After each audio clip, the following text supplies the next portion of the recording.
steeped in shadows, where the silence of stone speaks louder than any written record. We walk upon the dust of civilizations that mastered the stars before we knew the wheel, leaving behind monuments that defy logic and engineering alike. Massive monoliths, aligned with celestial precision, stand as sentinels of a forgotten era, guarding secrets that time was meant to erase. How did they move the mountains? What voices guided their hands to carve the impossible? Every ruin is a puzzle piece of a grand, lost design, hinting at a profound understanding of the universe that we are only beginning to rediscover. We are not the first to seek greatness, but we may be the first to have forgotten where we came from. The past is not a dead memory. It is an active haunting, beckoning us to look beneath the surface and confront the haunting truth of our origins. A tomb that was never built but carved, not assembled stone by stone like the rest of its age, but hollowed out from a single unyielding mass.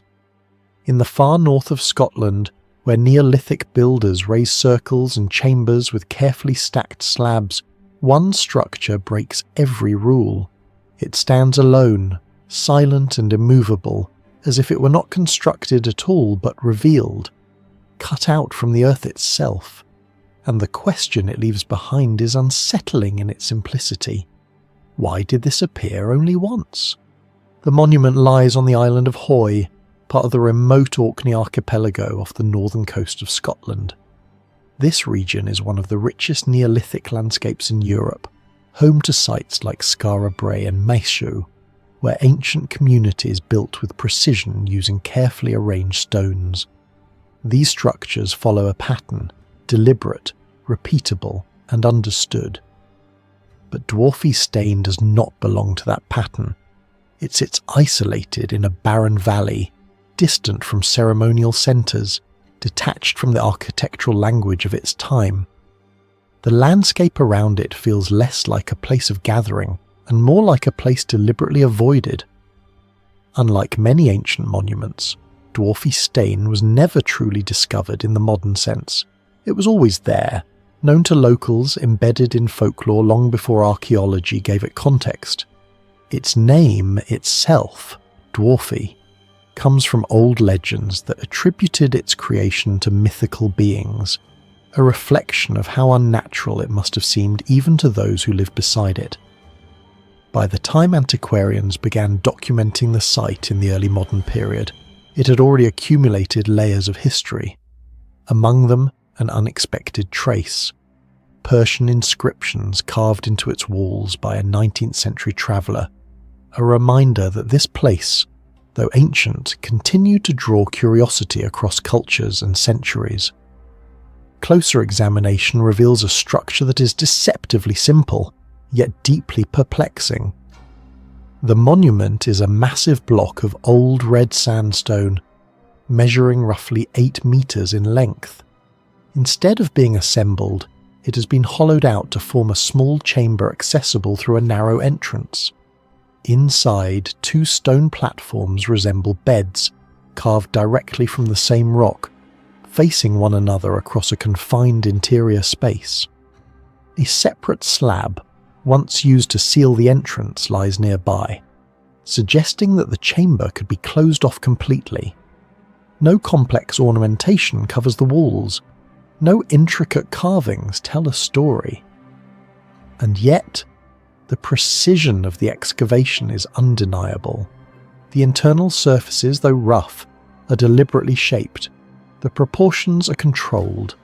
Every element suggests intention.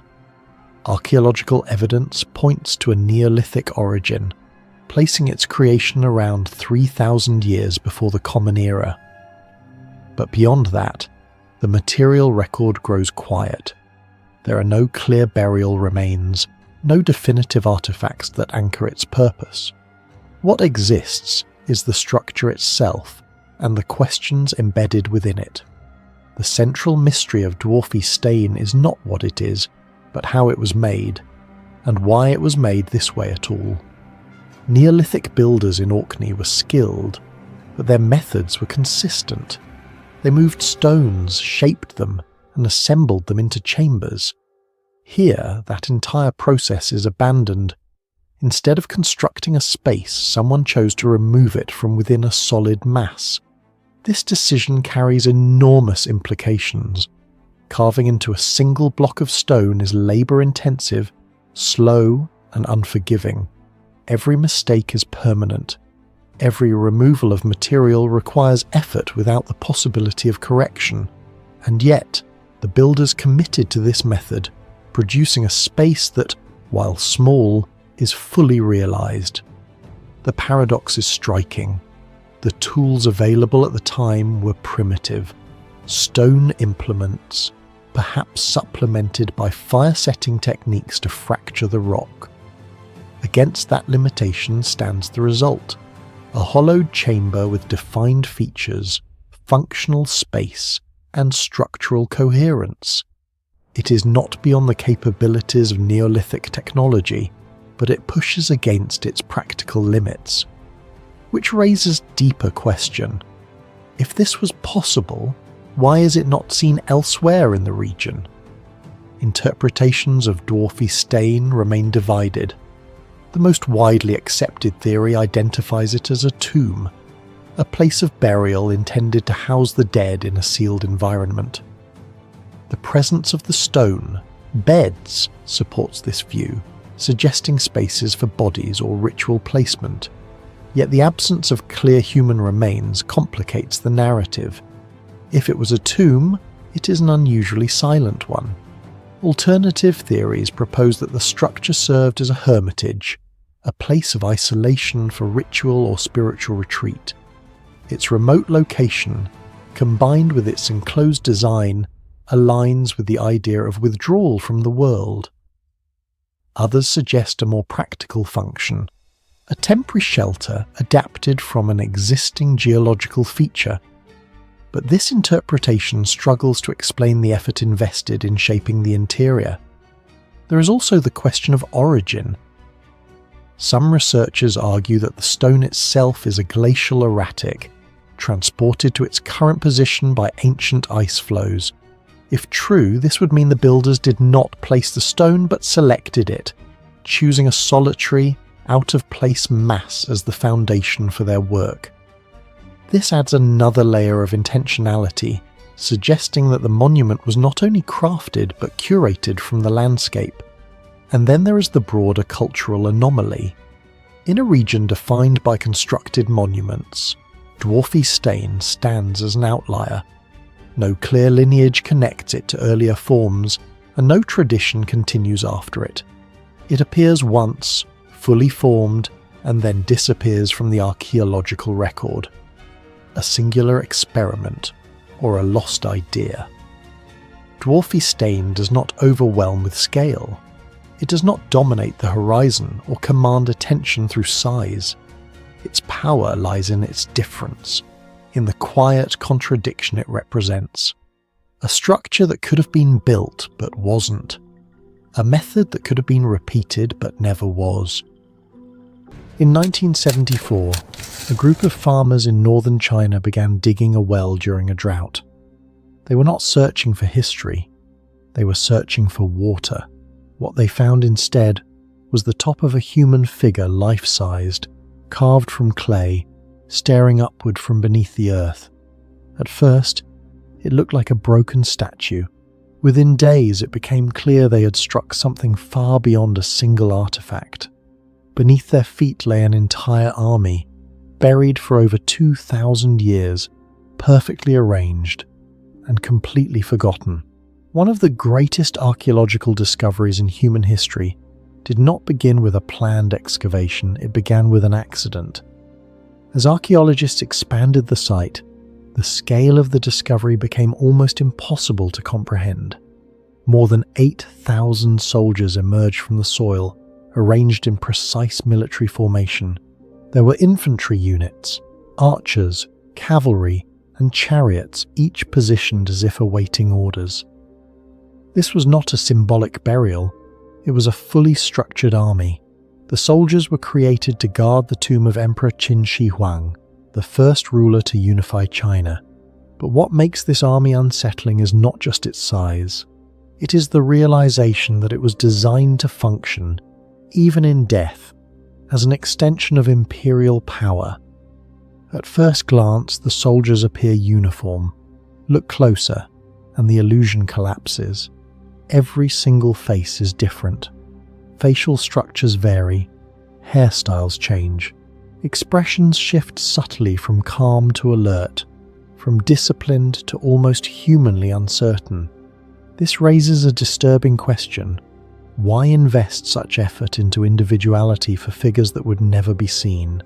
Some researchers believe the artisans may have modelled real soldiers, turning this army into a frozen census of a long-lost military. If true, then these are not statues. They are echoes of real people replicated and buried to serve an emperor beyond death. Today, the army appears muted grey, earthen, lifeless. But this is not how it was meant to look. When first uncovered, traces of vivid colour clung to the surface. Deep reds, blues, purples, and intricate patterns. Within minutes of exposure to air, those colours began to curl, crack, and disappear. The lacquer that preserved them for centuries could not survive modern oxygen. In a matter of moments, an entire visual dimension of the past was lost forever. What we see now is not the terracotta army as it was. It is only what remains after its true appearance collapsed in front of us. Among the soldiers were real weapons, bronze swords, spears, and crossbows. These were not ceremonial replicas. Many were still sharp, even after more than 2,000 years underground. Some blades showed unusual resistance to corrosion, leading to early claims of advanced anti-rust technology. While later studies suggest environmental factors may explain this preservation, the result remains unsettling. The weapons appear ready for use, as if time had been suspended. This was not just an army in form, it was an army equipped for action. The creation of thousands of unique life-sized figures suggests something beyond individual craftsmanship. Evidence indicates a modular construction system. Heads, arms, torsos, and legs were produced separately, then assembled and customized. This resembles a form of mass production, an organized, repeatable process operating at a scale rarely associated with the ancient world. It implies coordination, planning, and labor management on an industrial level. The terracotta army was not just built, it was manufactured. Despite decades of excavation, the central tomb of Qin Shi Huang remains unopened. Rising as a large mound near the army, it holds the emperor himself and whatever else was placed within. Ancient texts describe a subterranean palace with rivers of mercury flowing through it, designed to represent the geography of the empire. Modern surveys have detected unusually high levels of mercury in the surrounding soil, lending credibility to those accounts. Yet the tomb is left undisturbed. The risk of damaging its contents and the uncertainty of what lies inside has kept it sealed. The mention of mercury is not just symbolic, it carries a darker implication. Mercury was historically associated with immortality in ancient China, despite its toxicity. If large quantities were used within the tomb, they may have served both as a representation of cosmic order and as a protective barrier. Whether intended as ritual, science, or something in between, the presence of mercury transforms the tomb from a burial site into a controlled environment, one that may still be intact after 2 millennia. Not all of the army survived intact. Many figures were found broken, burned, or scattered. Evidence suggests that shortly after the emperor's death, rebellion swept through the region. The site may have been looted and partially destroyed during this period of upheaval. The army, designed to guard eternity, may have been defeated within years of its creation. This adds another layer to the mystery. What we see today is not the original formation but the aftermath of collapse. The excavated pits represent only a fraction of the entire burial complex. The full site spans dozens of square kilometers, with many areas still unexplored. The terracotta army may be just the outer perimeter of a much larger system, one that includes additional chambers, structures, and possibly undiscovered elements. What has been revealed is enough to redefine history. What remains hidden could redefine it again. Why was this army created? The most common explanation is protection soldiers to defend the emperor in the afterlife. But the scale, precision, and resources involved suggest something more complex. This was not a symbolic gesture. It was a projection of authority beyond death, a continuation of control into an unseen realm. Whether driven by belief, fear, or ambition, the purpose of the army remains open to interpretation. Constructing the tomb and its army required enormous labour. Historical records indicate that hundreds of thousands of workers were involved. Some accounts suggest that many were never allowed to leave, buried to protect the secrecy of the site. Whether literal or exaggerated, the implication is clear. This monument came at a human cost on a massive scale. The terracotta army is not only a symbol of power, it is a record of what power demanded. Perperikon is not a city built from stone, it is a mountain that was turned into one. Rising from the rugged Rhodope Mountains, this ancient complex appears less like architecture and more like a deliberate transformation of the landscape itself, as if an entire civilization chose not to construct its sacred center, but to carve it directly out of the earth. For visitors, archaeologists, and historians alike, the first encounter with Perperikon is not awe alone, it is confusion, because nothing about it fits cleanly into the expected timeline of technological development. Located in southern Bulgaria, deep within the Rhodope range, Perperikon occupies a strategically elevated position, overlooking natural routes that once connected the Aegean world with the interior of the Balkans. Its origins trace back more than 5,000 years, making it one of the oldest continuously used sacred sites in Europe, closely associated with the ancient Thracians. Yet for much of modern history, its true scale remained hidden. It was only in the early 2000s, under the direction of Bulgarian archaeologist Nikolai Ovcharov, that systematic excavations revealed the astonishing complexity of the site. What was once thought to be a medieval fortress quickly unfolded into something far older, a multi-layered complex of temples, palaces, fortifications, and ritual spaces, each built directly into the bedrock. What makes Perperikon so unsettling is not simply its age, but the method of its creation. Unlike cities such as Machu Picchu, where stones are cut and assembled with extraordinary precision, Perperikon reverses the logic entirely. Here, the mountain itself has been carved into terraces, halls, staircases, and altars. This approach required not only immense labour, but a level of planning that suggests a comprehensive vision long before construction began. At the highest point of the complex lies a massive rock-cut altar, believed to date back to the late Bronze Age. Channels carved into its surface indicate that liquids, possibly wine or blood, once flowed across the stone during ritual ceremonies.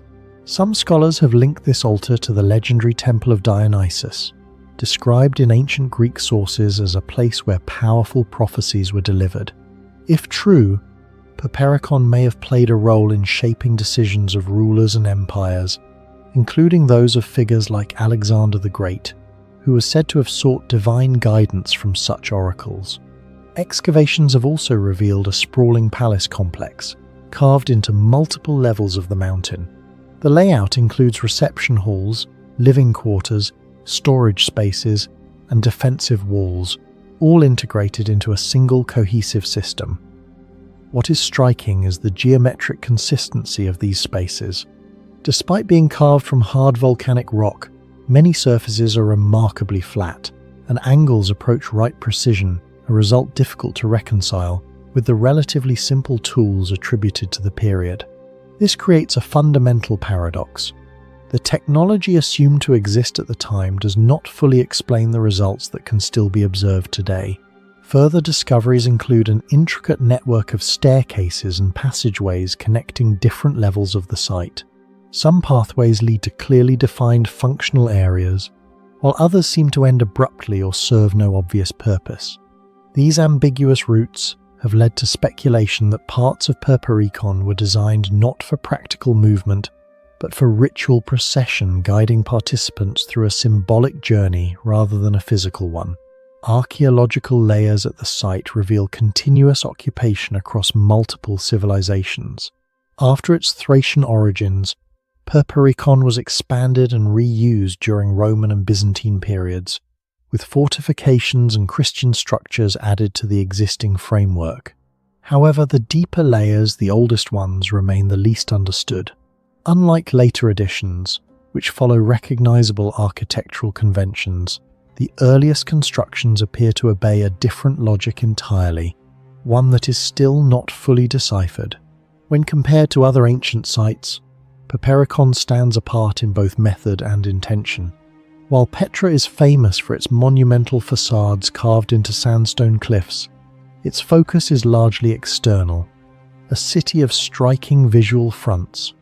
Perperikon, by contrast, is inward and systemic. It is not about appearance, but integration. Every carved surface, every step, every chamber is part of a larger interconnected design. In this sense, it resembles less a city and more a machine, one designed for ritual, control, and perhaps something that has yet to be fully understood. Perperikon challenges more than historical timelines. It challenges assumptions. It forces us to reconsider what ancient societies were capable of, not just in terms of construction, but in terms of vision, because this is not a place that grew organically. It is a place that was shaped, deliberately and extensively, from a single mass of stone. And despite decades of excavation, its core purpose remains elusive. Standing among its carved terraces and silent altars, one question continues to echo through the ruins. Was Perperikon simply a city, or was it something far more complex, a system whose true function has been lost to time? Stone towers rise from the hills of an isolated Mediterranean island, their silhouettes stark against the horizon, their purpose uncertain even after 3,000 years. They are not ruins in the usual sense. They are fragments of a system. Across the landscape, similar structures appear again and again, positioned with an intent that feels deliberate but remains unexplained. No written records describe them. No surviving voice tells us why they were built. And yet, taken together, they form something far greater than a single monument. They form a network, a silent architecture of control, observation, or belief, constructed by a civilization that left behind almost no explanation for its existence. On the island of Sardinia, far from the great river civilizations that define the ancient world, a different story unfolded. This rugged land, surrounded by open sea, was home to the Nuragic civilization, a culture that emerged during the Bronze Age and endured for centuries in relative isolation. Unlike Egypt or Mesopotamia, there were no monumental inscriptions, no royal archives, no clear timeline of kings and conquests. Instead, what remains are thousands of stone towers scattered across the island, over 7,000 structures known as nuragas, each built from massive blocks of dark volcanic rock. Among them, one stands above the rest in both scale and complexity, Su Nuraxi di Barumini. Although the towers of Sardinia had been known for generations, their true significance remained unclear until systematic excavations began in the mid-20th century. Italian archaeologist Giovanni Liliu led extensive work at Su Nuraxi, uncovering what would become one of the most important archaeological sites in the Mediterranean. What first appeared to be a single tower revealed itself to be far more complex. Beneath layers of earth and time lay a central keep surrounded by 4 massive towers, all connected by thick defensive walls.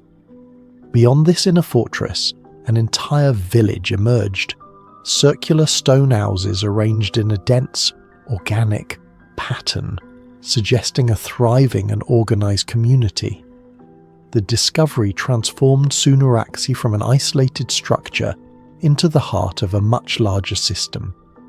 As excavation progressed, the scale of engineering became increasingly difficult to explain. The central tower, rising nearly 20 metres high, was constructed using enormous basalt stones fitted together without mortar.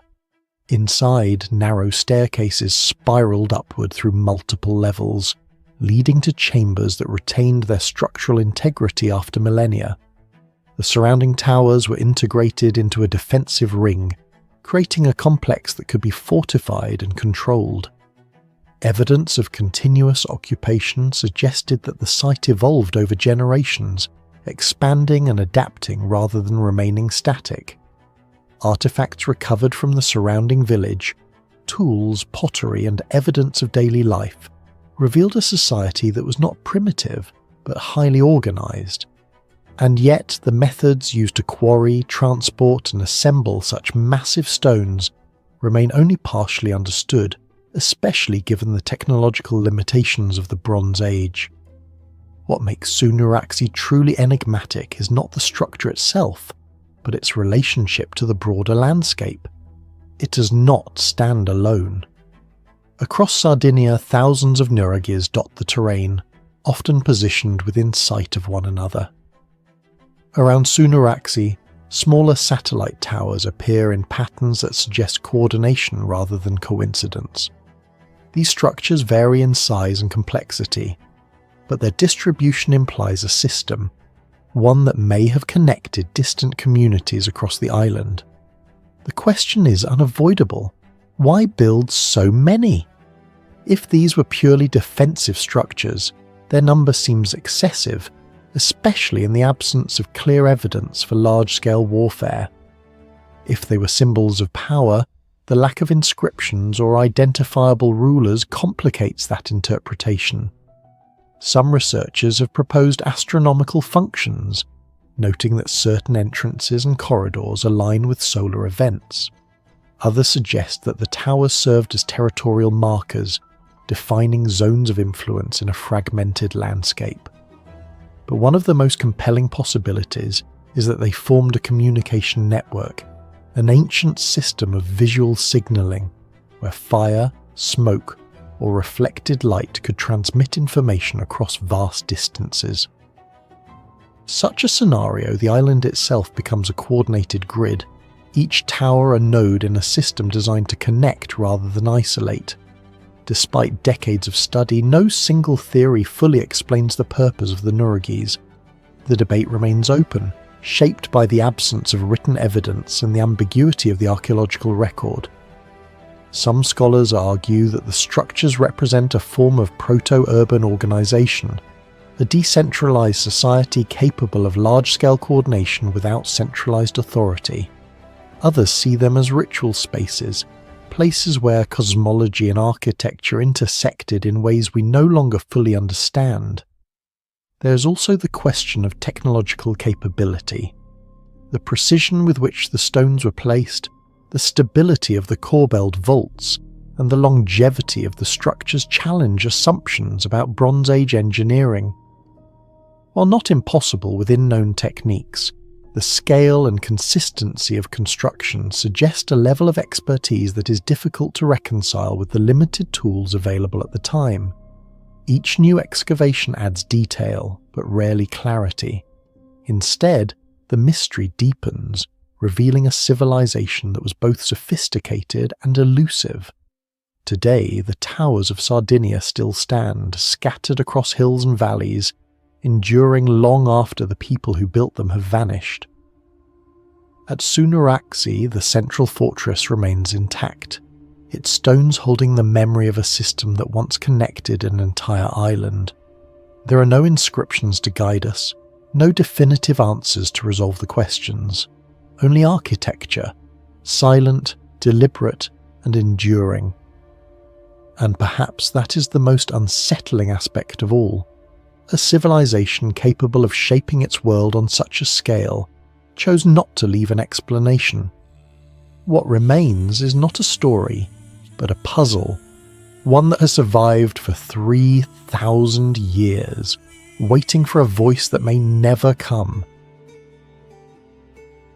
3 vast circles lie pressed into the earth of northern England, silent and almost invisible from the ground. They stretch across the landscape with unnatural precision, aligned as if placed by a single guiding idea rather than generations of scattered effort. No towering stones mark their presence. No inscriptions explain their purpose. And yet these structures may represent one of the most ambitious and carefully planned sacred landscapes ever created in prehistoric Europe. Thornborough Henges is not a monument that reveals itself easily. It is a puzzle built at a scale too large to ignore, yet too subtle to fully understand. Set within the quiet countryside of North Yorkshire, near the River Ure, the Thornborough complex occupies a broad, low-lying valley that would have looked very different thousands of years ago. Today, fields stretch calmly across the land, but beneath this calm surface lies a carefully engineered prehistoric environment. The 3 henges are arranged along a near-perfect north-south axis, each separated by roughly equal distances of about 1.5 kilometres. Their positioning is not random. It suggests intention, planning, and a deep awareness of space itself.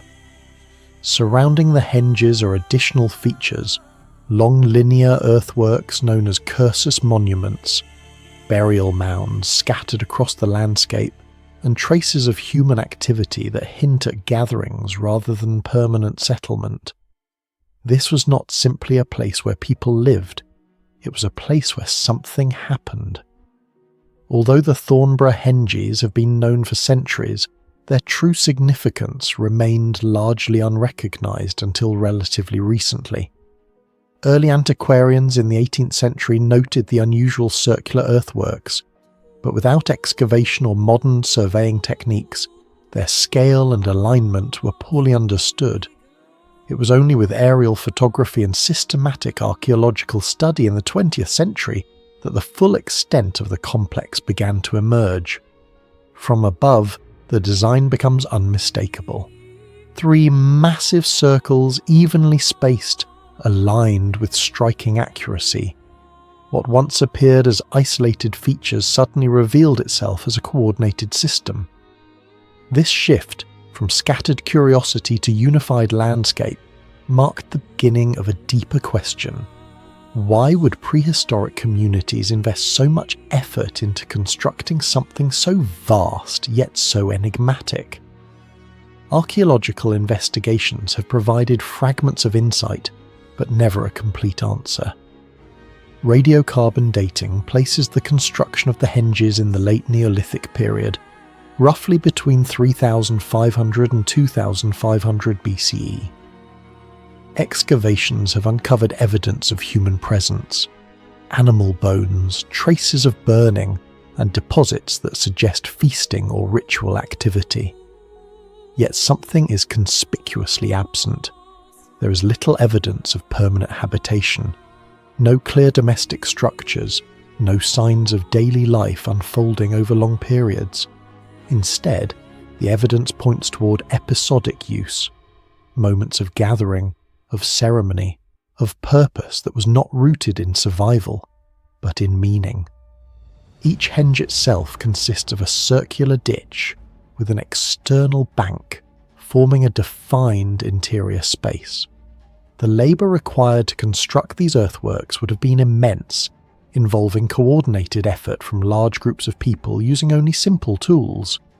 The precision of their layout, combined with the scale of construction, raises a difficult question. How did a society without advanced technology achieve such deliberate spatial organisation? At the heart of Thornborough lies a question that has resisted clear answers for decades. Why 3? Why this alignment? Why this scale? The 3 henges are not identical, but they are undeniably related. Their positioning suggests a unified plan, executed with consistency over time. Some researchers have proposed that the layout reflects a symbolic system, perhaps representing stages of life, cycles of existence, or a cosmological framework that structured how these communities understood the world. One of the most compelling and controversial ideas involves the moon. Certain studies have suggested that the alignment of the Henges may correspond to a rare astronomical phenomenon known as the lunar standstill, a cycle that occurs roughly every 18.5 years.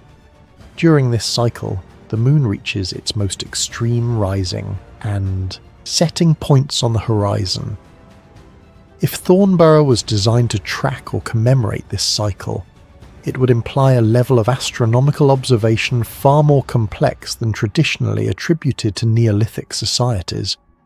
Even the shape of the Henges has been drawn into this interpretation. Rather than perfect circles, they appear slightly flattened, echoing the elliptical path of the moon across the sky. Whether this resemblance is intentional or coincidental remains uncertain. But the possibility alone transforms the site from a ritual gathering place into something far more sophisticated, a landscape-scale instrument for observing the heavens. Despite decades of study, no single explanation has gained universal acceptance. The ritual interpretation remains strong, supported by evidence of feasting and temporary gatherings. In this view, Thornborough functioned as a ceremonial centre, a place where communities came together for events that reinforced social bonds and shared beliefs. The astronomical theory, while compelling, faces its own challenges. Alignments can be difficult to prove definitively, and the risk of projecting modern interpretations onto ancient structures is ever present. Critics argue that the evidence is suggestive rather than conclusive, and that the complexity attributed to these alignments may exceed what the data can support. A third perspective shifts the focus away from ritual or astronomy and towards social organisation. Construction of Thornborough may itself have been the purpose, a demonstration of collective effort, coordination, and identity. In this interpretation, the act of building rather than the finished structure held the greatest meaning. What unites all these perspectives is uncertainty. Each explains part of the picture, but none resolves it entirely. Thornborough remains suspended between interpretations, resisting the kind of clarity that defines simpler archaeological sites. There is a final layer to this story, one that nearly erased it altogether. In the 20th century, large portions of the surrounding landscape were threatened by industrial quarrying. One of the Henges was significantly damaged, and the possibility of total destruction loomed. Only through public outcry and eventual preservation efforts was the site saved from disappearing beneath modern industry. Rising from a windswept valley at the edge of the North Atlantic, a circular tower of stone stands with a quiet defiance that feels almost deliberate. No mortar binds its walls, no written record explains its purpose. Yet for more than 2,000 years this structure has endured, layer upon layer of precisely balanced stone forming not just a shelter, but something far more calculated. From the outside it appears primitive. From the inside it reveals a design that feels engineered. And the deeper one looks, the more unsettling the question becomes. How did a society without advanced tools construct something this complex? And why? Duntelve Broch stands in the remote valley of Glenelg, in the northwest of Scotland, a landscape shaped by wind, isolation, and time. Surrounded by rugged hills and facing the narrow sea passage toward the Isle of Skye, this region has always been geographically cut off, a place where survival demanded resilience, and where communities developed apart from the main currents of ancient Europe.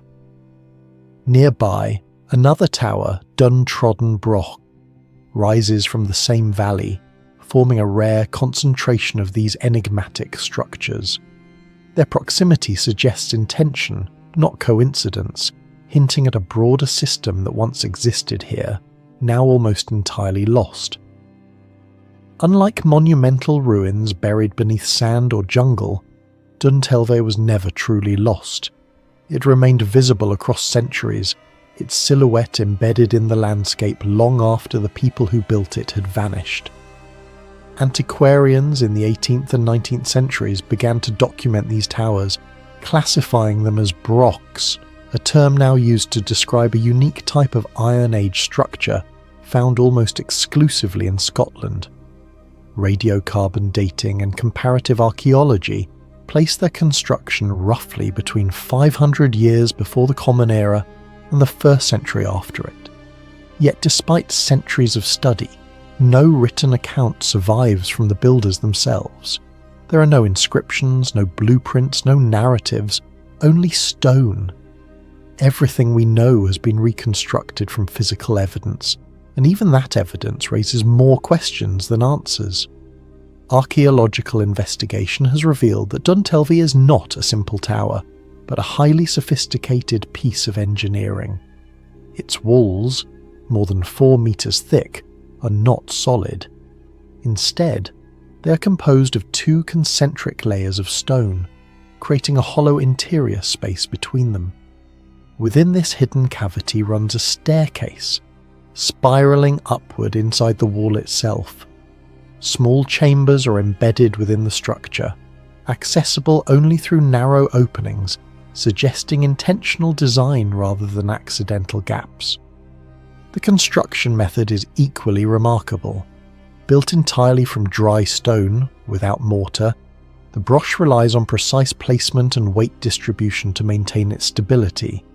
Each stone is carefully selected and positioned so that the entire structure locks together under its own mass.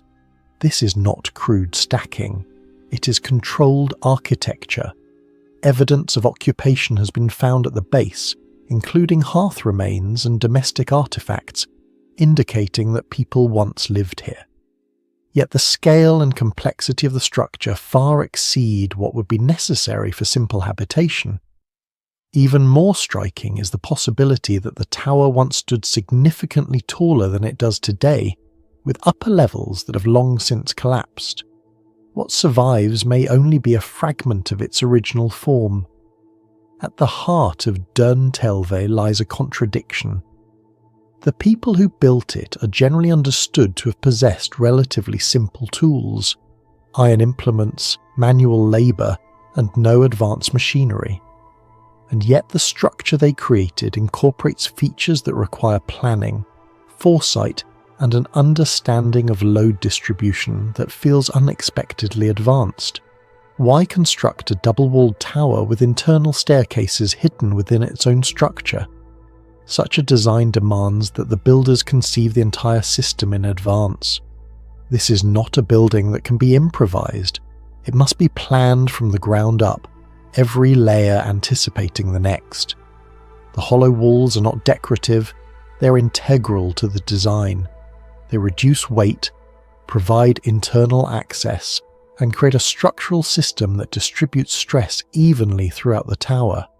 If the broch was intended as a defensive structure, its design raises further questions.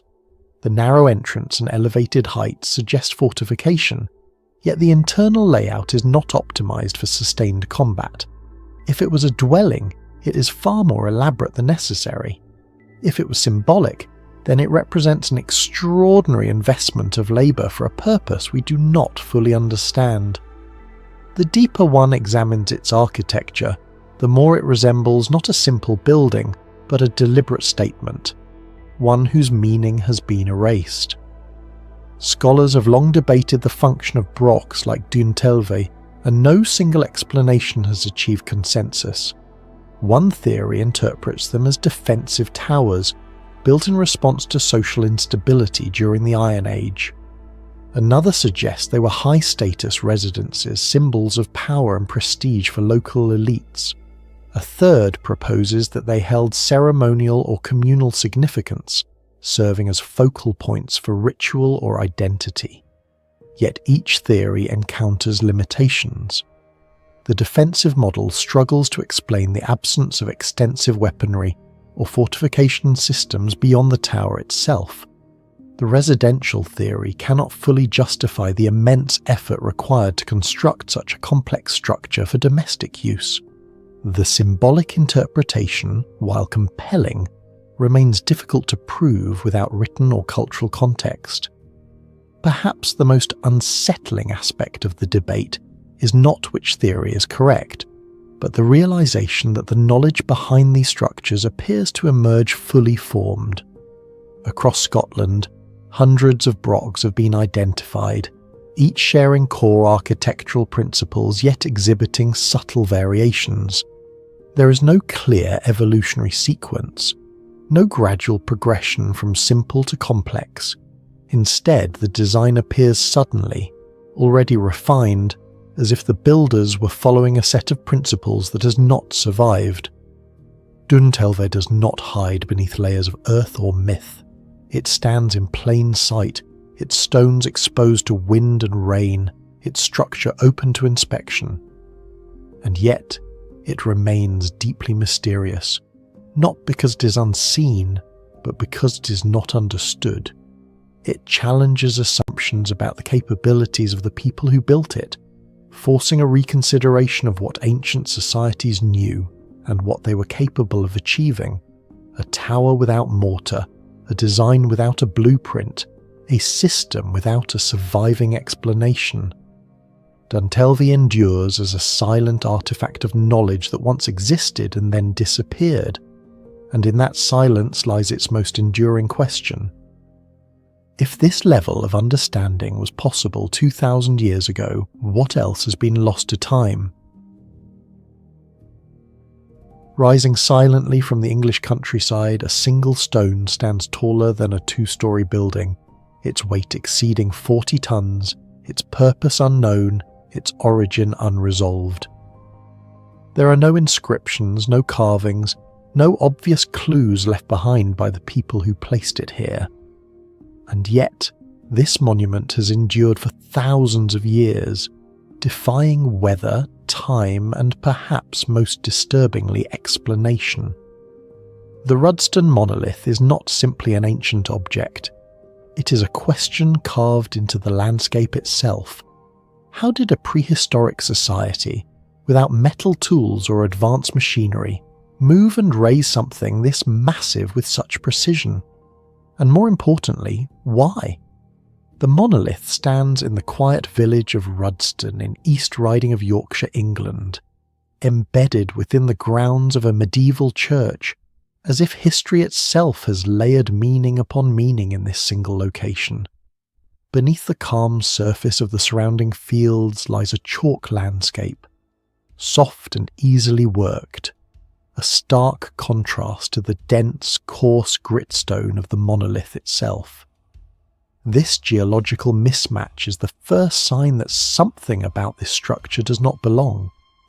The countryside around Rudston shows evidence of prehistoric activity, with traces of ancient trackways and ritual landscapes stretching across the region. This was not an isolated point on a map. It was part of a wider human story unfolding thousands of years before written history. And at the centre of it all stands this solitary stone, both a marker and a mystery. Unlike many ancient monuments, the Rudston Monolith was never truly lost. It has remained visible for centuries, known to local communities long before archaeology existed as a discipline. Early antiquarians documented it with curiosity but little understanding, describing its immense size and unusual material without being able to explain either. Modern study began with closer geological analysis, revealing that the stone is composed of gritstone not native to the immediate area. This discovery transformed the monolith from a simple curiosity into a logistical enigma. It was not just erected here, it was brought here, and that realization opened a far more complex set of questions about the people who placed it. Archaeological investigations around the base of the monolith have provided rare glimpses into its construction. Excavations revealed that the visible height of approximately 7.6 meters is only part of the story. The stone extends deep below the surface, anchored within a carefully prepared pit cut into the chalk bedrock. The method appears deceptively simple. A hole was dug, the stone was lowered into position, and the surrounding earth was packed tightly to secure it upright. But simplicity in description does not equal simplicity in execution. Lowering a stone weighing more than 40 tons into a vertical position without modern equipment is a task that even today would require careful engineering and heavy machinery. No metal tools have been found associated with its construction. No direct evidence of lifting systems, sledges, or frameworks has survived. Only the result remains. A perfectly upright monolith, balanced and stable, enduring for millennia. Additional discoveries in the surrounding area, including burial sites and traces of prehistoric activity, suggest that this was once a place of significance. Not a random act of construction, but a deliberate and meaningful one. At the heart of the Rudston Monolith lies a paradox that continues to challenge researchers. The technology available to Neolithic communities was, by modern standards, limited. Stone tools, wooden structures, and human labour formed the basis of their capabilities, and yet the outcome achieved here suggests a level of planning, coordination, and technical understanding that feels disproportionate to those tools. Transporting the stone alone presents a formidable problem. The nearest sources of similar gritstone lie many kilometres away. Moving a 40-ton block across uneven prehistoric terrain, without wheels or metal reinforcements, would have required not just strength, but strategy. Log rollers, sledges, and coordinated teams of labourers are often proposed, but none of these explanations fully account for the scale of the task.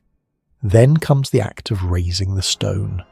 Positioning such mass vertically demands precise control.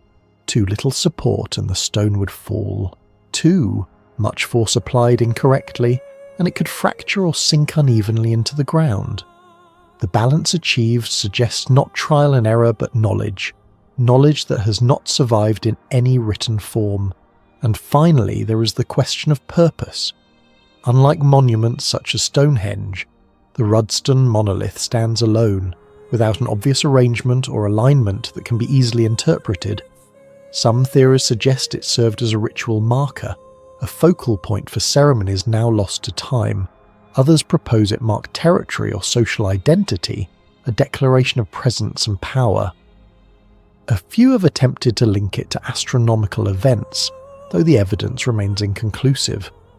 What makes the monolith particularly unsettling is not just that we do not know its purpose, but that none of the proposed explanations fully satisfy the scale of the effort involved in creating it. Scholars remain divided over what the Rudston Monolith represents. One line of thought argues that we are underestimating the capabilities of Neolithic societies. Given enough time, manpower, and ingenuity, even the most daunting tasks become possible. From this perspective, the monolith is not an anomaly, but a testament to human persistence and collective effort. Another perspective questions whether something is missing from our understanding. The absence of direct evidence for construction techniques leaves room for speculation. Were there methods, tools, or forms of organisation that have simply left no trace? Or are we projecting modern assumptions onto a past that operated under entirely different principles? There is also debate over whether the monolith once formed a part of a larger complex. The surrounding landscape hints at lost structures and forgotten alignments, suggesting that what we see today may be only a fragment of a more extensive system. If that is the case, then the Rudston Monolith is not an isolated mystery, but a surviving piece of a much larger puzzle that has mostly vanished. The Rudston Monolith endures, unchanged, unmoved, and still unanswered. It stands as both evidence and absence. Evidence that ancient people were capable of extraordinary feats, and absence of the knowledge that once made those feats possible. In a world where technology defines our limits, this silent stone challenges our assumptions about the past. It forces us to confront a possibility that is both fascinating and unsettling. That the people who lived thousands of years ago may have understood their world in ways we no longer do. The question is no longer just how they built it. The deeper question is what else they knew that we have since forgotten. Zambujal was never meant to exist like this. Not in this time. Not in this form. Long before the rise of empires, before organised armies marched across continents, a community on the western edge of Europe constructed something that looks unmistakably like a military fortress. Thick stone walls layered upon one another, defensive towers projecting outward, controlled entryways designed to slow and expose intruders. These are not the choices of a simple farming village. They are the fingerprints of strategic thinking, of anticipation, of fear. And yet, according to everything we thought we understood about this period of human history, there was nothing here that should have required such defences. Which raises a question that refuses to go away. What exactly were they preparing for? Zambujal lies in present-day Portugal, near the town of Torres Vedras, overlooking a landscape that once connected inland communities to the Atlantic coast.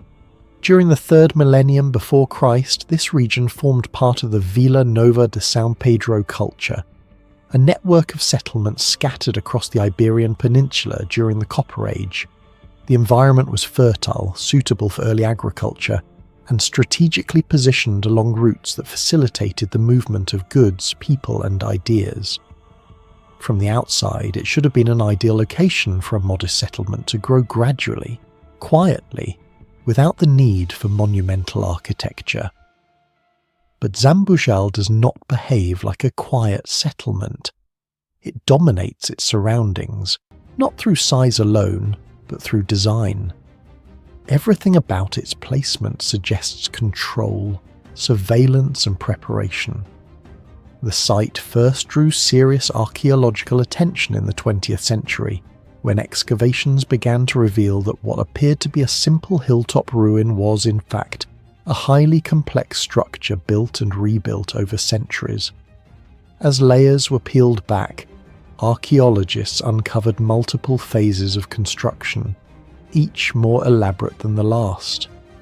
Walls were not merely repaired, they were reinforced, expanded, and redesigned. Bastions were added, corridors reshaped, entrances narrowed and controlled. This was not a one-time effort. It was a continuous project, evolving across generations. Each phase carried with it a decision, a response to something that had already happened, or something that was expected to happen again. Zambujal was not static, it was adapting. Excavations at Zambujal have revealed a settlement far more sophisticated than its era would suggest. The stone walls, in some places several meters thick, were constructed using techniques that ensured both stability and longevity. Their layout was anything but random.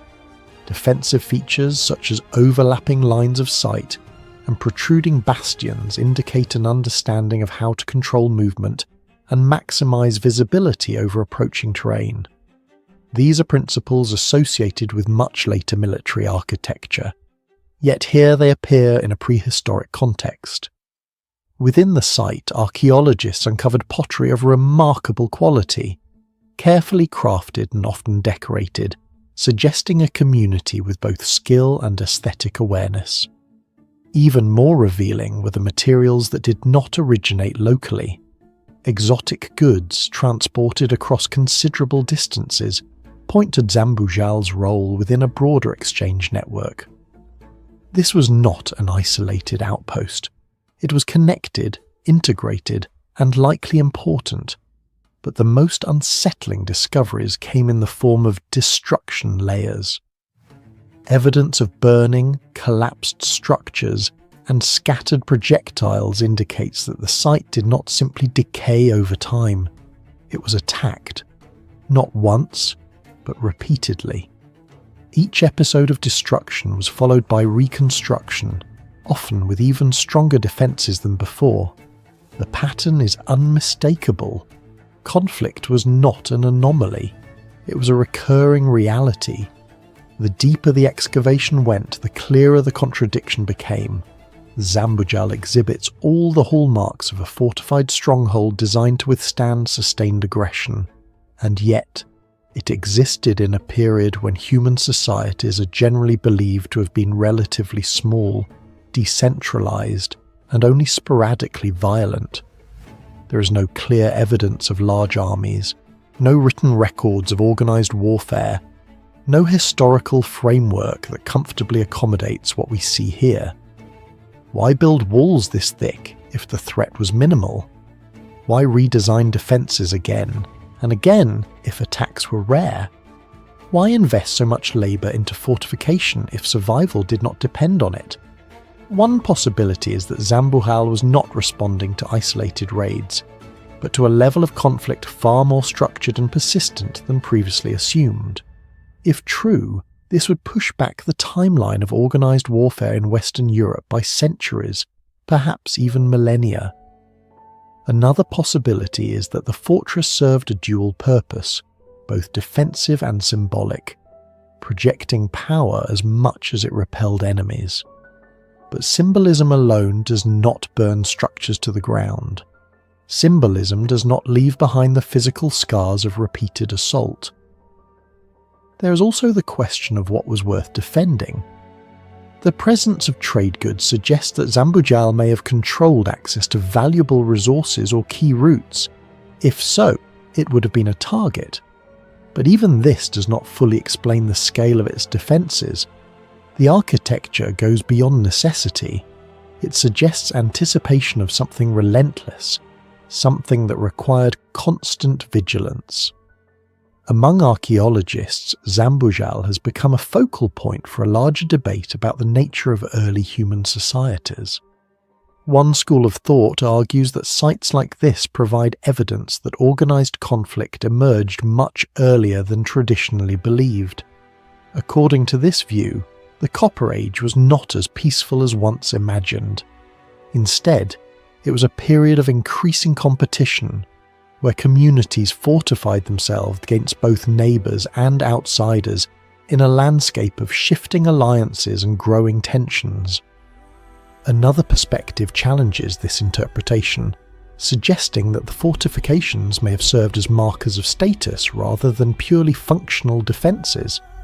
In this view, the walls symbolised power, identity, and control, acting as a visual statement rather than a response to constant threat. Yet this argument struggles to account for the repeated destruction layers and the clear signs of violent episodes embedded within the archaeological record. A third line of thinking focuses on economics. If Zambujal occupied a critical position within early trade networks, especially those involving copper and other valuable materials, then its fortifications could reflect the need to protect wealth and regulate access. This would place the site at the centre of an emerging system of resource competition. But even here, the question remains: why does the scale of defence seem to exceed what we would expect from a settlement of its size and time? Zambujal does not offer easy answers. It stands as a contradiction carved into stone, a place where the narrative of early human simplicity begins to fracture. Its walls speak of planning, of foresight, of a community that understood risk and responded with determination. They also speak of fear, of threats that returned again and again, forcing each generation to build higher, stronger, more complex defences. What we see at Zambujal is not just a settlement, it is a mindset. One that does not align neatly with the timelines we've constructed for ourselves. If a community 3,000 years before Christ could think in terms of layered defense, controlled access, and long-term fortification, then perhaps the story of early human conflict is not as simple as we once believed. And that leaves us with a final unsettling thought. If Zambujal was built to withstand something, then whatever it was facing may have been far more organised, far more persistent, and far closer to us than history has been willing to admit. A single piece of ground overlooking a quiet Mediterranean harbour was chosen again and again across 3,000 years by civilizations that rose, fell, and never knew each other existed. Empires changed, gods changed, languages vanished. And yet this exact place remained sacred, not once, not briefly, but continuously. On a low hill above the fishing village of Marsaxlokk stands Tas-Silg Sanctuary, a site that appears unremarkable at first glance. It is not the highest point in the landscape, nor the most defensible, nor the richest in natural resources. From its position, the land slopes gently toward the sea, offering a quiet view rather than a commanding one. And yet, for reasons that remain unclear, this modest elevation became one of the longest used sacred spaces in the Mediterranean world. Malta itself sits at the crossroads of ancient trade routes, a natural stopping point between Europe and North Africa. Ships carrying goods, people and ideas passed constantly through these waters. But Tas-Silg was not simply a place people passed through. It was a place they returned to, generation after generation, century after century, each culture reshaping it while preserving something intangible that none of them fully understood. The true significance of Tas-Silg only began to emerge in the 20th century, when systematic excavations revealed that what appeared to be a single ruin was in fact a complex archaeological palimpsest. Beneath the visible remains lay layer upon layer of human activity stretching back to the 3rd millennium before the Common Era.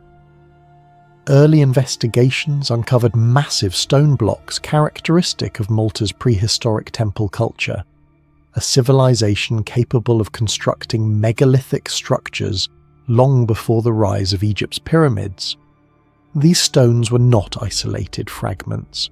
They formed part of an earlier sanctuary, one that had already been considered sacred thousands of years before later civilizations arrived. As archaeologists dug deeper, they realized that each subsequent culture had not erased what came before. Instead, they had built directly on top of it, preserving and transforming the site in ways that suggested continuity rather than replacement. What initially appeared to be a ruin became something far more unsettling, a physical timeline embedded in stone. Layer by layer, the story of Tas-Silg unfolded with increasing complexity. The earliest phase revealed a prehistoric temple constructed with enormous limestone blocks, arranged with a precision that still raises questions about the tools and methods available at the time. These structures were not defensive or residential. They were ceremonial, designed for ritual purposes that remain largely unknown. Centuries later, the Phoenicians arrived, seafarers and traders who carried their beliefs across the Mediterranean. Instead of dismantling the ancient sanctuary, they adapted it. They incorporated the existing megalithic structures into a new temple dedicated to their goddess Astarte. Walls were modified, spaces redefined, but the core of the site remained intact. The transformation did not stop there. The Carthaginians, inheritors of Phoenician culture, continued to use and expand the sanctuary, reinforcing its religious importance. Then came the Roman Empire, who absorbed the site into their own system of beliefs, identifying the resident deity with Juno. Roman architectural elements were added, reshaping the sanctuary once more without erasing its past. Finally, in the early centuries of Christianity, the site underwent yet another transformation. A Christian basilica was established within the same sacred space. Once again, the pattern repeated. The past was not destroyed, it was reinterpreted. The most unsettling question surrounding Tas-Silg is not how it was built, but why it was never abandoned. Across 3,000 years, different cultures, speaking different languages, worshipping different gods, and possessing entirely separate worldviews, arrived at the same conclusion. This exact location mattered. There's no obvious geographical reason for this continuity. The site is not uniquely fertile, strategically vital, or visually dominant. Its significance cannot be easily explained by practical considerations, and yet its sacred status persisted with remarkable consistency. One possibility is that knowledge of the site's importance was passed down through oral traditions, surviving even as civilizations changed. Another suggests that the location itself possesses qualities, perhaps astronomical alignments, geological features, or environmental conditions, that made it stand out to those who encountered it. But there is a more troubling interpretation, that each civilization independently recognized something about this place, not because they inherited the knowledge, but because they discovered it for themselves. Scholars remain divided on how to interpret the continuity of Tas-Silg. Some argue that the site represents a clear line of cultural transmission, where each civilization adopted and adapted the beliefs of its predecessors. In this view, the transformation from Astarte to Juno is not a replacement, but a reinterpretation of the same underlying deity. Others challenge this assumption, pointing out that the gaps between these civilizations were not always seamless. Cultural collapses, migrations, and disruptions could have broken any chain of continuity. If so, the repeated selection of the site becomes far harder to explain. Ancient texts add another layer to the mystery. The Roman statesman Cicero described a sacred temple in Malta that was so revered it remained untouched, even in times of conflict. Many historians believe he was referring to Tas-Silg. If true, it suggests that the site's reputation extended far beyond the island itself, reinforcing the idea that its significance was widely recognized, yet never fully understood.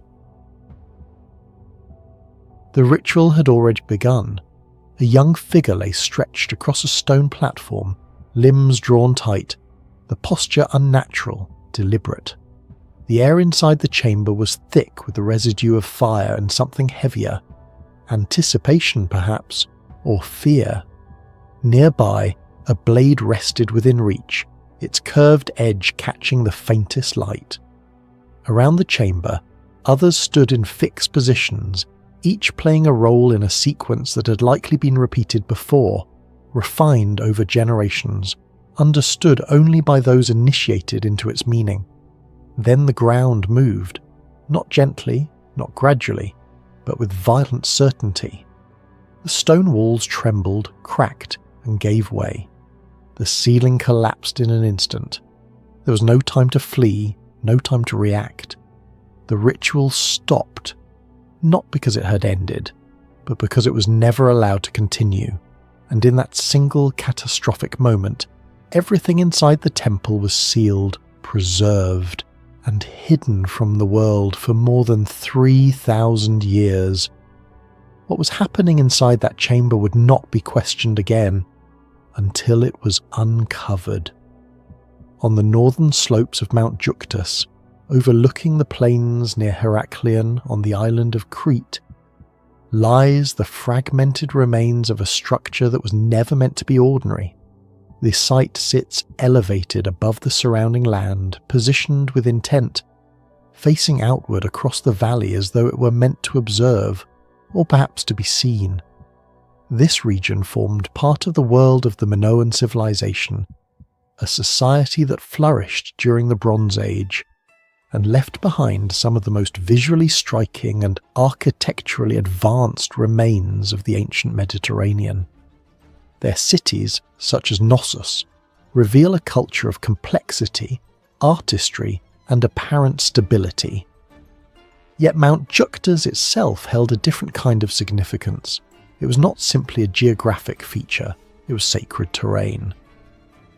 From a distance, the silhouette of the mountain resembles a human profile lying on its back, a detail that may not have gone unnoticed by the Minoans.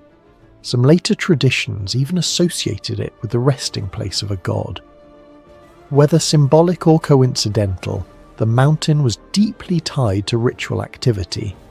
Sanctuaries and religious sites were placed along its slopes, each serving a purpose that extended beyond daily life. Anemospilia was one of these sites.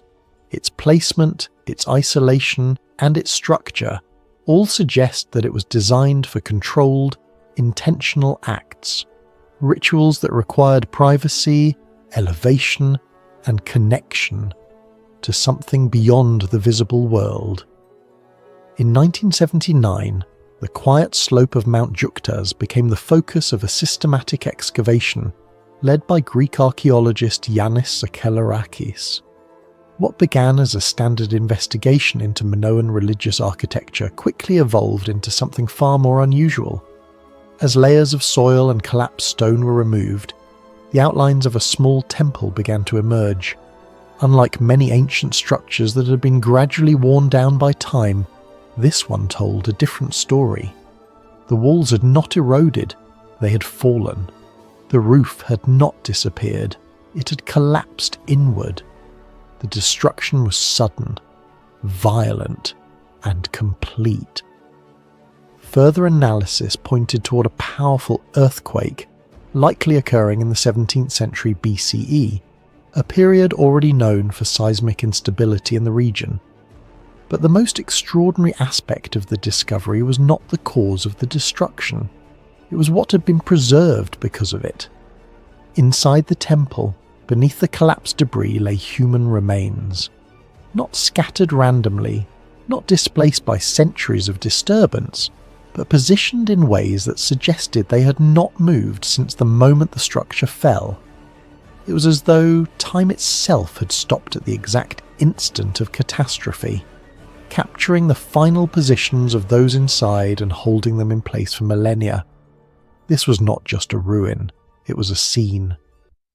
The structure of the temple revealed a carefully organized layout consisting of 3 primary chambers. Each space appeared to serve a specific function, suggesting a sequence of movement or progression within the ritual environment. The western room contained storage vessels, possibly for offerings or ritual materials. The eastern chamber showed signs of activity that may have involved preparation, but it was the central room that drew immediate attention. There, at the heart of the temple, stood a raised, stone platform. It resembled an altar, solid, central, and deliberately constructed. Upon it lay the remains of a young individual. The body's position was unlike that of a typical burial. It was extended across the platform, with the legs bent in a manner that suggested they had been constrained. The orientation of the limbs, combined with the surrounding evidence, raised immediate questions about what had been taking place. Near the body, archaeologists discovered a blade. Its form was not consistent with everyday tools used for domestic purposes.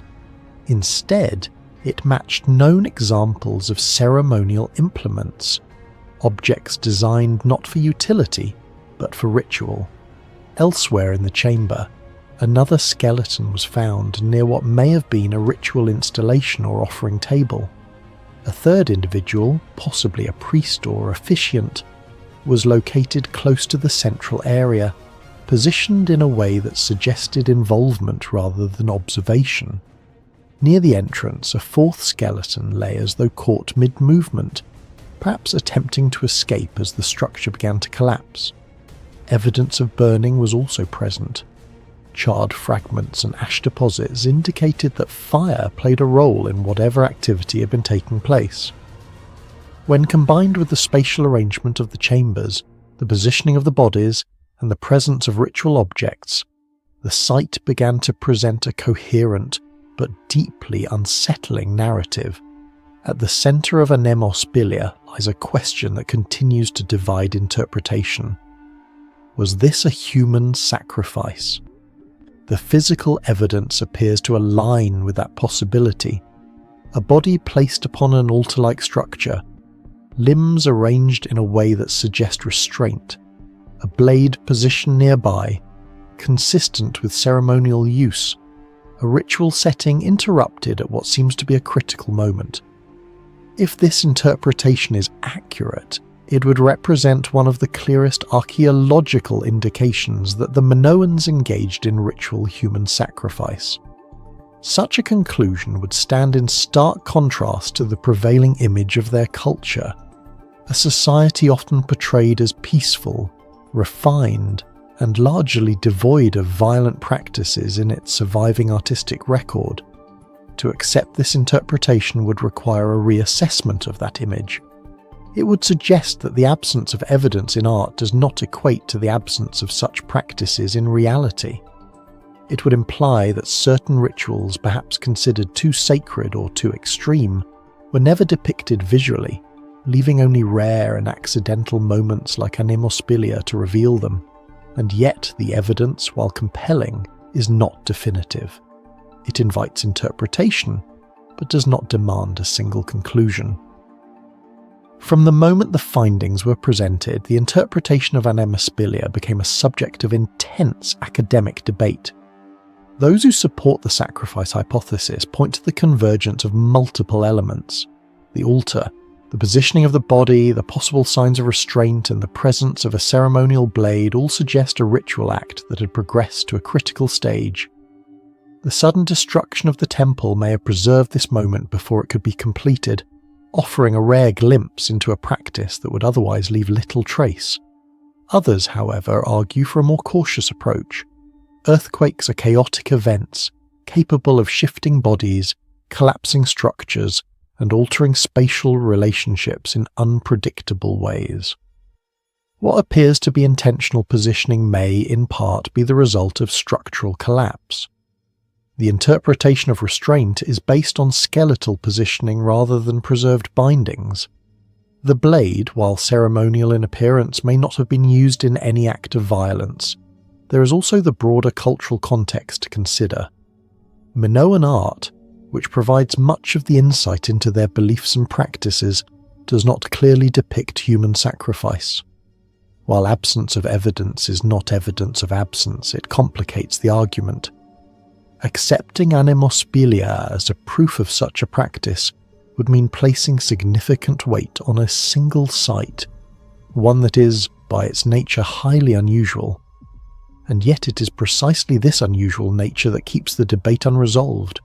The site does not fit comfortably within established narratives. It resists simplification. It demands interpretation while simultaneously undermining certainty. The remains of Anemospilia rest quietly, beneath the open sky of Crete. The stones no longer stand as they once did. The chambers are exposed, their boundaries softened by time, but the moment captured within them has not faded. Somewhere within that collapsed structure, a sequence of actions was interrupted, never completed, never witnessed in full. The participants did not leave behind records, explanations, or accounts. Only their positions remain, preserved in silence. Was it a ritual pushed to its most extreme form, an offering made in the face of forces beyond human control? Or was it something else entirely? A ceremony misunderstood, its meaning distorted by the passage of time and the limitations of modern interpretation. The truth remains suspended between these possibilities, just as the final moment of the ritual remains suspended in the past. Anemospilia does not provide answers. It provides a scene, a question, and a silence that has endured for more than 3,000 years. In one of the most remote regions on Earth, far from established archaeological centres and far from the narratives that define human history, stands a collection of stone monuments that no one has properly studied, no one has definitively dated, and no one can fully explain. They are not part of any known civilization, not tied to any written record, and not embedded within any recognizable architectural system. Yet they exist, silent, upright, and deliberate, suggesting intention where no clear context survives. The Mercy Plateau megaliths are not famous, not widely researched, and not understood, and that is precisely what makes them one of the most unsettling archaeological anomalies in Africa.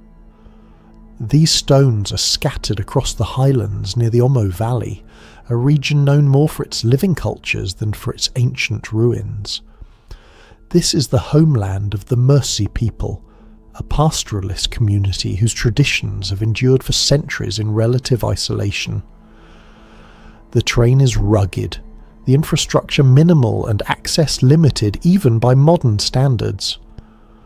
Unlike the grand ruins of Egypt or the monumental complexes of Mesopotamia, this landscape offers no obvious signs of a lost city or a forgotten empire. Instead, the stones appear almost incidentally, rising from open ground, embedded in a landscape that reveals nothing about their origin. Their isolation is not just geographical, it is historical. Unlike most archaeological sites, the Mercy Plateau megaliths do not have a single moment of discovery. There was no expedition that revealed them to the world, no headline announcing their significance. Instead, they entered academic awareness slowly, through scattered references by anthropologists and regional surveys conducted throughout the 20th century. They were observed, noted, and then largely set aside. No major institution claimed them. No sustained excavation campaign followed. In the broader scope of archaeology, they exist in a kind of limbo, acknowledged but not investigated. This absence of formal discovery is itself unusual.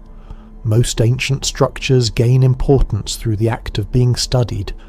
These stones, by contrast, remain almost exactly as they were first encountered, present, visible and unexplained. The most striking aspect of the Mercy Plateau megaliths is not what has been uncovered, but what has not. There are no extensive excavation records tied directly to these structures. No stratified cultural layers have been systematically documented beneath them. No definitive carbon dating results anchor them to a specific period in history. Unlike sites such as Tia, where carved stelae are clearly associated with burial traditions, the Mercy stones lack a confirmed archaeological context. Attempts to compare them with other Ethiopian megalithic traditions reveal superficial similarities but no direct connection. Without excavation data, the stones remain detached from time itself. They could belong to a relatively recent past, or to a far older and entirely undocumented phase of human activity in the region. This absence of evidence is not a minor gap. It is the defining characteristic of the site. At first glance, the stones appear deceptively simple. Most are upright slabs, roughly shaped, rising between 1 and 3 meters in height. Some bear faint engravings, lines, circles, and abstract geometric forms that resist immediate interpretation. There is no consistent iconography, no repeating system that can be confidently decoded. They are neither purely decorative nor clearly functional, and that ambiguity is central to the mystery. There are no accompanying structures to explain their purpose. No foundations of temples, no remnants of walls, no traces of settlements that would anchor them to a known way of life. They stand alone, without architectural support and without narrative context. In many ancient sites, complexity provides clues. Here, simplicity removes them. What makes these megaliths particularly compelling is the paradox they present. They do not display advanced engineering, yet they require deliberate effort to quarry, transport, and erect. They do not convey obvious symbolic meaning, yet they were marked with intention. They are neither random nor fully rational. Instead, they exist in a narrow space between purpose and obscurity, suggesting that whatever system once gave them meaning has completely disappeared. Several theories attempt to explain the presence of the Mercy Plateau megaliths, but none resolve the fundamental uncertainties. One interpretation frames them as grave markers, part of a burial tradition similar to other steely fields found across Ethiopia. This would align them with known practices, placing them within a broader cultural pattern. However, this theory lacks direct evidence. No confirmed human remains have been systematically linked to the stones, and no burial structures have been clearly identified beneath them. Another hypothesis suggests that the stones served as territorial or ritual markers, defining sacred landscapes or signaling social boundaries. In many ancient cultures, such markers played a role in organizing space and identity. Yet here, the absence of oral traditions among the modern Mercy complicates the picture. There is no clear continuity between the current inhabitants and the creators of the stones. If the meaning was preserved, it has since been lost. A more speculative theory proposes that the engravings represent a symbolic system, an early form of communication or proto-writing that has not survived in any recognizable form. The patterns, though simple, may have once carried specific meanings understood within a now extinct cultural framework. If this is the case, the stones are not merely markers, but messages. Messages for which the language has vanished entirely. Each theory offers partial insight, but none fully accounts for the site's defining features, its isolation, its lack of context, and its resistance to interpretation. The Mercy Plateau megaliths do not challenge history by rewriting it. They challenge it by existing outside of it. They are not connected to a known empire, not anchored to a precise timeline, and not supported by a body of archaeological evidence that explains their presence. They remain where they have always been, silent, unclaimed, and unresolved. In a discipline built on uncovering patterns and reconstructing narratives, these stones offer neither. They do not tell a story. They suggest that a story once existed and that it has been completely erased. And that raises a final, unsettling question. If these stones were meant to communicate something, to mark something, or to preserve something, what exactly has been lost along with the people who placed them here? Caral is a civilization that should not exist this early, rising from the desert sands of Peru nearly 5,000 years ago, at a time when much of the world was only beginning to experiment with agriculture. Yet here stood a fully formed urban centre, monumental, organised, and eerily advanced in ways that challenge the very foundations of how we believe civilization begins. Located in the Supe Valley, about 180 kilometers north of modern-day Lima, Caral remained hidden in plain sight for centuries, its massive structures dismissed as natural hills until systematic excavations led by Ruth Shady in the 1990s revealed something far more profound. Radiocarbon dating would soon confirm what few were prepared to accept.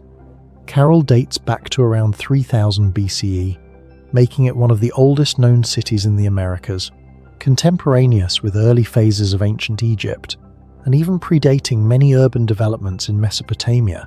What makes this discovery even more unsettling is not simply its age, but the level of complexity achieved in apparent isolation, without clear evidence of influence from other early civilizations.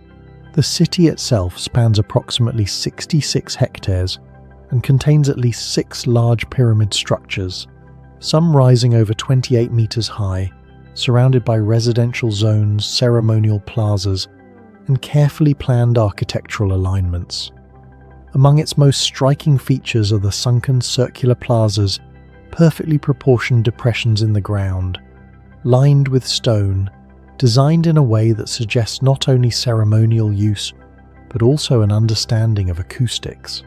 Experiments conducted on site indicate that sound projected within these plazas can carry with unusual clarity, hinting at large gatherings where voice alone could command attention. This is not random construction, it is deliberate design, engineered with purpose. Yet the deeper archaeologists excavated, the more Caral began to defy expectations. Across decades of fieldwork, researchers uncovered an abundance of artifacts, musical instruments crafted from pelican and condor bones, intricately woven textiles, and early forms of knotted cords that resemble the later quipu used by Andean civilizations for record-keeping. These findings suggest not only artistic expression, but also the presence of abstract systems of communication, possibly even proto-administrative tools.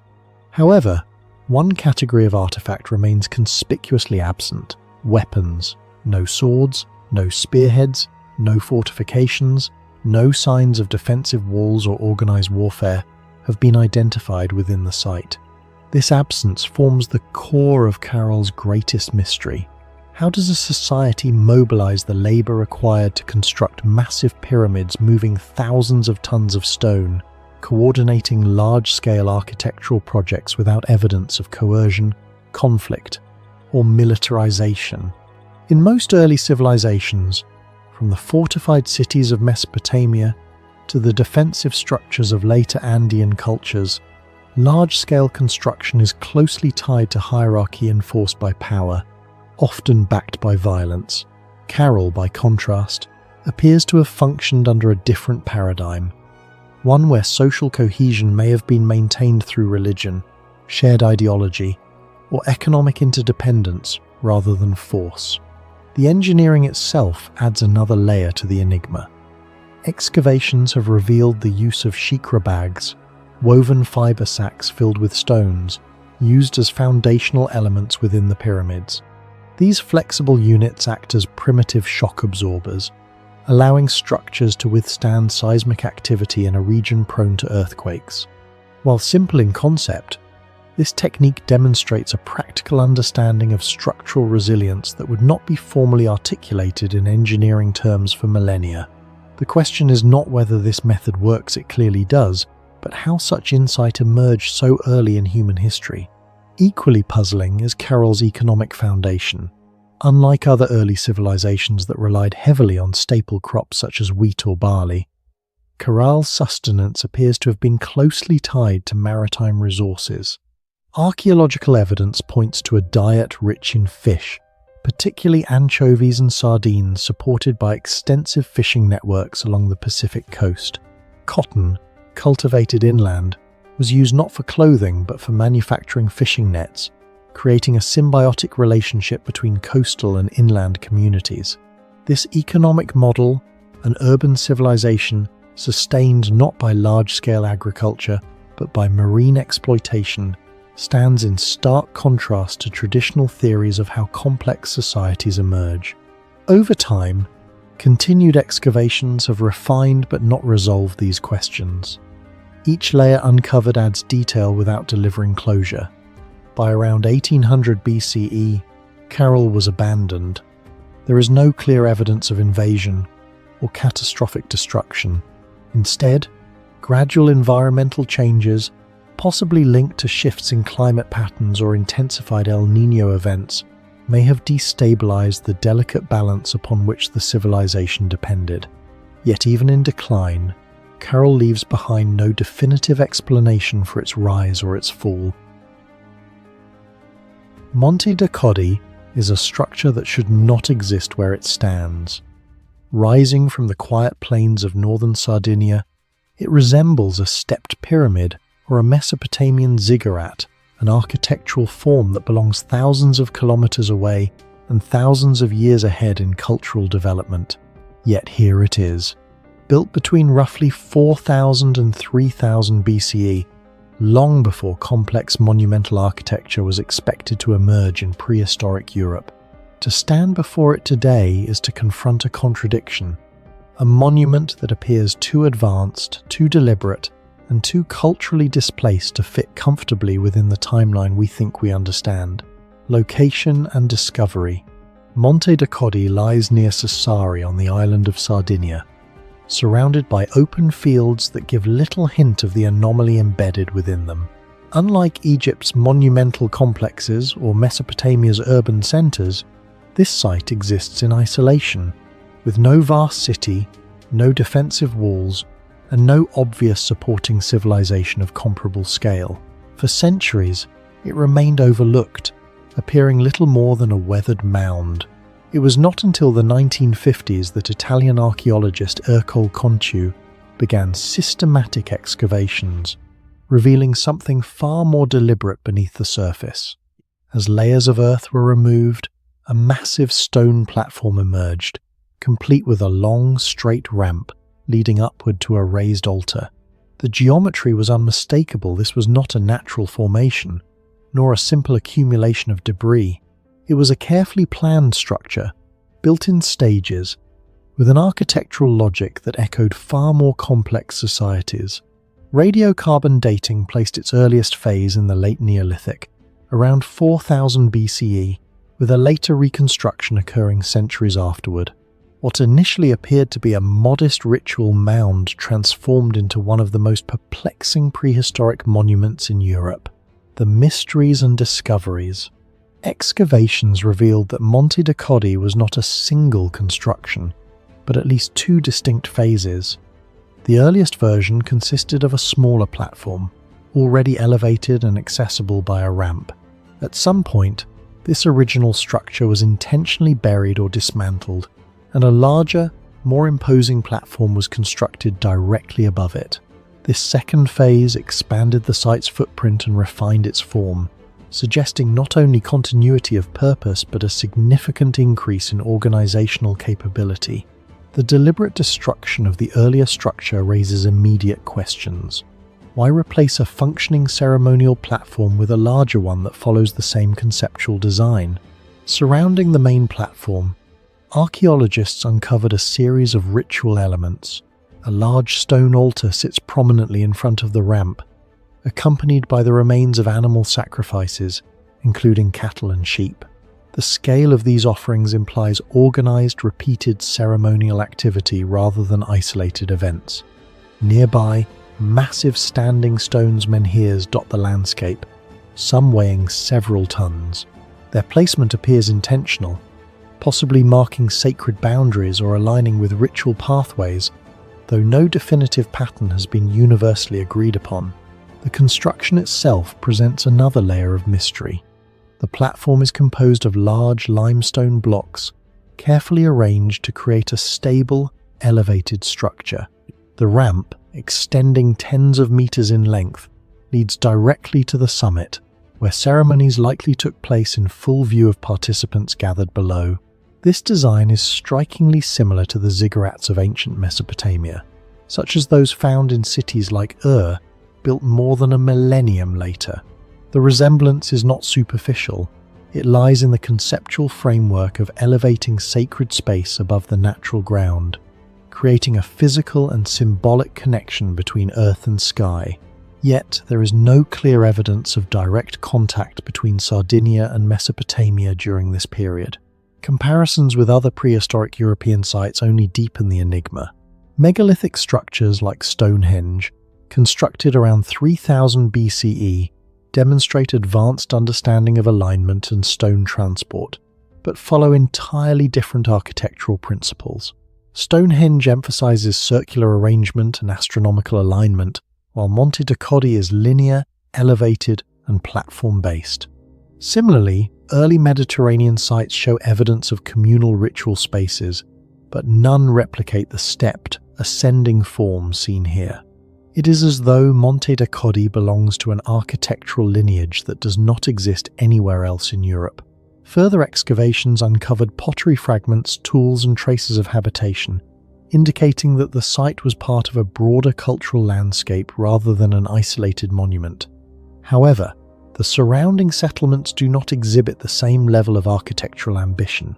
This discrepancy creates a technological and organizational paradox. How could a society capable of constructing such a complex ceremonial platform leave behind so little evidence of comparable advancements in other areas? Another unresolved question lies in the purpose of the structure. While the presence of altars and animal remains strongly suggests ritual activity, the exact nature of these ceremonies remains speculative.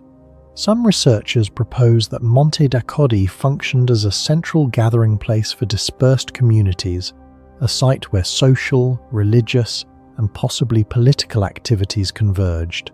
Others suggest a cosmological role, with the elevated platform serving as a stage for observing celestial events or symbolically bridging the human and divine realms. Yet no definitive alignment with astronomical phenomena has been conclusively demonstrated.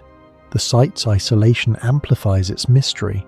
Unlike the monumental complexes of Egypt or Mesopotamia, which evolved over centuries within densely populated regions, Monte Dakodi appears as a singular anomaly. There is no clear progression leading up to it, and no direct successors that continue its architectural tradition. It emerges abruptly in the archaeological record and then disappears just as abruptly, leaving behind a form that seems both advanced and disconnected. Upano Valley is not a lost city. It is an entire civilization hidden in plain sight, buried beneath one of the densest jungles on Earth, and only revealed when technology finally learned how to see through the forest itself. Deep within the eastern lowlands of Ecuador, along the Upano River, lies a region once believed to be untouched wilderness. For decades, the Amazon was considered incapable of supporting large, complex societies. That assumption collapsed when researchers applied LiDAR, a laser-based scanning system that can penetrate dense vegetation and map the terrain below.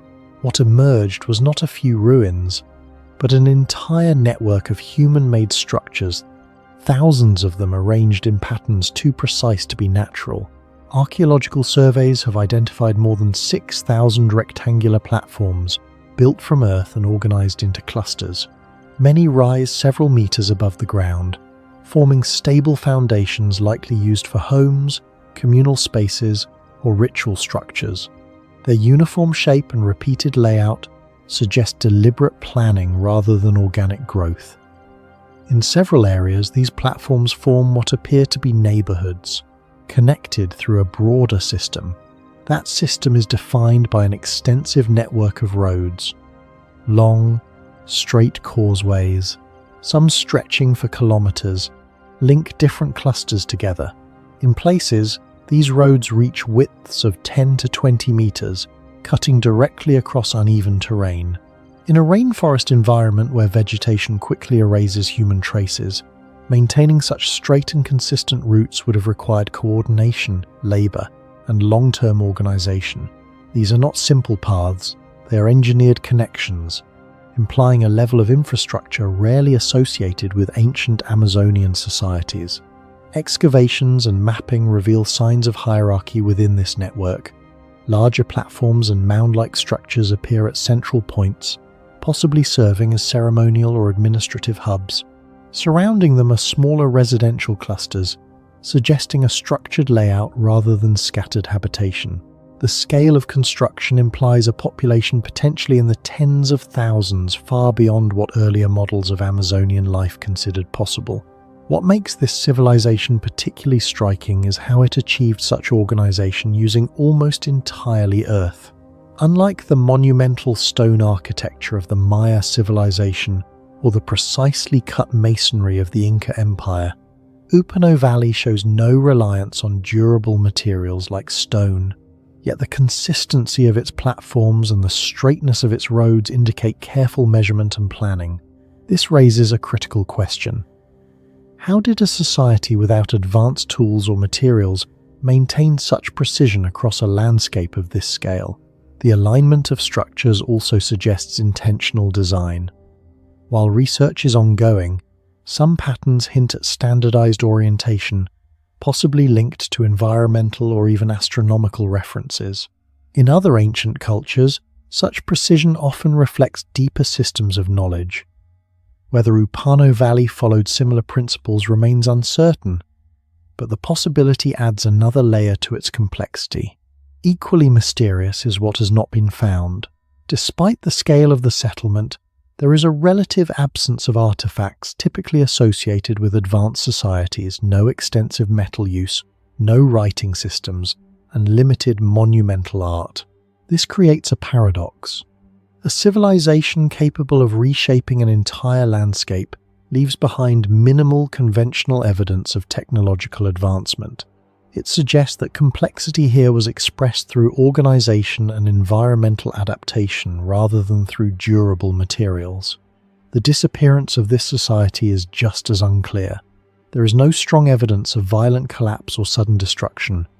Instead, the structures appear to have been gradually abandoned and reclaimed by the forest. Environmental factors such as volcanic activity, climate shifts, or soil depletion may have played a role, but no single explanation fully accounts for the scale of the decline. The transition seems slow, almost silent until the jungle erased it from view. Comparisons with other ancient sites highlight how unusual this is. In Carroll, one of the oldest known cities in the Americas, monumental architecture survives clearly due to dry conditions.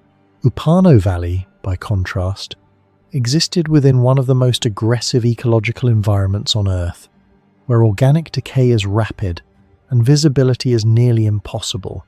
That such a large, structured civilization could exist here and remain hidden for centuries forces a re-evaluation of how many similar societies may still lie undiscovered beneath dense ecosystems.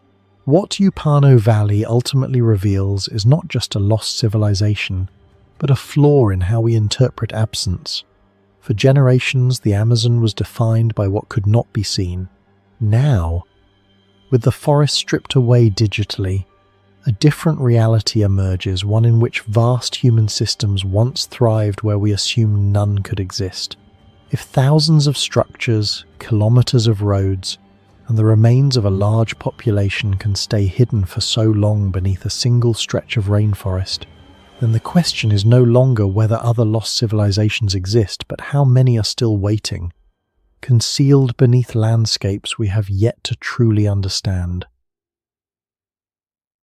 Mesa Verde Cliff Dwellings is a city that should not exist hundreds of stone rooms, stacked and aligned inside sheer vertical cliffs, hidden beneath massive overhangs of sandstone, as if an entire civilization chose to live in a place designed to keep humans out. There are no roads leading in, no open plains surrounding it, no natural pathways that suggest daily life was ever meant to function here. And yet, for centuries, it did. Location and discovery.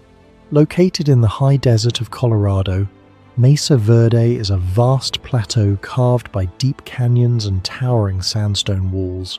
Between roughly 600 and 1300 AD, the ancestral Puebloans transformed these cliffs into one of the most complex settlement systems in North America. The environment itself is unforgiving limited water, extreme seasonal shifts, and thin, fragile soil conditions that would normally restrict large populations rather than support them. In 1888, rancher Richard Wetherill and Charlie Mason came across what appeared to be a stone city embedded in the canyon walls. Unlike many ancient sites, this was not heavily eroded or reduced to foundations. Entire walls still stood. Rooms remained clearly defined.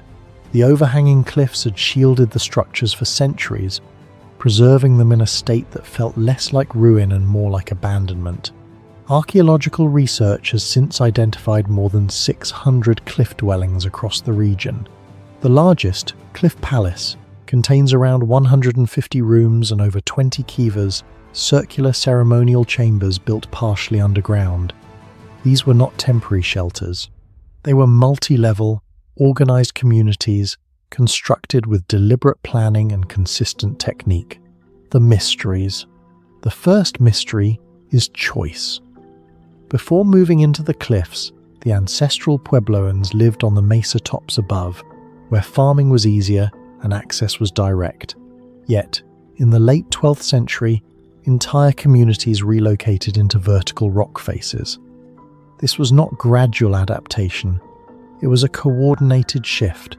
Living in such locations increased difficulty in almost every aspect of daily life, from food transport to basic movement.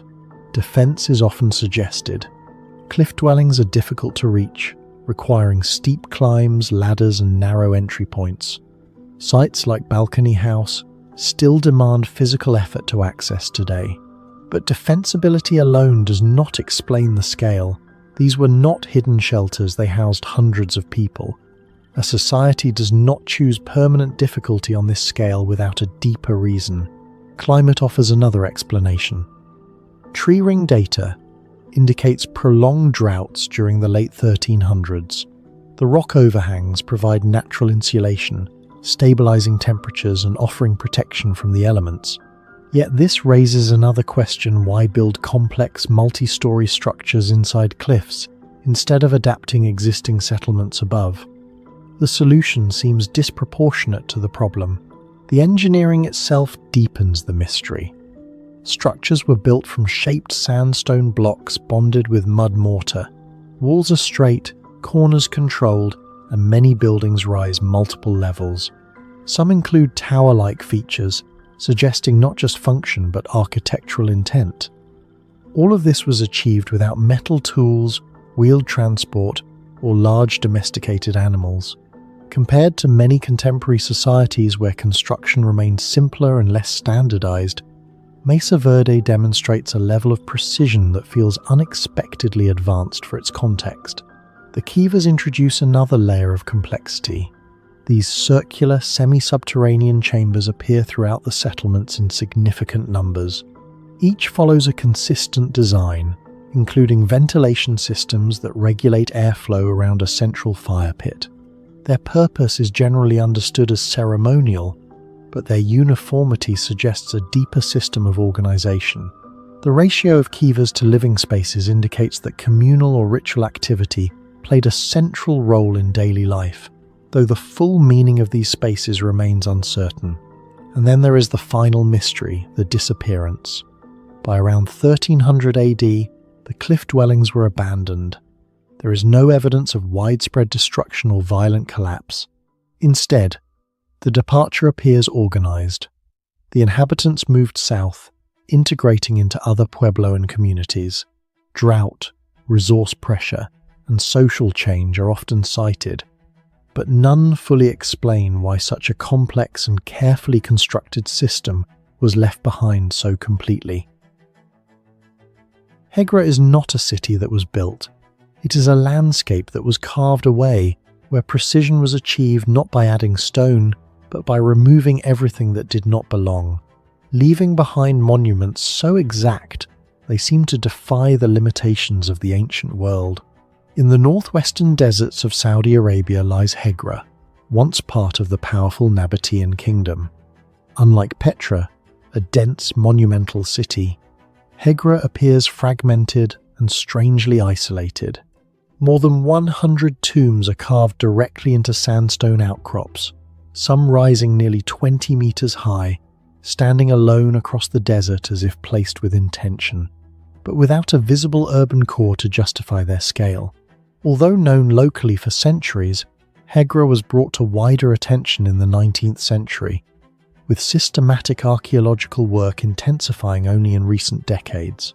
Inscriptions confirm its Nabatean origin, dating primarily between the 1st century BCE and the 1st century CE.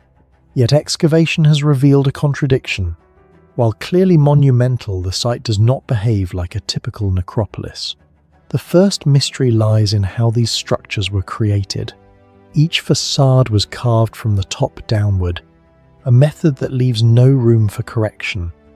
One mistake at the beginning would ruin everything below, and yet the tombs display striking symmetry, clean vertical lines, balanced proportions, and repeating architectural elements such as pilasters and stepped crowns. This is not rough craftsmanship.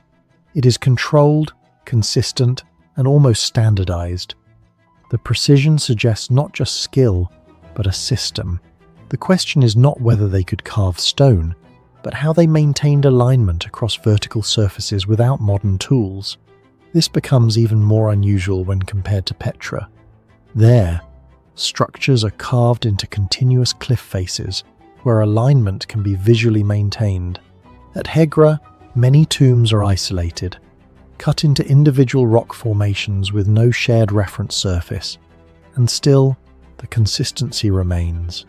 It is as if each monument followed an invisible blueprint, replicated across distance without deviation. Excavations add a deeper layer to the mystery. Many tombs, despite their elaborate exteriors, show little evidence of actual burials. Some interiors are unfinished, others are complete, yet empty. Inscriptions suggest ownership, but the physical absence of remains raises a fundamental question. Why construct such precise monuments that were never fully used? If these were tombs, their function appears incomplete. If they were something else, their true purpose remains unclear. Tool marks and unfinished structures provide rare insight into the process. Some tombs appear frozen mid-construction, revealing stages of carving that suggest a repeatable sequence. This hints at a level of organization closer to a production system than individual craftsmanship. But it also raises another question. Why were these projects abandoned? The pattern of incomplete and completed tombs does not appear random, suggesting a disruption rather than a gradual decline. The spatial distribution of the tombs further challenges conventional explanations. Instead of forming a dense burial complex, many are separated by large distances. Some align with ancient trade routes, reinforcing Hegra's role as a caravan hub. Others stand alone in near isolation, placed where visibility or practicality seems secondary. Compared to other ancient sites, this lack of concentration feels deliberate, but its logic remains difficult to interpret. Taken together, Hegra begins to resemble more than a burial ground.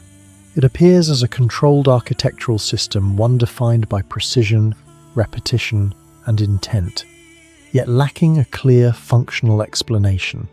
The craftsmanship is too exact for purely symbolic work, yet the usage is too inconsistent for a conventional necropolis. It exists in a space between purpose and display, where meaning is implied but never fully revealed. Modern surveys and digital reconstructions have mapped the site in detail, confirming measurements, patterns, and construction methods. But mapping does not resolve the core questions. The precision can be measured, the absence of use can be documented, but the reason behind both remains uncertain. Hegra does not shock because it is ancient. It shocks because it is precise beyond necessity. It represents a level of control applied to structures whose purpose does not seem to justify that level of effort. And that imbalance between what was built and why it was built is what continues to unsettle archaeologists and visitors alike. If these monuments were not truly meant for the dead, then their purpose lies elsewhere, hidden not beneath the sand, but within a system of knowledge and intention that has yet to be fully understood. Tres Zapotes is a place that does not overwhelm you at first glance. There are no towering pyramids piercing the sky, no grand plazas carved with theatrical symmetry. What stands here feels scattered, almost unfinished low earthen mounds, fragments of stone, silence, and yet buried within this quiet landscape lies a number, just a sequence of carved symbols that may be one of the oldest recorded dates in the entire New World. A number that should not exist here. A number that forces a simple, unsettling question. What if the timeline of ancient Mesoamerica is wrong? Located in the humid lowlands of Veracruz, Mexico, Tres Zapotes was once part of the world shaped by the Olmec civilization, often described as the mother culture of Mesoamerica. Unlike more centralized sites, Tres Zapotes spreads across a wide landscape, its structures dispersed rather than concentrated, giving it an unusually fragmented appearance. The site first drew serious scholarly attention in the late 19th century, but it was during the early 20th century that excavations began to reveal its true significance. Archaeologists uncovered massive basalt heads, monumental sculptures weighing several tons each, alongside altars, stelae, and architectural remnants. Yet these discoveries, impressive as they were, would soon be overshadowed by something far more disruptive. That disruption came in the form of a carved monument known as Stela C. Tres Zapotes. On its surface, partially eroded yet still legible, was a date inscribed in the long count calendar system. When decoded, one face of the monument corresponded to 31 BCE. This is not merely old, it is anomalously old. The long count calendar is most famously associated with the Maya, whose civilization flourished centuries later. Yet here, at a site attributed primarily to the Olmec, appears evidence of a sophisticated chronological system operating far earlier than expected. The implication is immediate and deeply uncomfortable. Either the origins of this calendar system stretch back much further than previously believed, or the cultural boundaries between these civilizations are far less clear than history suggests. Excavations at Tres Zapotes have only deepened the mystery. The colossal heads themselves, carved from dense basalt, present an engineering problem that remains unresolved. The nearest known basalt sources lie dozens of kilometers away, across terrain that would have been difficult to traverse even with modern tools. Each head can weigh between 10 and 40 tons, raising a persistent question. How were these massive stones transported and precisely positioned without the wheel, draft animals, or metal tools?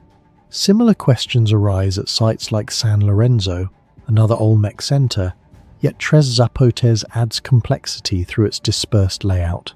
Unlike the highly organized urban planning seen at later sites such as Teotihuacan, where structures align along carefully measured axes, Tres Zapotes appears irregular, almost organic in its development. This raises the possibility that it functioned not as a single unified city, but as a long-lived ceremonial landscape that evolved over generations. What makes this even more intriguing is the site's apparent continuity.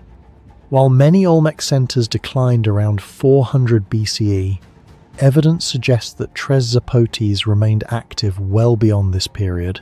Later cultures seem to have occupied or reused the site, interacting with monuments that may already have been ancient to them.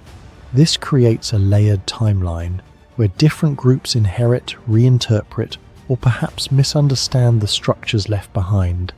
It is a pattern seen elsewhere at places like Monte Alban, or even in distant civilizations such as Egypt, where later dynasties repurposed older monuments, but at Tres Zapotes, the effect is particularly pronounced. The site becomes less a snapshot of a single culture and more a palimpsest of overlapping histories. The long count inscription on Stela C remains the central enigma. If the date is accurate, and there is little reason to doubt the epigraphic analysis, then it suggests that complex timekeeping systems were in use centuries before their supposed emergence. This challenges the linear model of cultural development often applied to Mesoamerica, where innovations are thought to pass neatly from one civilization to another in sequence. Instead, Tres Zapotes hints at a more intricate network of knowledge, one in which ideas may have developed earlier, spread more widely, or even been lost and rediscovered over time. Comparisons with other ancient sites only sharpen this tension.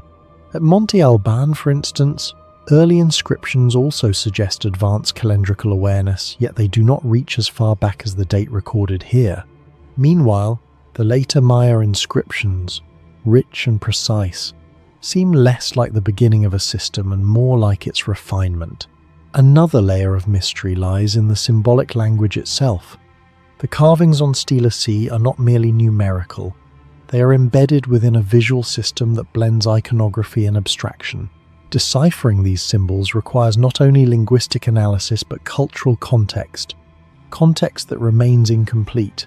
Without a fully understood framework, each interpretation carries a degree of uncertainty. This ambiguity fuels competing theories. Some researchers argue that the Olmec were far more intellectually advanced than traditionally assumed, possessing early forms of writing, mathematics, and astronomy.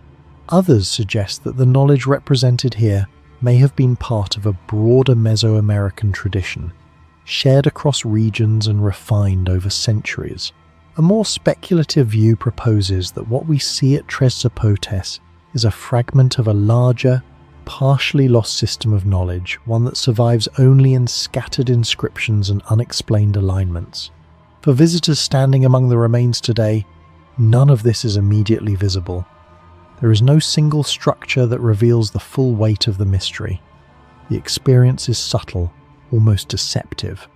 It is only after learning about the carved date, the transported stones, the layered occupations, that the site begins to shift in perception. What seemed modest becomes profound. What looked incomplete begins to feel deliberate. Tres Zapotes does not impress through scale. It unsettles through implication. El-Jimal is a city that should not still exist. Rising from the black volcanic plains of northern Jordan, it appears less like a ruin and more like a place paused mid-breath. Its doors still hanging, its staircases intact, its walls standing in defiance of 15 centuries of abandonment. In a landscape where wood rots, metal corrodes, and empires vanish, this city built almost entirely from black basalt remains. And that is precisely what unsettles archaeologists, engineers and visitors alike. Not that it was built, but that it still stands. Located in the basalt desert of the Hauran region near modern-day Mafraq, el-Jimal was first systematically documented in the late 19th century by Western explorers, with detailed surveys conducted by American archaeologist Howard Crosby Butler in the early 20th century as part of the Princeton expedition to Syria. What he encountered was not a typical ruin field, but an entire urban landscape over 150 structures, many still standing 2 to 3 stories high. Unlike the shattered remnants of Pompeii or the skeletal stone outlines of Petra, el-Jimal preserved something far rarer: architectural continuity. Houses, churches, barracks, and storage complexes remained structurally legible, as if the inhabitants had only just left. Excavations and surveys throughout the 20th and 21st centuries revealed a layered history. The settlement began under the Nabatean civilization around the 1st century CE, later expanded under the Roman Empire, and continued into the Byzantine and early Islamic periods. Yet despite these cultural transitions, one constant remained: the building material. Basalt, dense, heavy, notoriously difficult to cut, was used for everything. Not just walls, but doors, roofs, staircases, even hinges. This alone presents the first major anomaly. In most ancient cities, wood formed the structural skeleton: beams, supports, roofing frameworks. Here, wood is almost entirely absent, and yet the buildings did not collapse. The engineering raises immediate questions.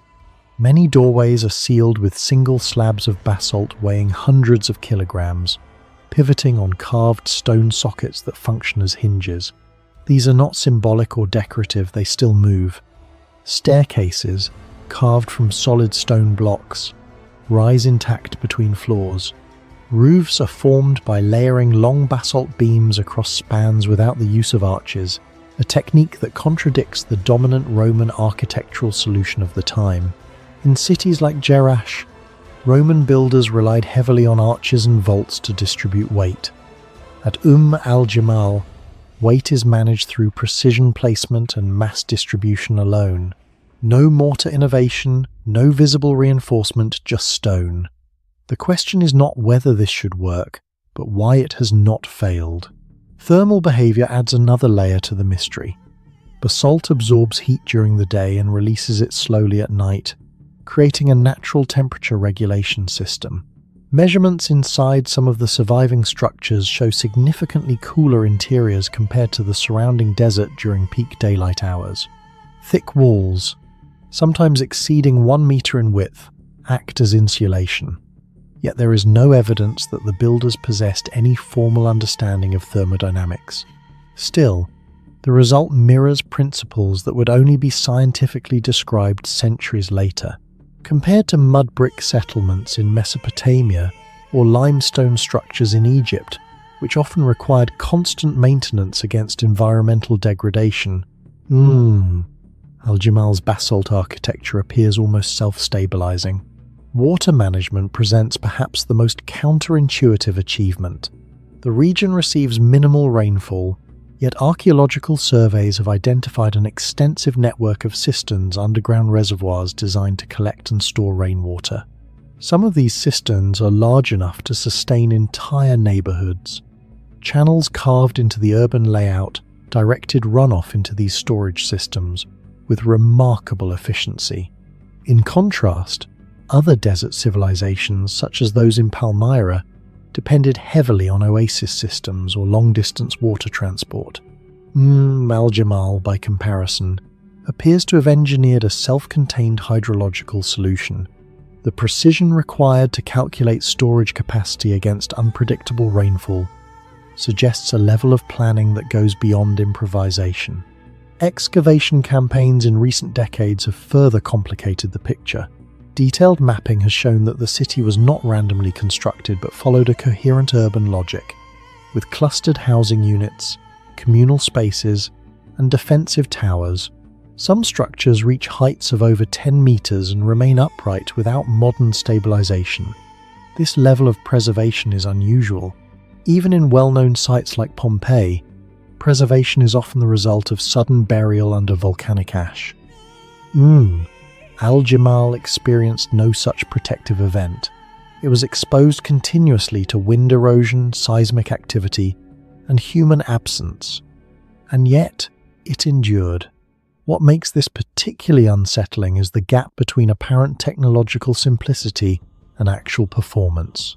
The tools available to the inhabitants, likely iron implements, basic lifting mechanisms, and manual labor, do not easily account for the precision and durability observed. There is no evidence of advanced machinery, no inscriptions describing engineering methods, no surviving manuals, and still, the city functions as proof of a system that worked. Scholars debate whether this represents an overlooked regional adaptation or a lost architectural tradition. Some argue that the Nabateans, known for their hydraulic ingenuity at Petra, may have developed specialized techniques for working with basalt. Others suggest Roman influence, though the absence of standard Roman design elements complicates that theory. A third possibility remains harder to define, that el-Jimal reflects a localized knowledge system, refined over generations and then abandoned, leaving behind only its results. In the end, el-Jimal does not offer a single mystery, but a convergence of them. A city without wood that did not decay, a structural system without arches that did not collapse, a thermal design without theory that still regulates temperature, a water network in a desert that sustained life for centuries. Each element challenges a different assumption about ancient capability. Together, they suggest something more difficult to accept, that our understanding of ancient engineering may be incomplete, not because the evidence is missing, but because it has been standing in plain sight all along. And if a civilization working with stone, gravity, and time alone could build something this enduring, what else have we already seen, but failed to recognize? Roca Vecchia is not just another ancient ruin along the Mediterranean. It is a place where entire civilizations seem to have left fragments of their thoughts carved into stone, only for time to erase the meaning while preserving the message. Visitors arrive expecting coastal beauty and medieval walls. What they encounter instead is something far more unsettling. A natural cave filled with water so clear it looks unreal, surrounded by thousands of inscriptions no one has fully understood. It feels less like a ruin and more like a forgotten archive, one that humanity can see but cannot read. Roca Vecchia lies along the Adriatic coast of Apulia, a region that has long served as a bridge between the Italian peninsula and the eastern Mediterranean. This strategic position made it a crossroads of cultures, trade routes, and invasions for thousands of years. Archaeological evidence suggests that the site was already occupied during the Bronze Age, around the 2nd millennium BCE. when massive stone fortifications were constructed overlooking the sea.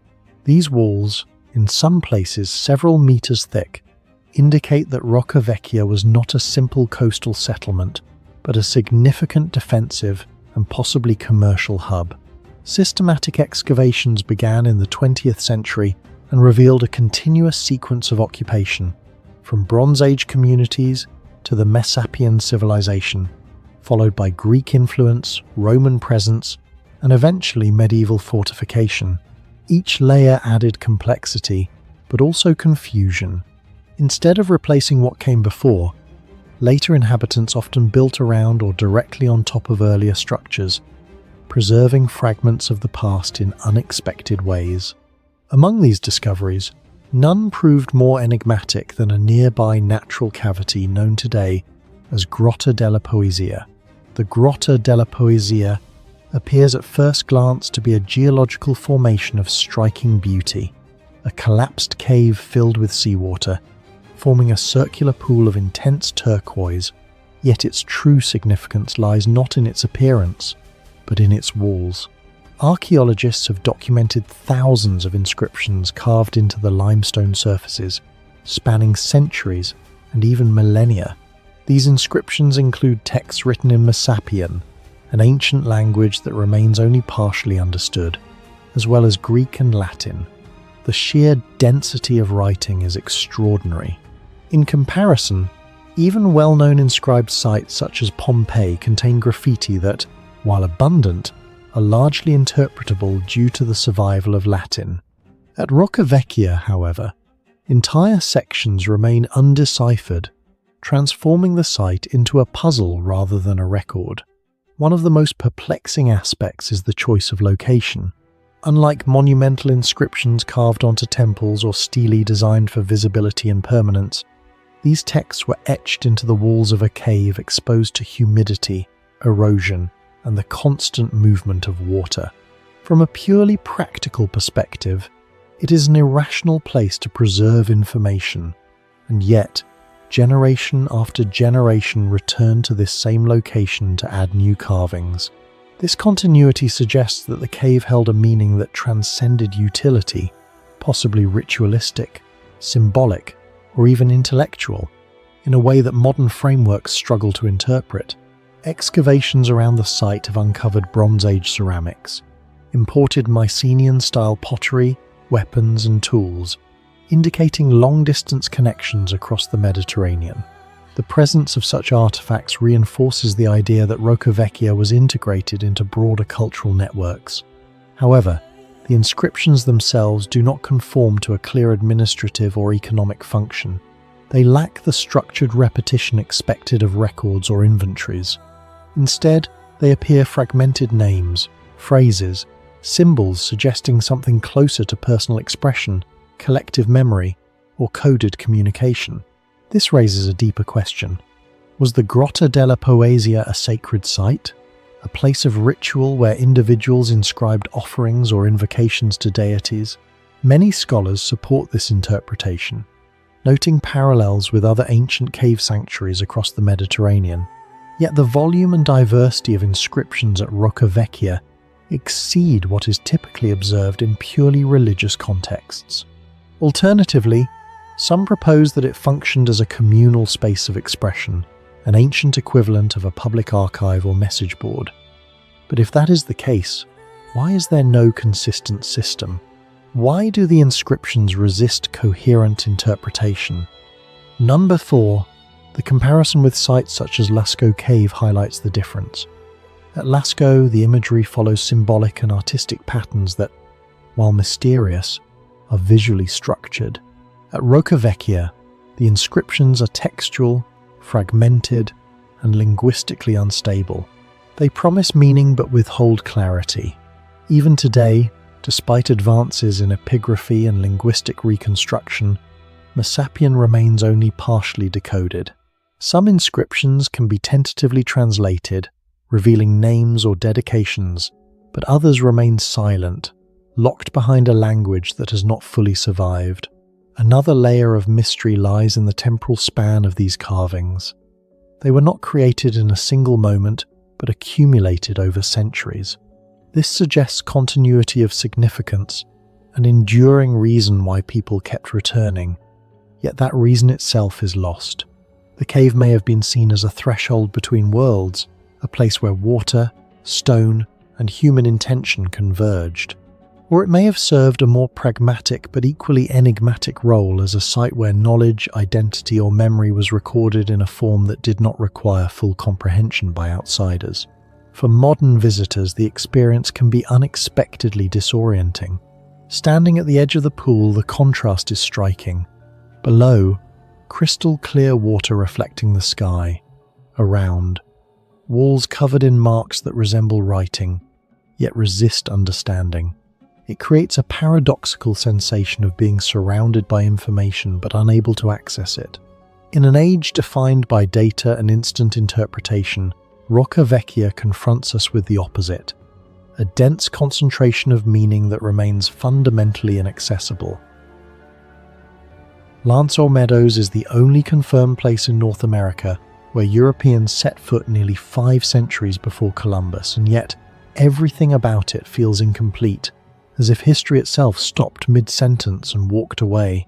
At the northernmost edge of Newfoundland, where the Atlantic crashes against a wind-carved coastline, the land appears inhospitable, even hostile to long-term survival. Temperatures plunge, storms arrive without warning, and resources are scarce. And yet, sometime around the early 11th century, a group of Norse explorers chose this exact location to build something far more deliberate than a temporary camp. For centuries, this story existed only in the Icelandic sagas tales of a distant land called Vinland, dismissed by many historians as myth. That changed in 1960, when Norwegian explorer Helge Ingstad and archaeologist Anne Steiningstad uncovered something unexpected beneath the grass: the unmistakable remains of a Norse settlement. Excavations revealed 8 turf-built structures arranged in a layout strikingly similar to Viking sites in Greenland and Iceland. These were not crude shelters, but carefully constructed buildings with thick sod walls designed for insulation, internal partitions, and evidence of organized domestic life. Radiocarbon dating, combined with later dendrochronological analysis linked to a solar storm event, would eventually place human activity here precisely in the year 1021, making it the earliest confirmed European presence in the Americas. This alone should have reshaped the narrative of exploration, but the deeper archaeologists dug, the stranger the story became. Among the most significant discoveries was a small but unmistakable ironworking site. Slag deposits and the remains of a bloomery furnace indicate that the inhabitants were producing iron locally in extraordinary detail in this context. Unlike indigenous populations of the region at the time, the Norse possessed metallurgical knowledge, and here, at the edge of a new continent, they were actively transforming raw bog iron into usable tools. This was not a drifting expedition relying on supplies brought from afar. It was a self-sustaining operation, however brief. And yet, the scale of the settlement contradicts that interpretation. With only a handful of structures, it was too small to function as a permanent colony, but too sophisticated to be a temporary outpost. Even more intriguing is the presence of artifacts associated with textile production, including a spindle whorl. This single object carries enormous implications. It suggests that women were present at the site, indicating that this was not merely a male-led exploratory mission, but a community attempting to replicate aspects of Norse domestic life in a new world. Such details align with the Vinland sagas, which describe voyages involving entire families. But if this was truly an attempt at settlement, why did it fail so completely that no lasting trace followed? Clues point beyond the site itself. Among the botanical remains recovered were butternut seeds from a tree species that does not grow anywhere near Newfoundland. The nearest natural range lies hundreds of kilometers to the south. This suggests that the Norse did not stop here. They traveled deeper into the continent, exploring regions far beyond what has been physically uncovered. In this light, Lanzarote Meadows begins to look less like a destination and more like a gateway, a staging point for journeys into an unknown interior. Comparisons with other Norse settlements deepen the mystery. In Greenland, Viking communities endured for centuries despite similarly harsh conditions, developing farms, trade networks, and a distinct cultural presence. In Iceland, they transformed a remote island into a thriving society. Yet here, in North America, a land rich in timber, wildlife, and resources, their presence flickered briefly and vanished. The usual explanations fall short. Conflict with indigenous peoples is often cited, supported loosely by saga accounts referring to hostile encounters with Skraelings. But archaeological evidence of sustained violence is minimal. Environmental hardship is another theory, yet conditions were arguably no worse than those in Greenland, where Norse settlers persisted for generations. What remains is a pattern that resists simple explanation. The site shows clear planning, technological capability, and intent. It confirms contact between two worlds, long before it was supposed to happen. And yet, it left no lasting imprint, no expansion, no continuity, no transformation of the surrounding region.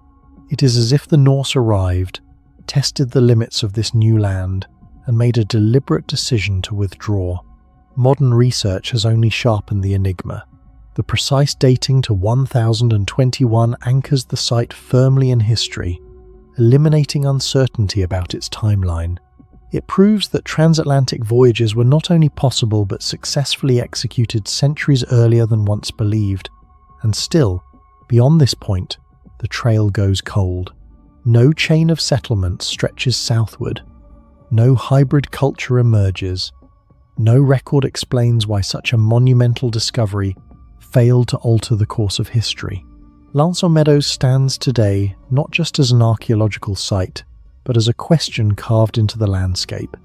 It is evidence of a journey completed but a story unfinished. A place where technological knowledge, human ambition, and geographical discovery converged, and then abruptly stopped. And perhaps the most unsettling possibility is this: if this site was only the beginning, then how much of that journey still remains hidden, waiting somewhere beyond the edge of what we have chosen to remember? A massive ship lay buried beneath the soil of England for over 1,000 years, carrying weapons, gold, and symbols of immense power. When it was finally uncovered, it rewrote everything historians thought they knew about the so-called Dark Ages. But at the centre of this royal burial, one detail refused to make sense. There was no body, no bones, no remains, just a ghost ship, perfectly outlined in the earth, as if the past had preserved its shape but erased its occupant. Sutton Hoo is located in Suffolk, on the eastern coast of England, overlooking the River Deben. The landscape appears unremarkable at first, rolling fields interrupted by a series of low, grassy mounds. But beneath these mounds lies one of the most important archaeological sites in Europe, a burial ground that dates back to the early 7th century, during the height of Anglo-Saxon power. In 1939, a landowner named Edith Pretty became convinced that the strange mounds on her property concealed something significant. Without formal evidence, driven largely by intuition, she hired a local excavator, Basil Brown, to investigate. Brown was not a university-trained archaeologist. He was self-taught, meticulous, and largely unknown in academic circles. Yet within weeks of beginning the excavation, he uncovered rivets arranged in a pattern that revealed the outline of something extraordinary: a full-size ship buried beneath the mound. What began as a personal curiosity had suddenly become a discovery of national importance. As the soil was carefully removed, the shape of a ship nearly 27 meters long emerged not through preserved wood, but through stains in the earth. The timber had completely decayed over the centuries, leaving behind only a chemical shadow in the sand. It was as if the ship had dissolved, but its memory remained. Inside the burial chamber at the center of the vessel, archaeologists uncovered an astonishing collection of artifacts: gold buckles, intricately decorated weapons, silver bowls, and ceremonial objects of unmatched craftsmanship. Among them was the iconic Sutton Hoo helmet, shattered into hundreds of fragments and later painstakingly reconstructed. The scale and quality of these items suggested something undeniable. This was no ordinary burial. It was royal. Everything about the site pointed to the burial of a powerful ruler, possibly Radwald of East Anglia, a king known from historical records. The wealth of the grave goods, the symbolism of the ship, and the strategic location all aligned with what would be expected of a king's final resting place. And yet, there was no body, no skeleton, no trace of human remains. The central figure, the one for whom this monumental burial had been constructed, was completely absent. One explanation suggests that the acidic soil dissolved the bones over time, leaving nothing behind. But this raises another question. If the body vanished so completely, how can we be certain who was buried here at all? The tomb is both full and empty, rich with meaning, yet missing its most important piece. In 2008, deep inside Denisova Cave in the Altai Mountains of Siberia, archaeologists were carefully excavating layers of sediment that had accumulated over hundreds of thousands of years when they uncovered a tiny fragment of bone, no larger than a fingernail, buried among countless other remains. It showed no obvious signs of importance and could have easily been dismissed as just another piece of an already known species. Yet this insignificant fragment, discovered without ceremony or expectation, would go on to trigger one of the most disruptive revelations in the history of human evolution. When scientists analysed the DNA extracted from the bone, they expected to classify it within known human groups such as Homo sapiens or Neanderthal, but the genetic sequence refused to fit either category, and instead revealed a completely distinct lineage, one that had never been identified before through fossils or archaeological records, leading to the naming of an entirely new group, the Denisovans, marking the first time in history that a human species was discovered through genetic evidence alone rather than physical remains. Unlike other ancient humans, Denisovans left behind almost no identifiable skeletal structure, with evidence limited to a few teeth, a finger bone, and scattered fragments, forcing scientists to reconstruct their existence almost entirely through DNA analysis, meaning that their physical appearance remains largely unknown and speculative, making them a unique case in human evolution where a species is defined more clearly by its genetic code than by its anatomical form.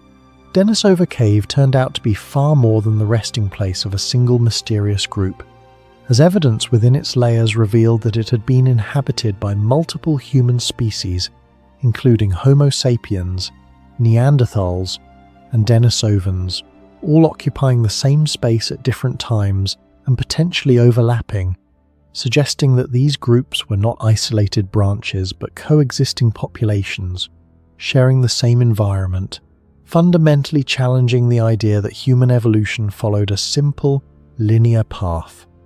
One of the most striking discoveries from the cave was a fragment belonging to a young female individual whose DNA revealed that she was the direct offspring of a Neanderthal mother and a Denisovan father, a first-generation hybrid, proving that these groups did not merely coexist but actively interbred, forming genetic connections that blur the boundaries between what were once considered separate species and revealing that human evolution is better understood as a complex web rather than a cleanly branching tree. Although Denisovans no longer exist as a distinct population, their genetic legacy survives in modern humans, particularly in populations across Southeast Asia and Oceania, where up to 5% of their DNA persists, contributing to traits such as improved adaptation to high-altitude environments and enhanced immune responses, demonstrating that Denisovans were not entirely lost to time, but instead became part of the genetic foundation of modern humanity. Excavations within Denisova Cave also uncovered artifacts that challenge expectations for the technological capabilities of ancient humans, including a polished stone bracelet with a precisely drilled hole and finely crafted tools that suggest a level of sophistication far beyond what is typically associated with the time period, raising unresolved questions about who created these objects and whether Denisovans themselves possessed advanced skills that have yet to be fully understood. The cave itself functions as a layered archive of human presence spanning more than 200,000 years, with each layer preserving traces of different populations, environmental conditions, and technological developments, creating a continuous record that allows researchers to observe the shifting dynamics of human evolution within a single location, making Denisova Cave one of the most important archaeological sites ever discovered. The discoveries at Denisova Cave have forced scientists to abandon the simplistic model of human evolution in which Homo sapiens replaced all other human species, replacing it instead with a far more complex picture of overlapping populations, genetic exchange and coexistence, where multiple forms of humanity interacted and influenced one another in ways that are only now beginning to be understood. Despite the profound impact of these findings, one of the most fundamental questions remains unanswered. What did Denisovans actually look like, as the absence of a complete skeleton means that their physical form can only be approximated, leaving them as a species that is scientifically confirmed, yet visually uncertain, known in detail at the genetic level but still hidden in terms of appearance, making them one of the most enigmatic branches of the human story. In 1947, in the barren cliffs overlooking the Dead Sea near Qumran, a young Bedouin shepherd threw a stone into a dark cave while searching for a lost goat. Instead of silence, he heard something unnatural. A sharp, hollow crack like pottery shattering in the dark. Curious, he climbed inside. What he found was not treasure in the traditional sense, but something far more valuable. Tall clay jars, sealed for centuries, containing ancient scrolls wrapped in linen. There was no archaeological team, no planned excavation, no historical expectation. Just a random act, an accident that would trigger one of the most important discoveries in human history. This moment, born out of chance, would uncover texts older than any known copies of the Bible, forcing historians to reconsider everything they thought they knew about the ancient world. The scrolls had been hidden for nearly 2,000 years. Carefully placed inside clay jars and sealed within remote caves, they survived in the dry desert air, protected by isolation and time. Dating from roughly the 3rd century BCE to the 1st century CE, these texts were already ancient when they were hidden. But the question remains, why hide them at all? One theory suggests urgency. During the Roman advance into Judea, particularly around the time of the Jewish revolt, communities may have concealed their most sacred writings to protect them from destruction. Another possibility is more deliberate, that these caves were not emergency hiding places, but part of a controlled archive, a hidden library designed to preserve knowledge outside the reach of the world. Either way, what we see is not random storage. It is intentional preservation. Someone, at some point, made a conscious decision that these texts were too important to be lost. Before scholars could fully understand what had been found, the scrolls entered a completely different world, the antiquities market. Bedouin tribes sold the first discoveries to local dealers, who in turn sold them to collectors and institutions. Pieces were cut, separated, and scattered across different countries. Some fragments were treated as simple artifacts, their true significance not yet fully understood. Others were sold in secret, passed from hand to hand in quiet transactions. What began as a unified archive became a fragmented puzzle, broken not by time but by human intervention. This chaotic distribution would later complicate decades of research. Scholars were no longer studying a single collection. They were trying to reconstruct something that had already been torn apart. Among the scrolls were texts that would redefine biblical history. These included some of the oldest known copies of the Hebrew Bible ever discovered. One of the most famous examples is the Great Isaiah Scroll, a nearly complete manuscript that predates previously known versions by over 1,000 years. What shocked researchers was not just the age, but the accuracy. When compared to later versions of the same texts, the differences were surprisingly small. Across centuries of transmission, the core content had remained remarkably stable. This raised a critical question. How were these texts copied with such precision over such vast periods of time? The answer points to a level of discipline, training, and textual control that challenges common assumptions about ancient societies. These were not casual copies.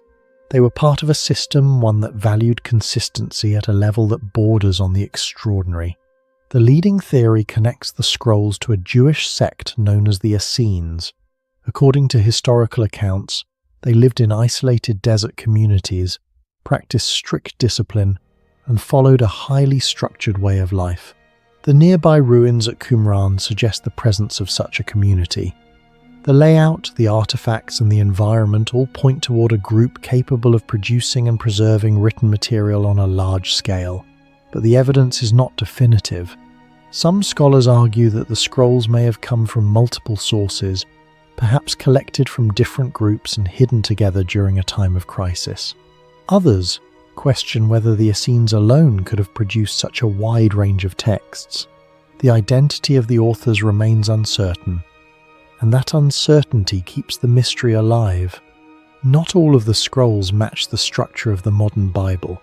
Alongside familiar texts are documents that describe apocalyptic wars, strict community laws, and interpretations of scripture that differ from accepted traditions. The War Scroll, for example, outlines a final battle between forces of light and darkness. The Community Rule describes a highly controlled society governed by strict codes of behavior. These writings raise difficult questions. Were these beliefs once more widespread than we think? Were certain ideas excluded over time as religious traditions evolved? And if so, what determined which texts were preserved and which were left behind? The scrolls do not just confirm history, they complicate it. Today, the Dead Sea Scrolls exist as more than 100,000 individual fragments. Many are no larger than a fingernail. Reconstructing them is one of the most complex puzzles in archaeology. Scholars must analyze handwriting styles, material composition, and even microscopic patterns in the parchment to determine which pieces belong together. In recent years, digital imaging and artificial intelligence have begun to assist in this process, revealing connections that were previously impossible to see. But the work is far from complete. Each fragment is a piece of a larger story, one that we are still trying to understand. And with so many pieces missing, the final picture remains incomplete. In 1945, in the barren desert near Nag Hammadi, a single accident triggered one of the most disturbing discoveries in religious history. A farmer digging for fertilizer struck something hard beneath the soil, a sealed clay jar, buried and untouched for over 16 centuries. He hesitated. Local folklore warned that such containers might hold a jinn, a spirit capable of bringing misfortune or death. But curiosity won. When the jar was finally broken open, it did not release a spirit.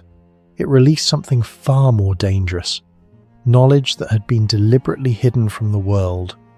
The man who made the discovery, Muhammad al-Saman, had no idea what he was holding. Inside the jar were 13 ancient books, codices made of papyrus, carefully bound and preserved. These texts, written in the Coptic language, would later be identified as a collection of over 50 early Christian writings. Today, this event is known as the Nag Hammadi discovery, but at that moment it was nothing more than a strange and confusing find. one that would nearly be lost forever before anyone realized its importance. When scholars finally began to study the recovered manuscripts, the true shock emerged. Among the texts were works such as the Gospel of Thomas, the Gospel of Philip, and the Gospel of Truth. These were not ordinary religious writings. They were alternative accounts, teachings attributed to Jesus Christ that differed radically from the canonical Bible. Some emphasized secret knowledge over faith. Others presented a version of spiritual enlightenment that bypassed traditional religious authority entirely. These were not just forgotten texts, they were forbidden ideas. At the center of the Nag Hammadi library lies a belief system known as Gnosticism. Its implications are unsettling. According to these texts, the physical world is not a divine creation, but a flawed construct, a kind of prison. Humanity is trapped within it, unaware of its true origin. Salvation does not come through worship or obedience, but through knowledge, hidden knowledge, accessible only to those who seek it. In this framework, even the Creator described in traditional scripture may not be the ultimate God but a lesser entity. If true, this would not just reinterpret religion, it would dismantle it. The question that haunts this discovery is simple. Why were these texts hidden in the first place? One widely accepted theory points to the 4th century, when church authorities began to formalize the canon of the New Testament. Under figures such as Athanasius of Alexandria, certain writings were declared orthodox, while others were condemned as heretical. The Nag Hammadi texts likely fell into the latter category. Faced with destruction, someone chose a different path. Instead of burning them, they sealed them in a jar and buried them in the desert, perhaps hoping that one day they would be rediscovered. Since their discovery, these texts have fueled intense debate. Are they distorted interpretations, fringe beliefs that diverged from the original teachings of Christianity, or are they remnants of a more complex and diverse early tradition, one that was later simplified, edited, and controlled? Scholars remain divided. Some argue that these writings represent a philosophical evolution rather than historical truth. Others suggest that they preserve ideas that were intentionally erased. The difficulty lies in the absence of certainty. With key documents destroyed and context lost, the full picture may never be reconstructed. What makes the Nag Hammadi library so controversial is not just its age but its implications. These texts challenge the very structure of organized religion. They suggest that spiritual authority does not belong to institutions, but to individuals. They imply that enlightenment is internal, not granted. In some cases, they elevate figures like Mary Magdalene to positions of insight and importance that contradict later traditions. These are not minor differences. They are structural contradictions, ideas that, if widely accepted, could have reshaped the development of religious history entirely. Beneath one of the most beautiful cities on earth lies something profoundly unsettling. Not ruins, not forgotten architecture, but an entire city of the dead. Millions of human remains arranged in endless corridors, stretching far beyond what maps can confirm. This was not discovered through careful exploration or scientific curiosity. It was revealed by accident, by collapse, by crisis, by a city that nearly fell into the void beneath it. The Paris Catacombs are not just a historical site. They are a hidden layer of reality, one that was never meant to be fully understood. The catacombs lie beneath Paris, hidden under streets, buildings, and monuments that define the modern world. What appears above ground as order and civilization rests on a fractured, hollow foundation. The tunnels extend for hundreds of kilometers, forming a labyrinth that mirrors the city above but darker, silent, and infinitely more disorienting. Only a fraction is open to the public. The rest exists beyond regulation, beyond mapping, and in many cases, beyond comprehension. The catacombs were not discovered in the traditional sense. they were forced into awareness by disaster. In 1774, a massive section of road in Paris suddenly collapsed, swallowing buildings into the ground. Entire neighbourhoods were at risk. The cause was traced to ancient limestone quarries beneath the city, vast, unstable and largely forgotten. This catastrophe triggered a desperate effort to explore and stabilise the underground. What engineers found was not just empty space, but an immense network of tunnels stretching far beyond expectations. Without this collapse, the catacombs might have remained hidden indefinitely. Originally, these tunnels were Roman-era limestone quarries, carved to build the city above. But by the late 18th century, Paris faced another crisis. Its cemeteries were overflowing. Disease spread. The ground itself became contaminated. The solution was as radical as it was disturbing. Move the dead underground. Over years, millions of bodies were exhumed and transferred into the tunnels. Bones were stacked, arranged, and organized into walls. What began as a structural necessity became something else entirely, a deliberate architecture of death, built beneath a living city. Attempts to map the catacombs revealed a system far more complex than expected. Engineers documented sections, reinforced tunnels, and created official pathways. But large portions remained uncharted. Some passages led nowhere. Others connected in ways that defied logic. Even today, estimates suggest over 300 kilometers of tunnels, yet no complete map exists. The deeper one goes, the less certain the structure becomes. It is not just vast, it is inconsistent, fragmented, and in some places, completely unknown. At first glance, the catacombs appear to serve a clear function: storage of human remains. But the scale and organization raise uncomfortable questions. Why create such an extensive network for what could have been a simpler solution? Why design corridors, chambers, and structured layouts deep underground? Some sections show signs of deliberate planning beyond necessity, symmetry, alignment, and architectural intention. This suggests the catacombs may not be merely a response to crisis, but the continuation of a system whose original purpose has been partially lost. The catacombs are not just empty tunnels. They are places where people have disappeared. One of the earliest recorded cases is Philibert Aspert, who entered the tunnels in 1793 and never found his way out. His remains were discovered years later, deep within the maze. Modern explorers have reported similar experiences: disorientation, panic, and the overwhelming sense that the environment itself resists navigation. In a space where every turn looks the same, a single mistake can become irreversible. One of the most disturbing modern mysteries involves a video camera discovered within the catacombs. The footage shows an individual moving through the tunnels, increasingly anxious, before suddenly breaking into a run. The camera falls. The person never returns. There is no identity, no explanation, no confirmed outcome. Whether the fear was psychological or triggered by something real remains unknown, but the recording leaves behind a single, unresolved question.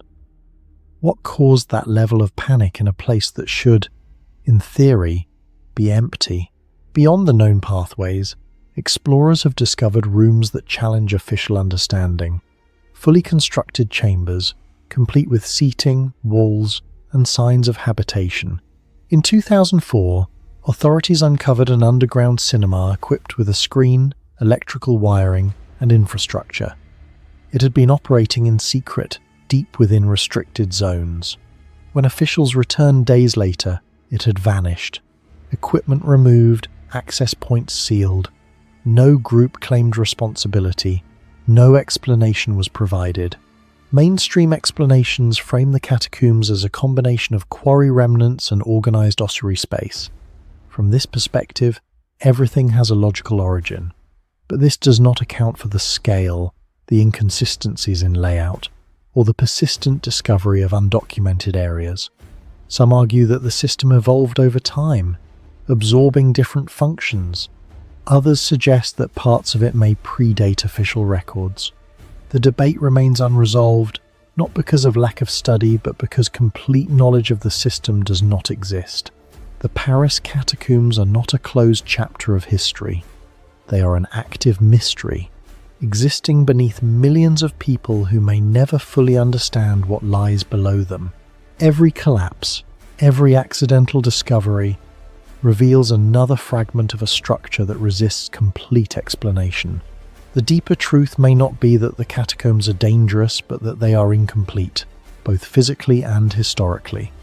And somewhere within that darkness, there may still be sections no one has ever seen. Unlike many ancient wonders buried deep beneath the earth, the Temple of Hatshepsut was never truly hidden. It stood, partially exposed, against the cliffs of Deir el-Bahari for centuries, and yet it vanished not physically, but historically. Covered by sand, damaged by time, and stripped of its identity, the structure became something people could see, but not recognize. Travelers passed it, locals lived near it, but its story had been erased so completely that it no longer existed in memory. This is not a case of discovery, it is a case of rediscovery after deliberate historical amnesia. There was no single dramatic moment when the temple was found. Instead, it revealed itself slowly, almost reluctantly. Early explorers in the 19th century recorded ruins without fully understanding their significance. Later, excavations peeled back layers of debris, uncovering terraces, statues, and inscriptions piece by piece. Each phase of excavation didn't just reveal architecture, it rewrote assumptions. What seemed like scattered ruins began forming a coherent design, as if the monument was reconstructing itself in front of human eyes. The discovery was not an event, it was a process stretched across decades. As more of the temple emerged, a disturbing pattern became clear. Statues were smashed, faces were chiseled away, names were deliberately removed from inscriptions. This was not random destruction caused by time or invasion, it was targeted. Someone had attempted to erase Hatshepsut from history. The leading suspect is Thutmose III, her successor, but the motive remains uncertain. Was it political consolidation, personal resentment, or an attempt to correct what some may have seen as an unacceptable anomaly, a woman ruling as pharaoh? The temple is not just a monument, it is a crime scene. The mystery deepens when we examine how Hatshepsut chose to present herself. In carvings and statues, she appears not as a woman, but as a male king. She wears the false beard, adopts the masculine form, and embodies the traditional image of pharaonic authority. Yet inscriptions still refer to her using feminine language. This dual identity is not a mistake. It is intentional. It suggests a ruler navigating a system that could not fully accept her, forcing her to become something else in order to rule. The result is a paradox preserved in stone, a woman who became a king, but never stopped being a woman. The temple's design is striking even by modern standards. 3 vast terraces rise in perfect alignment with the surrounding cliffs, connected by long ramps and framed by symmetrical colonnades to the landscape, as if it was carved out of the mountain rather than built upon it. The precision of its geometry raises uncomfortable questions. How did ancient builders achieve such alignment and balance without modern surveying tools? The structure does not look experimental. It looks intentional, calculated, and fully understood. Some researchers suggest that the temple's orientation may align with solar events or religious cycles tied to the god Amun. If true, this would place the monument within a broader tradition of sacred architecture designed to interact with the cosmos. However, the evidence is debated. The alignments are suggestive, but not universally accepted. This uncertainty creates a familiar tension. Are we looking at deliberate astronomical design, or are we imposing patterns onto coincidence? The temple sits at the edge of that question, offering just enough precision to provoke doubt but not enough to resolve it. Among the temple's most famous reliefs is the depiction of an expedition to a distant land known as Punt. The carvings show exotic animals, foreign architecture, and the transport of valuable goods such as incense trees. It appears to be a detailed record of a successful mission, but there is a problem. External evidence for Punt is limited. Its exact location remains uncertain. This raises a critical question. Are these scenes, historical documentation, or political storytelling? If the expedition was exaggerated or symbolic, then the temple itself becomes a tool of narrative control, shaping how power was perceived. A mortuary temple is meant to honor the dead, to serve as a focal point for rituals connected to the afterlife. Yet Hatshepsut's body was not found here. For centuries her remains were missing, her burial uncertain. Only in modern times were potential remains identified through forensic analysis, including dental evidence. This absence adds another layer to the mystery. A monument built to secure eternal remembrance failed to protect even the physical presence of the one it was meant to honor. The destruction of the temple created an enormous challenge for archaeologists. Thousands of fragments, broken statues, shattered reliefs, displaced blocks had to be studied, matched, and reassembled. In many cases, reconstruction is still ongoing. What we see today is not the original structure, but a carefully rebuilt approximation. Every restored column and reattached fragment represents a decision, an interpretation. The temple is both ancient and modern, a collaboration between its original builders and those trying to understand them. What stands today is not the temple as it was, but the temple as it could be recovered. It has been buried, destroyed, forgotten, and rebuilt. Its creator was erased, then rediscovered. Its stories are carved in stone, yet remain open to interpretation. The deeper we study it, the clearer one truth becomes. This is not a finished history. It is an incomplete record. And somewhere between what was built, what was destroyed, and what has been reconstructed, the original meaning of this monument may still be missing. They were not searching for a mystery. There was no expedition, no grand discovery, no moment of triumph. Instead, it began with something far more unsettling, a simple burial that went wrong. In the late 16th century, beneath a monastery in Palermo, a body placed into the earth did not decompose as expected. It did not rot, collapse, or vanish into dust.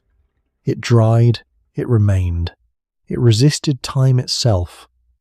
What should have been a quiet return to the soil became the first crack in a reality no one fully understood. Because this was not preservation by design. It was an accident that should not have worked, and yet it did. The Capuchin monks, who managed the underground crypt, noticed something deeply unusual.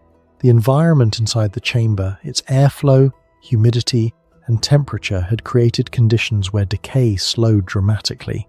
Instead of breaking down, the body transformed into a dry, lifelike shell. Skin clung to bone. Facial structures held their shape. Features remained recognizable. This was not the natural order of death. It was a disruption. And the monks, rather than dismissing it, chose to explore it. What followed was not science as we understand it today. It was observation, repetition, and quiet experimentation. They began placing more bodies inside the catacombs, watching, waiting, learning from outcomes they could not fully explain. Over time, the monks developed techniques to enhance what had first occurred by chance. Bodies were drained of fluids, washed in vinegar, and left to dry in the subterranean air. Later, chemical treatments were introduced, though never standardized. Each body became its own experiment. Some were preserved remarkably well, others failed completely. There was no manual, no formal system, only a growing collection of results, some astonishing, some disturbing, and yet, across decades, a form of primitive preservation emerged, not engineered with precision, but refined through repetition. A technology without theory, a process without full understanding. As the practice expanded, the underground chambers transformed into something far beyond a burial site. The dead were no longer hidden, they were displayed. Thousands of preserved bodies were arranged along the walls, standing, seated, or suspended in carefully organized sections. Men, women, children, monks, professionals, all separated by status and identity, as if the structure of society had simply continued beyond death. Clothing was maintained. Faces remained visible. Some appeared almost aware, frozen in expressions that blurred the line between life and absence. Visitors walked among them, not as mourners, but as observers. This was not a cemetery. It was a preserved human archive, an entire population that refused to disappear. Among the thousands of remains, certain figures stand out for one reason. They do not look dead. Skin still holds tone. Hair remains intact. Eyebrows, eyelashes, even subtle contours of the face persist. These are not skeletons or relics. They are paused individuals, suspended at the edge of time. This raises a fundamental question. If decomposition is a predictable biological process, why did it fail here? Why do some bodies remain intact while others degrade under identical conditions? The inconsistency is not a minor detail, it is the core anomaly, because true science requires repeatability, and here, repeatability breaks. In 1920, a 2-year-old girl named Rosalia Lombardo was placed inside the catacombs. What followed would become one of the most disturbing and fascinating cases of human preservation ever recorded. Her body did not simply endure it remained almost entirely unchanged. Her skin appears soft, her face is intact, her eyelashes are visible. Even her closed eyes create the illusion of sleep rather than death. Unlike the others, Rosalia does not resemble a relic. She resembles a moment that has been frozen and protected from time itself. There are reports, often exaggerated but persistent, that her eyes seem to open and close under shifting light.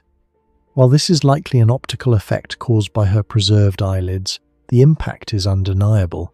She feels present, and that presence is what makes her so unsettling. Rosalia's preservation was not accidental. It was the work of an embalmer named Alfredo Salafia. For decades, his method remained a mystery, contributing to speculation that something extraordinary had been achieved.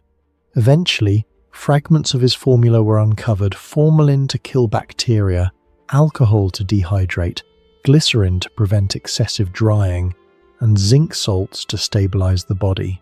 And yet, knowing the ingredients is not the same as recreating the result. Modern attempts to replicate Rosalia's condition have failed to achieve the same level of preservation. Something about the balance, the environment, or the process itself remains unresolved. The formula exists, but the outcome does not fully follow. The deeper one looks into the catacombs, the more unsettling the pattern becomes. Thousands of bodies preserved across centuries, multiple techniques, inconsistent results, and no complete theoretical framework explaining why it works when it does. This is not a lost civilization with advanced technology. It is something more difficult to categorize, a system that emerged accidentally, evolved through trial, and persists without full comprehension. The monks did not invent preservation, they encountered it. They adapted to it, but they never truly controlled it. The Capuchin Catacombs are often described as a macabre attraction, a historical curiosity, or a religious artifact. But those labels fail to address the deeper issue.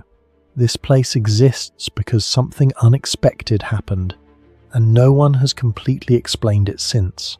If a process begins as an accident, develops into a method, and produces results that modern science cannot perfectly reproduce, then it forces a different kind of question. Not about the past, but about the limits of our understanding. In the year 1900, Beneath the busy streets of Alexandria, history was not uncovered by a scholar, a royal expedition, or a planned excavation. It was revealed by accident. A man searching for his missing donkey stumbled upon a collapsed shaft. The animal had fallen through the ground, vanishing into darkness. When people looked down into the hole, they realized this was not a simple pit. It was the entrance to something far deeper, far older, and far more deliberate. This moment is what makes Kom El Shoqafa different from most ancient discoveries. It was not found because someone knew where to look. It was found because something went wrong. And without that accident, one of the most complex underground burial systems in Egypt might still remain hidden today. What lay beneath that opening was not a tomb, but an entire underground complex. The catacombs extend across multiple levels carved directly into bedrock. Today, only 3 levels are known, but the lowest level is submerged under groundwater, making it inaccessible. This immediately introduces a disturbing possibility. What we see today is incomplete. Entire sections of the structure may still exist, sealed off by water and time. The visible chambers, corridors, and halls are only fragments of a much larger design, one that was never meant to collapse and reveal itself from above. At the center of the complex lies a massive spiral staircase. It is not designed for casual movement. It is wide, smooth, and carefully angled. Evidence suggests it was used to lower bodies into the depths using ropes, rather than for people to walk comfortably. This changes how we interpret the entire structure. The architecture is not centered around the living. It is optimized for the dead. Every curve, every descent, every chamber appears to serve a single function: the controlled movement and placement of bodies into the underground system. Deep within the burial chambers lie massive stone sarcophagi, carved directly into the rock itself. These are not movable objects. They are too large to have been carried through the existing corridors or stairways. This creates a fundamental contradiction. Either the entrance we use today was not the original one, or the tombs were constructed from the inside outward before the surrounding structure was completed. Both possibilities suggest that the layout we see now is incomplete, and that the original design of Kom El Shoqafa has been partially lost. One of the most striking features of the catacombs is its hybrid artistic style. Reliefs and statues depict Egyptian gods, such as Anubis, but with Roman armor and Greek stylistic proportions. Symbols from 3 different civilizations are merged into single figures. This is not simple cultural exchange, it is deliberate fusion. These carvings suggest a community or ruling class that operated between identities, blending traditions into something entirely new. It raises a critical question. Who were the people buried here, and why did they choose to redefine their own belief system in such a radical way? One section of the catacombs, often referred to as the Hall of Caracalla, contains large quantities of human and animal remains. Unlike the carefully arranged tombs elsewhere, this space appears chaotic and densely packed. Some historians link this to a massacre ordered by the Roman Emperor Caracalla. Others suggest it may reflect a period of disease or crisis. But the lack of clear organization suggests urgency. This was not ceremonial burial, it was rapid deposition. If true, Kom El Shoqafa was not just a place of ritual, it became a place of response to sudden, large-scale death. Not all rooms in the catacombs are burial spaces. Some chambers appear designed for gatherings, possibly for rituals, mourning ceremonies, or religious rites. Benches carved into stone and symmetrical layouts suggest deliberate human use beyond interment. This transforms the site into something more complex. It was not only a place for the dead, it was a place where the living descended, participated, and engaged with death in a structured and repeated way. A hidden, underground extension of spiritual life. The lowest level of Kom El Shoqafa remains underwater, unreachable with current access. This submerged section may contain additional chambers, artifacts, or even inscriptions that could explain the purpose of the entire complex. But for now, it remains sealed. This creates a rare situation in archaeology, a site where the most important evidence may exist but cannot be studied. The mystery is not just unsolved, it is physically out of reach. The current entrance to the catacombs is the result of collapse, not design. This means that the original access point has been lost. The pathways we use today may not reflect how ancient people actually moved through the structure. This matters more than it seems. If we are entering from the wrong direction, then our interpretation of the site, its flow, its purpose, its hierarchy, could be fundamentally flawed. We are studying a system from a broken perspective.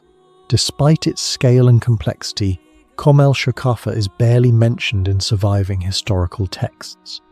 There is no detailed record explaining its construction, its patrons, or its full function. This absence is unusual. Large, organized projects typically leave traces in written history. The silence surrounding this site suggests either that records were lost or that this complex operated outside the official narrative of its time. The imagery inside the catacombs does not simply combine cultures, it alters them. Egyptian deities appear transformed, adopting foreign aesthetics and symbolic elements. This may reflect a transitional belief system or a localized reinterpretation of religion, but it also raises a deeper possibility that the people who built this place were not just preserving traditions, they were actively reshaping them. The craftsmanship of the catacombs is precise and deliberate, suggesting that it was not intended for the general population. The scale is large, but the design feels controlled, selective. This implies that only certain individuals were buried here, perhaps a specific class, family, or group with shared identity. If so, Kom El Shoqafa was not a public cemetery, but a restricted system tied to a distinct social or cultural group. Kom El Shoqafa is not mysterious because of one single anomaly. It is mysterious because every part of it raises a different question. It was discovered by accident. It is partially inaccessible. Its architecture contradicts itself. Its art blends incompatible traditions. Its purpose shifts between ritual, burial, and crisis response. Taken together, these elements suggest something larger than a conventional tomb. They point to a system designed with intention, but one whose full logic has not survived. A block of black stone, half buried in the dust of a collapsed fort, did not look like a turning point in human history. It looked like debris, another fragment of a forgotten war. In 1799, during a military campaign in Egypt, soldiers under the command of Napoleon Bonaparte were reinforcing a structure near the town of Rashid, known to Europeans as Rosetta, when one officer noticed something unusual in a reused slab of stone. It was covered in dense, deliberate carvings. Not decorative, not random, structured, repeated, intentional. What they had uncovered was not just an artifact, it was a message, but no one alive could read it. This object would later be named the Rosetta Stone, and its discovery was not the result of careful excavation or scientific pursuit. It was an accident, an interruption in a military operation, a moment of chance that exposed something the ancient world had kept sealed for nearly 2,000 years. Before that moment, ancient Egypt was a civilization without a voice. Its monuments stood intact, its statues towered over the desert, but its written language, its own explanation of itself, was completely inaccessible. Historians were not reading Egypt, they were guessing, but the stone did not remain in the hands of those who found it. When British forces defeated the French in Egypt, the artifact was seized and transported to Britain, eventually placed in the British Museum, where it remains today. This transfer was not a scholarly exchange, it was a confiscation, a spoil of war. And that status has never stopped being controversial. Egypt has repeatedly called for its return, arguing that one of the most important keys to its own history is held abroad. Taken during a moment of military defeat, the Rosetta Stone is not just a linguistic breakthrough, it is also a symbol of ownership, power, and the long shadow of imperial control over ancient knowledge. What made the stone extraordinary was not immediately obvious. Its surface contained a single decree issued in 196 BCE during the reign of Ptolemy V. On its own, the content was unremarkable, an official statement praising a ruler, the kind of political inscription found throughout the ancient world. But the way it was written changed everything. The same text appeared 3 times, carved in 3 distinct scripts: Greek, Demotic, and Egyptian hieroglyphs. This was the anomaly. Greek was readable, it had survived, it was known. But Demotic, an administrative script used by everyday Egyptians and hieroglyphs, the sacred symbolic writings seen on temples and monuments, were both effectively dead.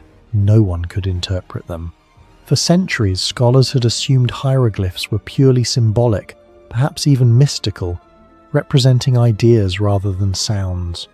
That assumption had turned Egyptian writing into an unsolvable puzzle, but the Rosetta Stone presented something unprecedented: a direct comparison, the same message, expressed in a known language and 2 unknown ones. It was not just a text, it was a parallel system, a bridge. This is where the nature of the object shifts. The Rosetta Stone is often described as an artifact, but that description is incomplete. It functioned as a decoding device, a key. Without it, hieroglyphs might have remained unreadable indefinitely. With it, the entire structure of the Egyptian language became accessible. The implications are difficult to overstate. Every inscription carved into a temple wall, every name etched into a tomb, every historical record preserved in stone, suddenly had the potential to be understood directly.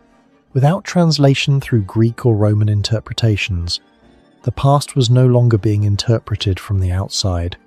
It was beginning to speak for itself. But unlocking that voice was not immediate. The presence of 3 scripts did not automatically reveal how they related to each other. The process of decipherment became one of the most complex intellectual challenges of the 19th century.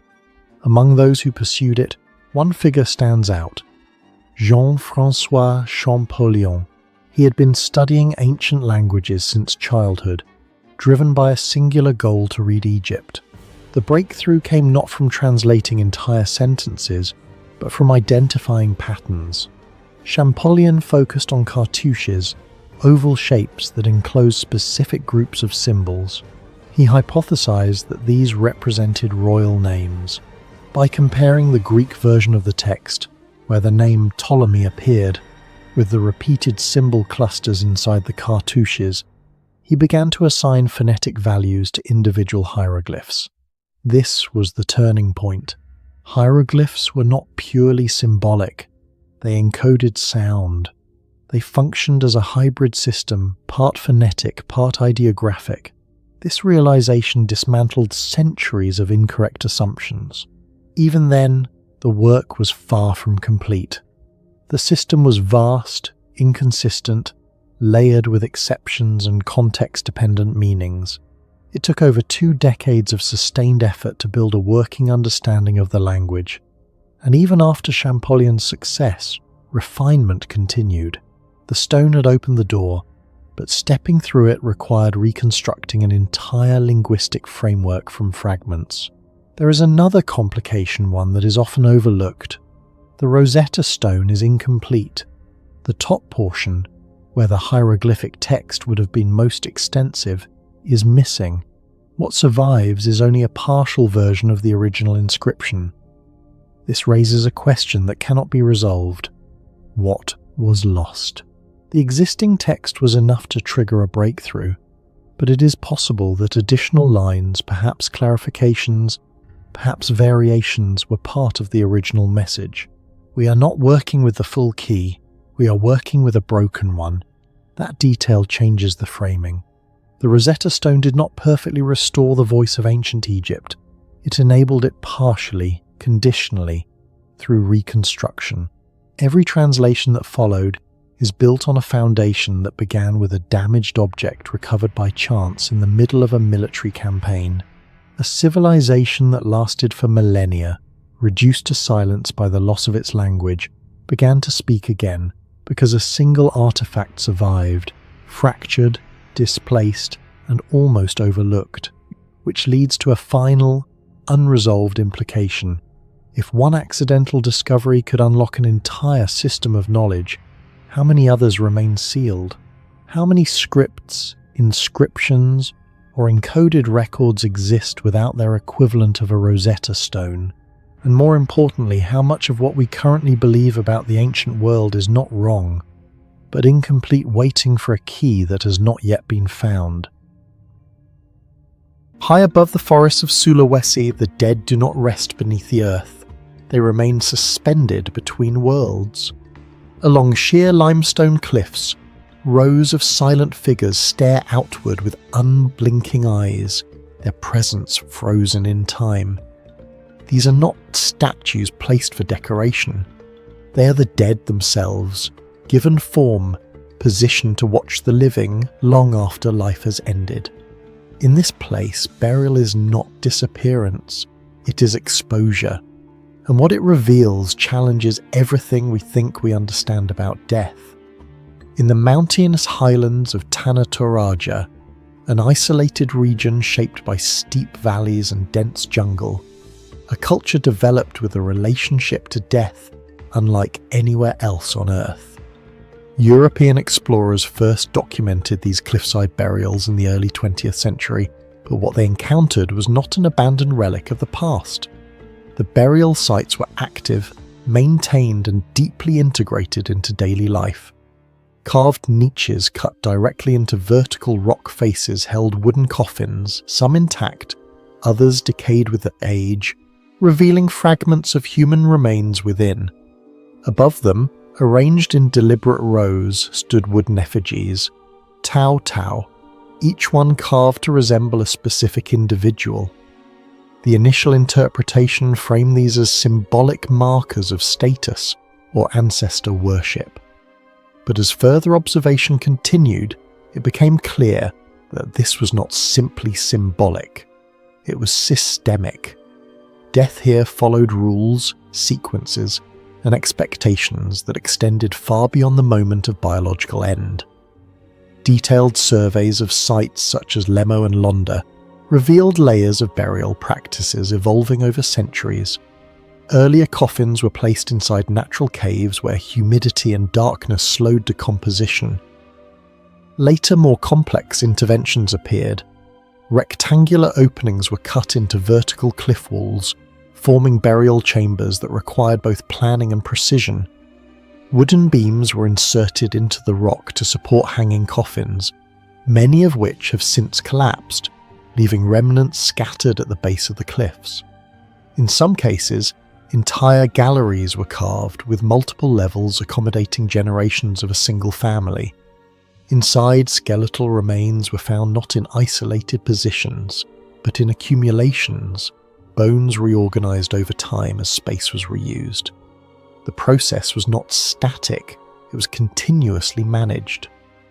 Evidence of tool marks suggests iron implements were used, but the scale and placement of these chambers raise a persistent question.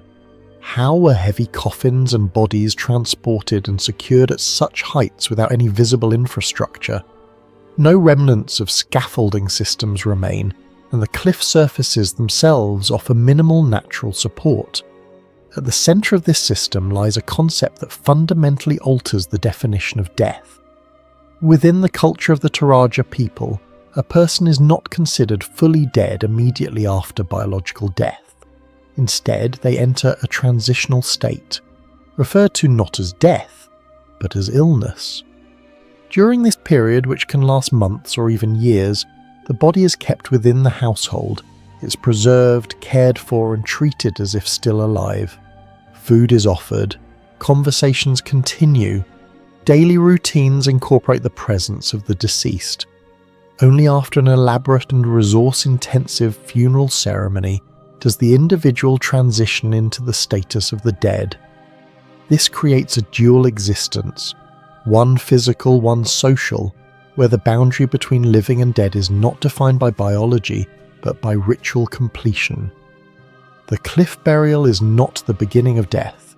It is its final confirmation. Funeral ceremonies known as Rambu Solo are among the most elaborate mortuary rituals documented. They are not immediate events, but delayed processes, often requiring families to accumulate significant resources before they can proceed. The scale of the ceremony reflects social hierarchy. Dozens of water buffalo may be sacrificed, each one representing a transfer of wealth and a vehicle for the soul's journey. The event can last for days, sometimes weeks, involving the entire community. What emerges is a system where death becomes a structured display of status, obligation, and continuity. The longer the delay, the greater the expectation. The dead are not removed quickly, they are integrated until the system allows their departure.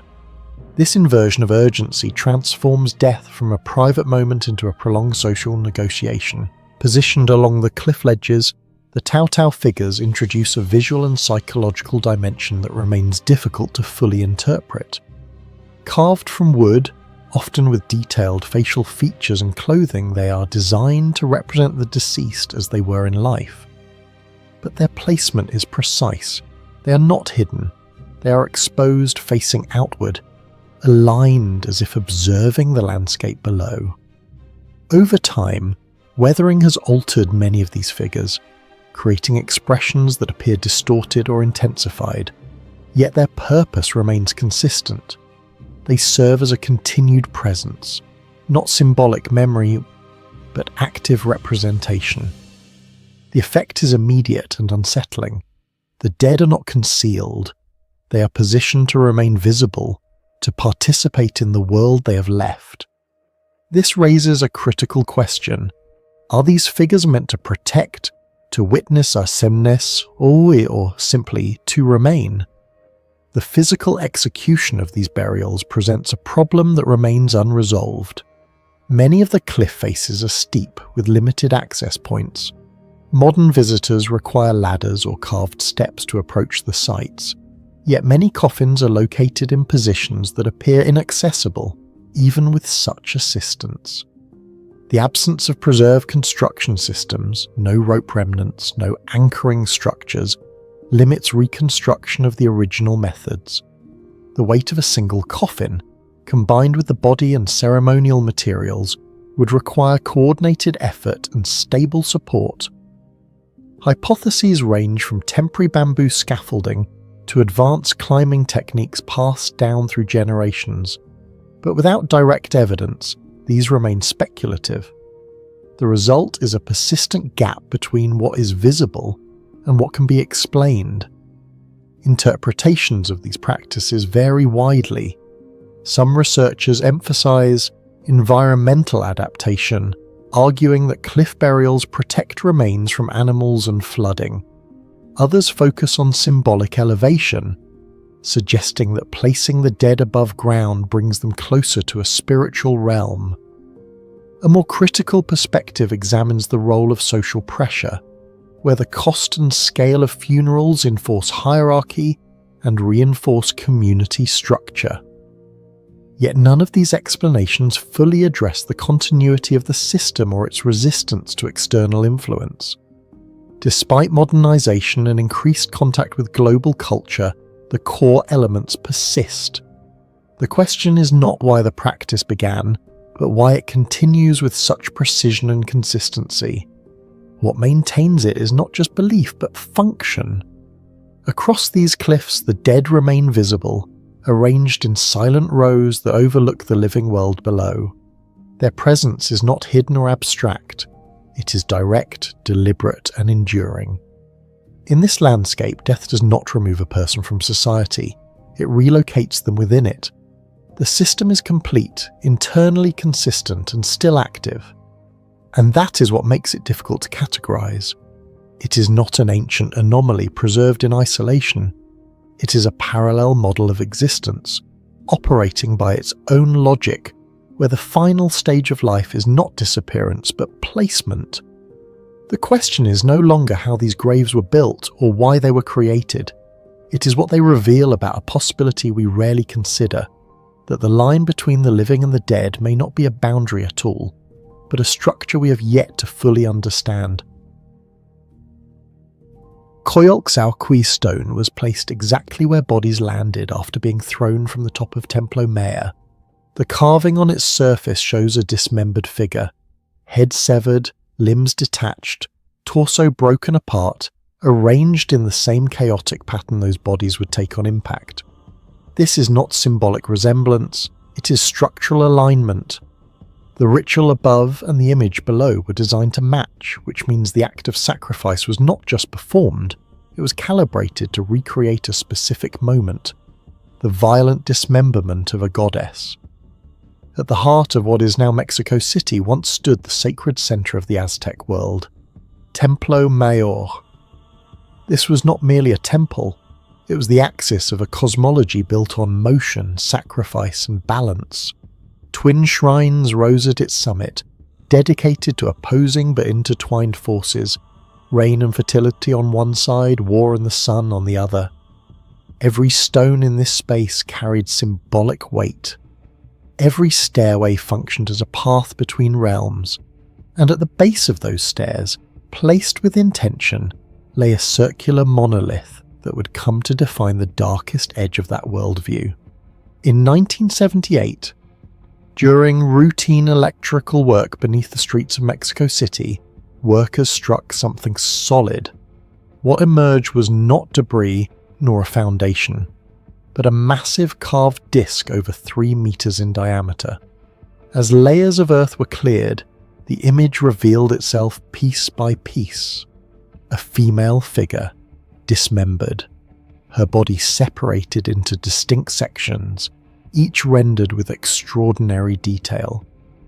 Archaeologists quickly identified it as Coyolxauhqui, a figure from Aztec mythology whose story had long been recorded in fragmented texts but never before visualized with such intensity.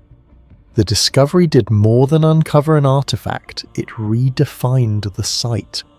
Excavations expanded rapidly, exposing the remains of Templo Mayor itself, buried for centuries beneath colonial and modern construction. But at the center of it all remained the stone, a single image that seemed less like a relic and more like evidence. As excavation progressed, the context of the stone became impossible to ignore. The Coyolxauhqui monolith was positioned precisely at the base of the staircase leading to the shrine of Huitzilopochtli. This was not decorative placement, it was functional. Archaeological records from the site describe human remains found along these stairways, victims of ritual sacrifice whose bodies had been cast downward from the summit above. The correlation was immediate and unsettling. The position of the limbs on the stone mirrored the disordered arrangement of bodies that would have landed upon it. The stone was not just symbolic, it was spatially integrated into the act itself. Each descent of a sacrificed body was not random, it followed a path that ended exactly where Coyolxauhqui lay, eternally broken. Over time, layers of offerings, fragments, and skeletal remains accumulated around this zone, reinforcing a pattern that was both repetitive and intentional. The site functioned not only as a place of worship, but as a stage where myth and physical reality converged. The central question is not whether the Aztecs believed in this myth. That much is clear. The deeper question is why they chose to recreate it so precisely. According to tradition, Coyolxauhqui led an assault against her own mother, only to be intercepted and defeated by her brother, Huitzilopochtli, at the moment of his birth. He dismembered her and cast her body down a mountain. The stone captures that moment, but the temple recreates it. The stairs become the mountain. The victim becomes the goddess. The fall becomes a ritualized repetition of a cosmic event. This is where the boundary between belief and system begins to blur. The violence is not incidental, it is structured. It is measured, placed, and repeated across generations. The geometry of the carving reinforces this. Despite depicting a body torn apart, the composition is balanced, circular, controlled. Chaos has been arranged into order, which suggests that the act itself, dismemberment, descent, impact, was not merely remembered, it was engineered. The ritual did not symbolize the myth, it enacted it. Interpretations of the Koyalsaukwi stone diverge sharply. One perspective views it as a theological expression, an artistic representation of a foundational myth, amplified through ritual for spiritual significance. Within this framework, the reenactment serves to sustain cosmic balance, reinforcing the cycle of the sun and the stability of the world. Another perspective, however, challenges this view. It argues that the system was not purely symbolic but instrumental, that the vivid, repeated display of dismemberment functioned as a mechanism of control, a visual language of power. By embedding violence into both the architecture and the ritual process, the ruling structure could transform belief into compliance. The population did not just hear the myth, they witnessed it physically, repeatedly, with real bodies. This interpretation reframes the stone not as passive art, but as an active component in a broader system, one that aligned religion, politics, and spectacle into a single self-reinforcing structure. There is also a third layer, more abstract but equally compelling, the astronomical dimension. Koyalsaukwi is often associated with the moon, while Huitzilopochtli represents the sun. Their conflict may encode a celestial pattern, the daily triumph of sunlight over darkness. If so, then the ritual becomes more than reenactment, it becomes synchronization, a human action designed to mirror and perhaps sustain the movement of the cosmos itself. What remains today is a single stone preserved and displayed, its surface still bearing the precise lines carved centuries ago. It no longer receives falling bodies. It no longer marks the end of ritual descent. But its meaning has not faded. If anything, it has intensified. Because the Koyalsaukwi stone forces a confrontation with a possibility that is difficult to dismiss. That for the Aztecs, mythology was not a story to be told, but a reality to be maintained. Not through metaphor, but through action, through repetition, through bodies. The past is often described as distant, separated from us by time and understanding. But objects like this collapse that distance. They reveal systems that are coherent, deliberate, and deeply embedded in the logic of their world. The question is not whether the ritual reflected the cosmos. The question is whether, in the minds of those who built it was necessary to keep it moving. A city once described as richer than Rome, where markets glittered with diamonds and gold, where stone itself could sing, vanished into silence in a matter of months. No gradual decline, no slow collapse, just a sudden, violent erasure. What remains today are ruins, scattered across a surreal landscape of granite boulders, as if the earth itself tried to bury what once stood here. The empire behind it, the Vijayanagara Empire, does not fit neatly into the version of history we think we understand. Its achievements appear too advanced for its tools, its destruction too abrupt for its power, and the deeper we look, the more one question begins to take shape. Were we ever truly meant to understand how this civilization worked, or why it disappeared? In the southern region of India, along the banks of the Tungabhadra River, lies Hampi, a vast archaeological landscape of temples, markets, reservoirs and fortifications. This was once the capital of the Vijayanagara Empire, a city that, at its height in the 15th and 16th centuries, stood as one of the largest and most prosperous urban centres in the world. The ruins of Hampi were never entirely lost. but their true scale and significance emerged gradually through the accounts of foreign travellers and later archaeological surveys. Portuguese visitors such as Domingo Paes and Fernão Nunes described a city so vast and wealthy that it rivaled the greatest capitals of Europe and the Middle East. They wrote of wide avenues filled with traders, of royal enclosures guarded by massive walls, and of markets where precious stones were sold openly. Modern excavations confirmed much of what these travellers recorded, but also revealed something unexpected.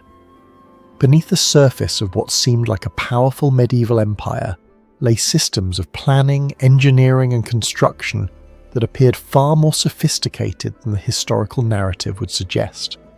Archaeological work across Hampi has uncovered an urban system built with an unusual level of precision and foresight. The city was not simply constructed, it was engineered. Extensive networks of canals and aqueducts were carved directly into the landscape, channeling water from the Tungabhadra River across vast distances.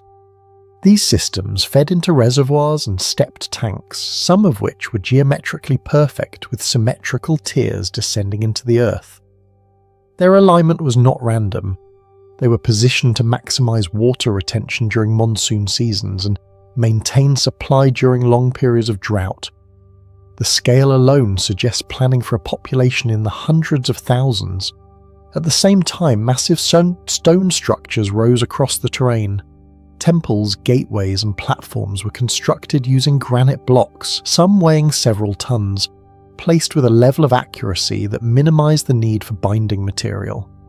The question is not whether ancient builders could move stone. It is how they achieved this degree of consistency across such a wide area without clear evidence of advanced lifting systems or standardised tools. But among all these findings, one structure continues to challenge both archaeologists and engineers alike. Within the Vithala temple stands a series of stone pillars, unlike anything else in the ancient world. At first glance, they appear decorative, intricately carved, aligned in rows, forming part of a grand hall. But when struck, these pillars produce distinct musical tones. Each column resonates differently. Some emit low, percussive sounds, others ring with higher frequencies, almost like metallic chimes. Together they form what can only be described as a lithic instrument, a structure made entirely of stone, yet capable of generating controlled acoustic output. The material is granite, one of the hardest natural stones available. Shaping it is difficult enough. Fine-tuning it to produce specific frequencies is something else entirely. There is no surviving record explaining how these pillars were designed, calibrated or constructed. No tools have been found that would allow for such precise acoustic engineering. And yet the evidence stands, silent until touched but undeniable. This raises a deeper issue, because the pillars are not an isolated anomaly. Across Vijayanagara, we see repeated patterns of outcomes that suggest a level of control over material geometry and environment that exceeds what the known technological framework should allow. Water systems that behave like modern infrastructure, stonework that achieves near modular precision, urban layouts that reflect centralized planning and long-term sustainability. The outputs are consistent, the methods are missing. Historians and archaeologists have proposed a range of explanations. Some argue that the apparent sophistication is the result of accumulated empirical knowledge, centuries of trial and error refined into effective techniques. In this view, there is no mystery, only a gap in documentation. Others suggest that we may be underestimating the technological capabilities of pre-modern societies, that the tools we assume were primitive may have been used in ways we do not fully understand, that craftsmanship, when scaled across generations, can produce results that seem almost impossible from a modern perspective. But these explanations do not fully resolve the central tension, because the issue is not just isolated achievements, it is systemic consistency. The same level of precision appears in multiple domains: architecture, hydraulics, acoustics, across a single civilization. This implies not just skill, but a framework, a method of thinking, measuring, and executing that has not been preserved. And then there is the question of collapse. In the year 1565, the Battle of Terracotta brought the empire into direct conflict with a coalition of neighbouring sultanates. The battle itself was decisive, but what followed is what unsettles historians. The capital was abandoned and systematically destroyed. Temples were damaged, structures dismantled. Within a remarkably short period of time, one of the largest cities on the planet was reduced to ruins. Some accounts suggest betrayal within the ranks, commanders switching sides at a critical moment. Others point to superior military tactics or the use of artillery by opposing forces. But even these factors struggle to explain the speed and completeness of the collapse. Cities of comparable size and power do not simply vanish. They fragment, they adapt, they relocate. Vijayanagara did not. It ended. Today, Hampi remains, a landscape of silence and stone. Visitors walk through the remnants of markets that once held unimaginable wealth, past temples that still carry the echoes of lost sound, cross reservoirs that no longer serve the systems they were built for. Nothing here feels unfinished. It feels interrupted. The Vijayanagara Empire does not leave behind a single clear mystery. It presents a pattern, a series of outcomes that do not align with the limitations we assign to the past. A civilization that demonstrates control without leaving behind its methods, power without a gradual decline, complexity without a complete record. And that is what makes it difficult to ignore.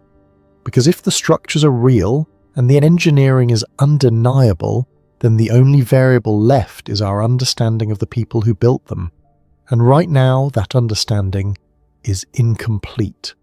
So the question is no longer just how Vijayanagara rose or why it fell. It is whether what we are looking at is a lost chapter of history, or a version of it we have yet to fully recognize. Hundreds of wooden coffins cling to a sheer limestone cliff, suspended between earth and sky, as if deliberately placed where neither the living nor the dead fully belong. They are not hidden, not buried, not protected. They are exposed, weathered by centuries of wind and rain, yet they remain. No written record explains them.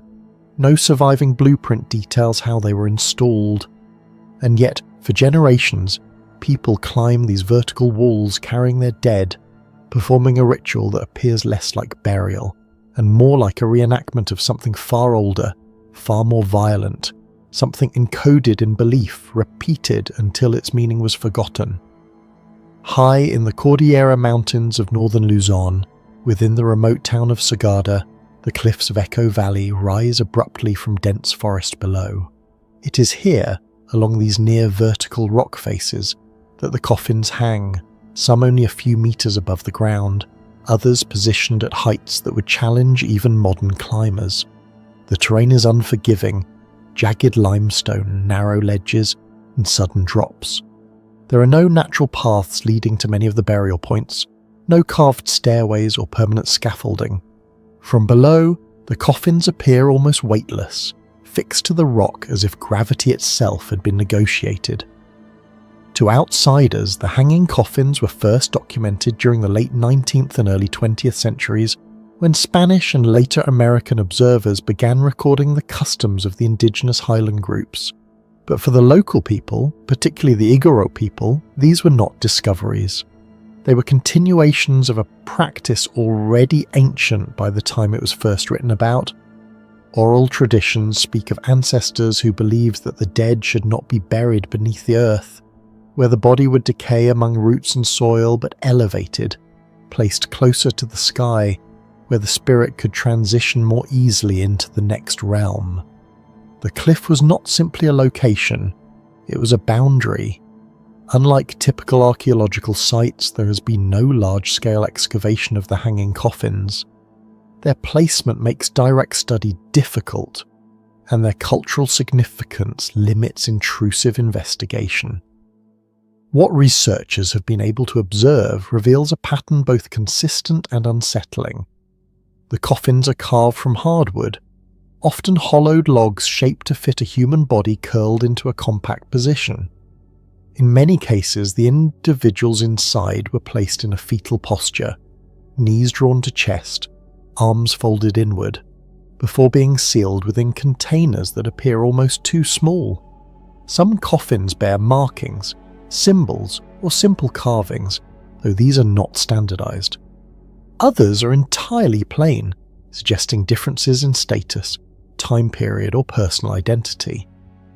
Radiocarbon dating indicates that some of these burials may be several centuries old, with certain examples possibly approaching a millennium. Yet despite their age, the method of placement remains consistent.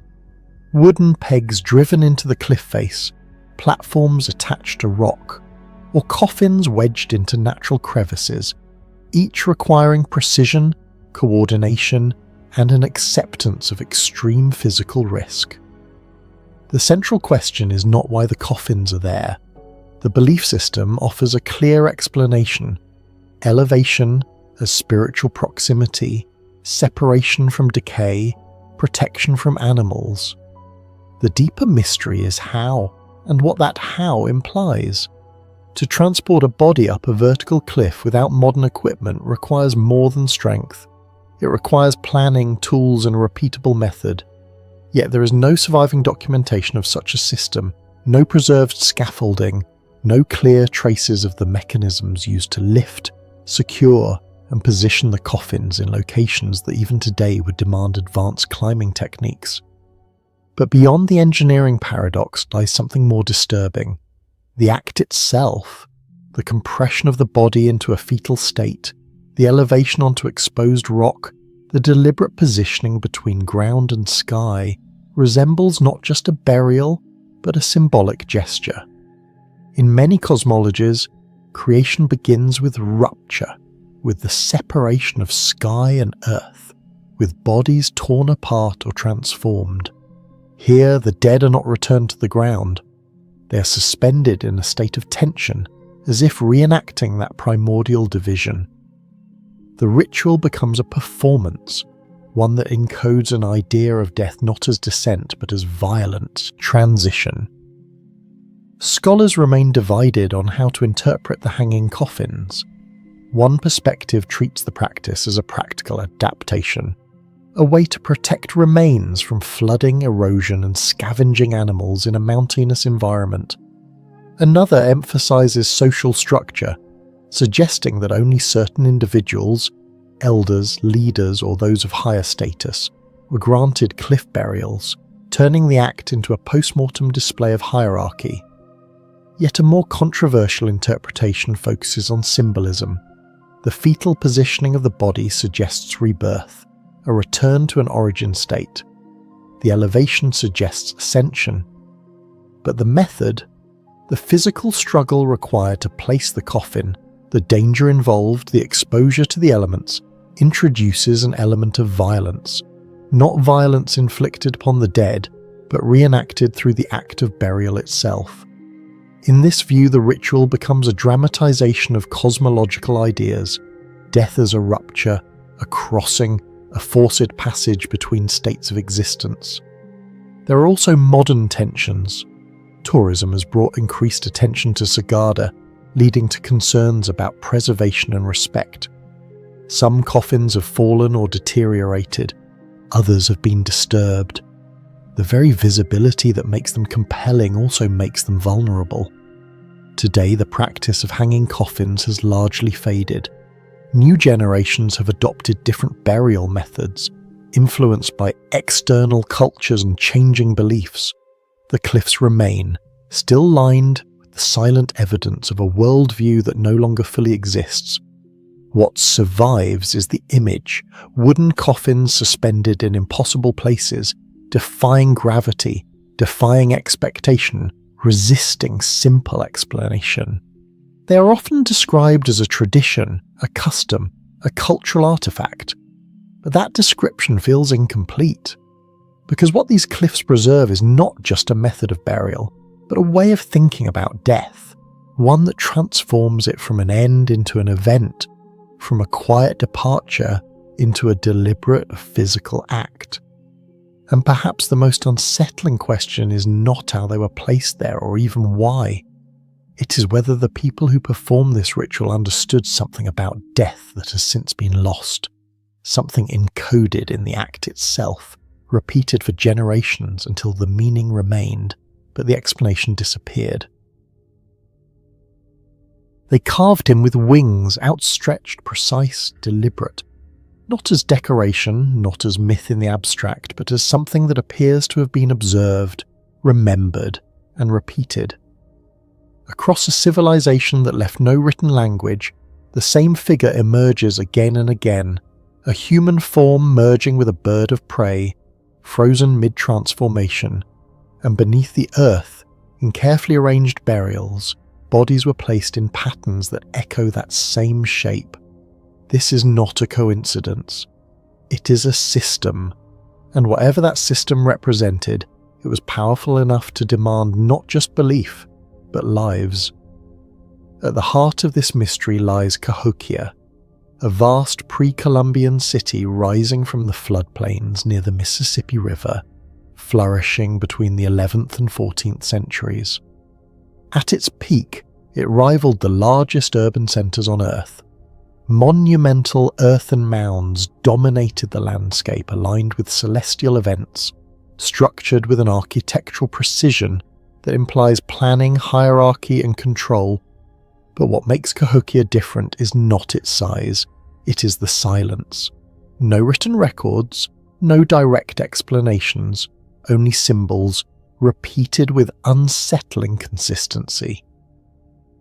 The Birdman image, most famously preserved in engraved copper plates and stone tablets, was not discovered as an isolated artifact. It emerged alongside a wider network of objects, unearthed across multiple excavation phases, each revealing fragments of a shared visual language. Archaeologists began to recognize patterns, the same figure, the same posture, the same regalia. A human body, often depicted in dynamic motion, wearing a headdress resembling a falcon, sometimes with wings extending from the arms. In some depictions, the figure grips weapons, and others, it appears engaged in a ritual act. The details are not random, they are standardized. This was not art for expression, it was encoding something specific. As excavations expanded, particularly into elite burial zones, the context of these images began to shift. The Birdman was not simply depicted, it was embedded into the very structure of ceremonial life and death. Nowhere is this more evident than in what archaeologists designate as Mound 72. Here, beneath layers of earth carefully placed over time, a burial was uncovered that would fundamentally alter interpretations of Cahokia's society. At the centre lay a high-status individual, placed upon a bed of thousands of shell beads arranged in the unmistakable outline of bird. Wings extended, body aligned. The shape mirrored the iconography seen in the Birdman engravings, but the central burial was only the beginning. Surrounding it were the remains of more than 200 individuals. Many showed no signs of ceremonial reverence. Instead, their positioning and physical evidence suggested something else: control, selection, and in some cases, violent death. Groups of young women arranged in ordered rows, individuals buried in pits hastily, without the care given to the central figure. The pattern is difficult to ignore. This was not a cemetery in the conventional sense. It was a constructed event. The immediate question is unavoidable. Was the Birdman a symbol of power, or a role that someone had to become? One of the most revealing clues lies in a seemingly unrelated element often depicted alongside the Birdman, the presence of a circular stone disc. This object corresponds closely to what is known from ethnographic and archaeological records as chunky, a game played across Mississippian cultures. Participants would roll a stone disc across a prepared field while others hurled spears, attempting to land as close as possible to the final resting point of the moving target. At first glance, it appears recreational, but the context suggests otherwise. Chunky was associated with wagering, status, and ritual gatherings. Outcomes mattered. Reputations, and possibly lives, were tied to its results. When the Birdman is shown in proximity to this disc, the implication becomes more complex. This is not a casual association. It suggests that the act depicted, the transformation, the motion, the aggression, may be linked to a structured event, a ritualized performance, a selection mechanism. Some researchers propose that Chunky functioned as a form of controlled competition, tied to ceremonial cycles, where winners gained status and losers faced consequences that extended beyond loss of honor. In such a system, the Birdman could represent the culmination of that process, the individual who crossed a threshold, either elevated or sacrificed. Interpretations diverge sharply at this point. One school of thought identifies the Birdman with a mythological figure often referred to as Red Horn or Morning Star, a being associated with warfare, celestial power, and transformation in various Native American traditions. In this view, the imagery reflects a cosmological narrative, a story encoded in visual form, reenacted through ritual. The central burial, then, would represent an embodiment of that figure, a leader elevated to divine status through death. But this explanation does not fully account for the uniformity and repetition of the imagery across distant sites. Similar Birdman figures have been discovered far beyond Cahokia, at locations such as Etowah Mounds and Spiro Mounds, separated by vast distances, yet sharing strikingly consistent iconography. This distribution forms what archaeologists refer to as the Southeastern Ceremonial Complex, a network of symbols, artifacts, and ritual practices that spread across much of eastern North America. The implication is significant. This was not a local belief. It was a system of ideas maintained across regions, without the aid of writing, yet preserved with remarkable fidelity.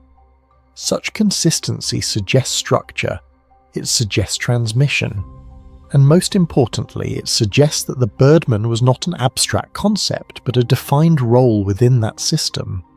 The precision of the engravings, the recurring posture, the standardized regalia, indicates that these were not imaginative variations.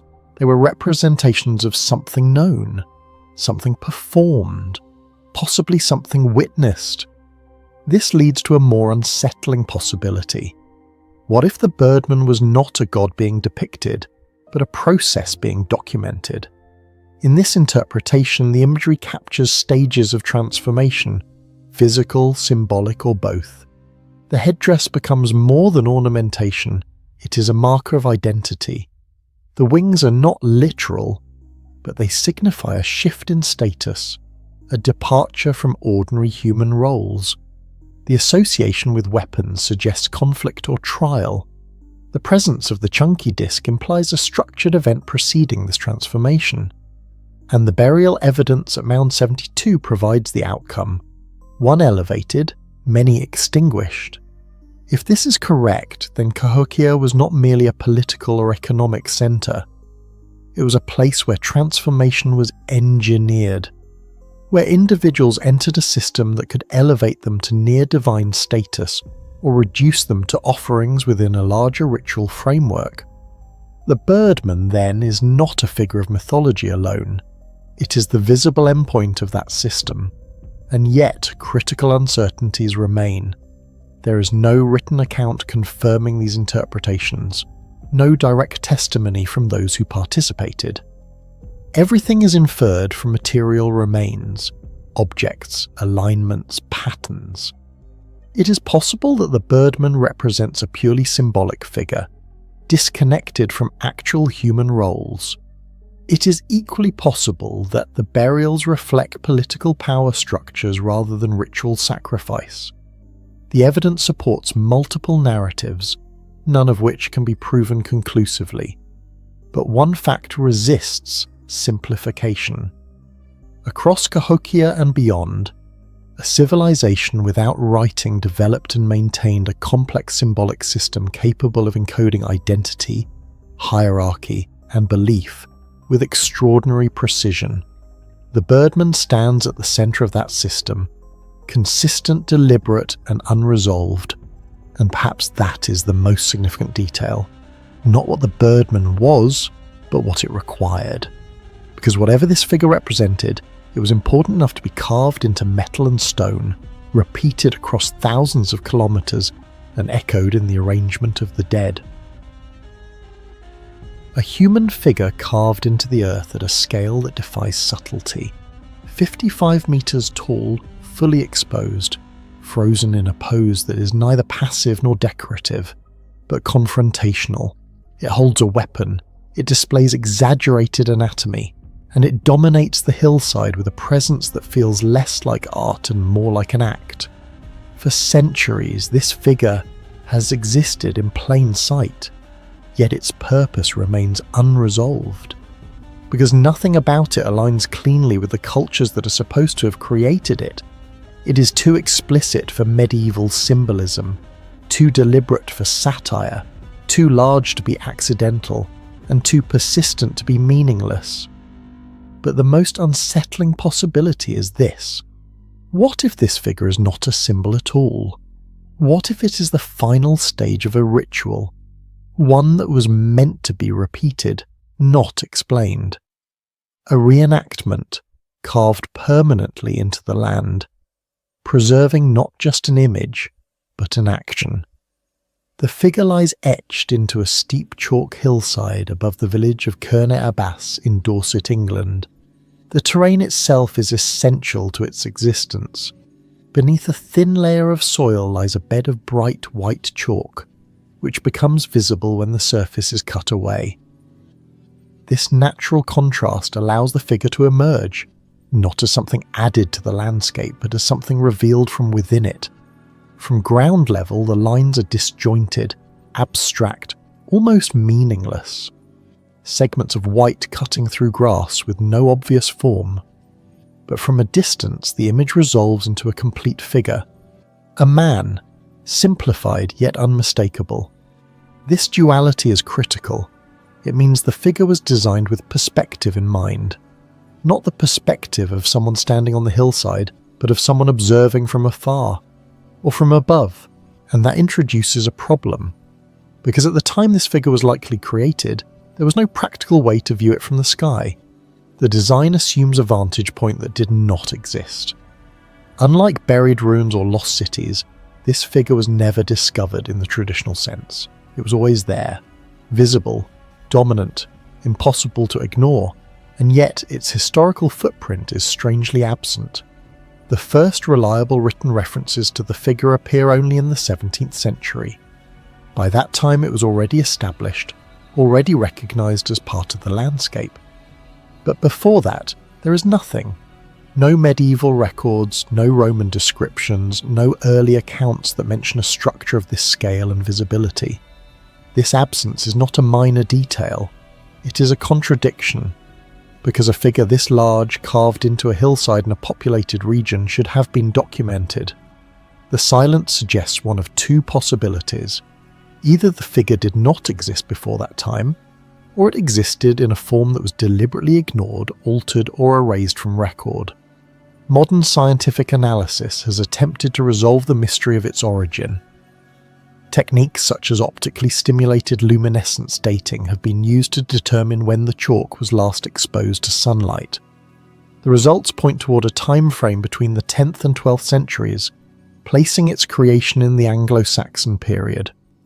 But this answer introduces a deeper inconsistency, because the figure does not resemble known Anglo-Saxon art. It lacks the stylistic features, the symbolic language, and the cultural context associated with that period. Instead, it appears more primitive, more direct, and more focused on a single, exaggerated aspect of the human form. Excavations around the figure reveal something equally important. The lines have been repeatedly recut over centuries. This is not a static monument. It is a maintained one. Each generation that preserved it did not simply restore it, they reinterpreted it, adjusted proportion, reinforced certain features, possibly altered its original design, which means the figure we see today may not be the original creation. It may be a version shaped by centuries of continuous modification, a copy of a copy of a copy, each layer moving further from the initial intent.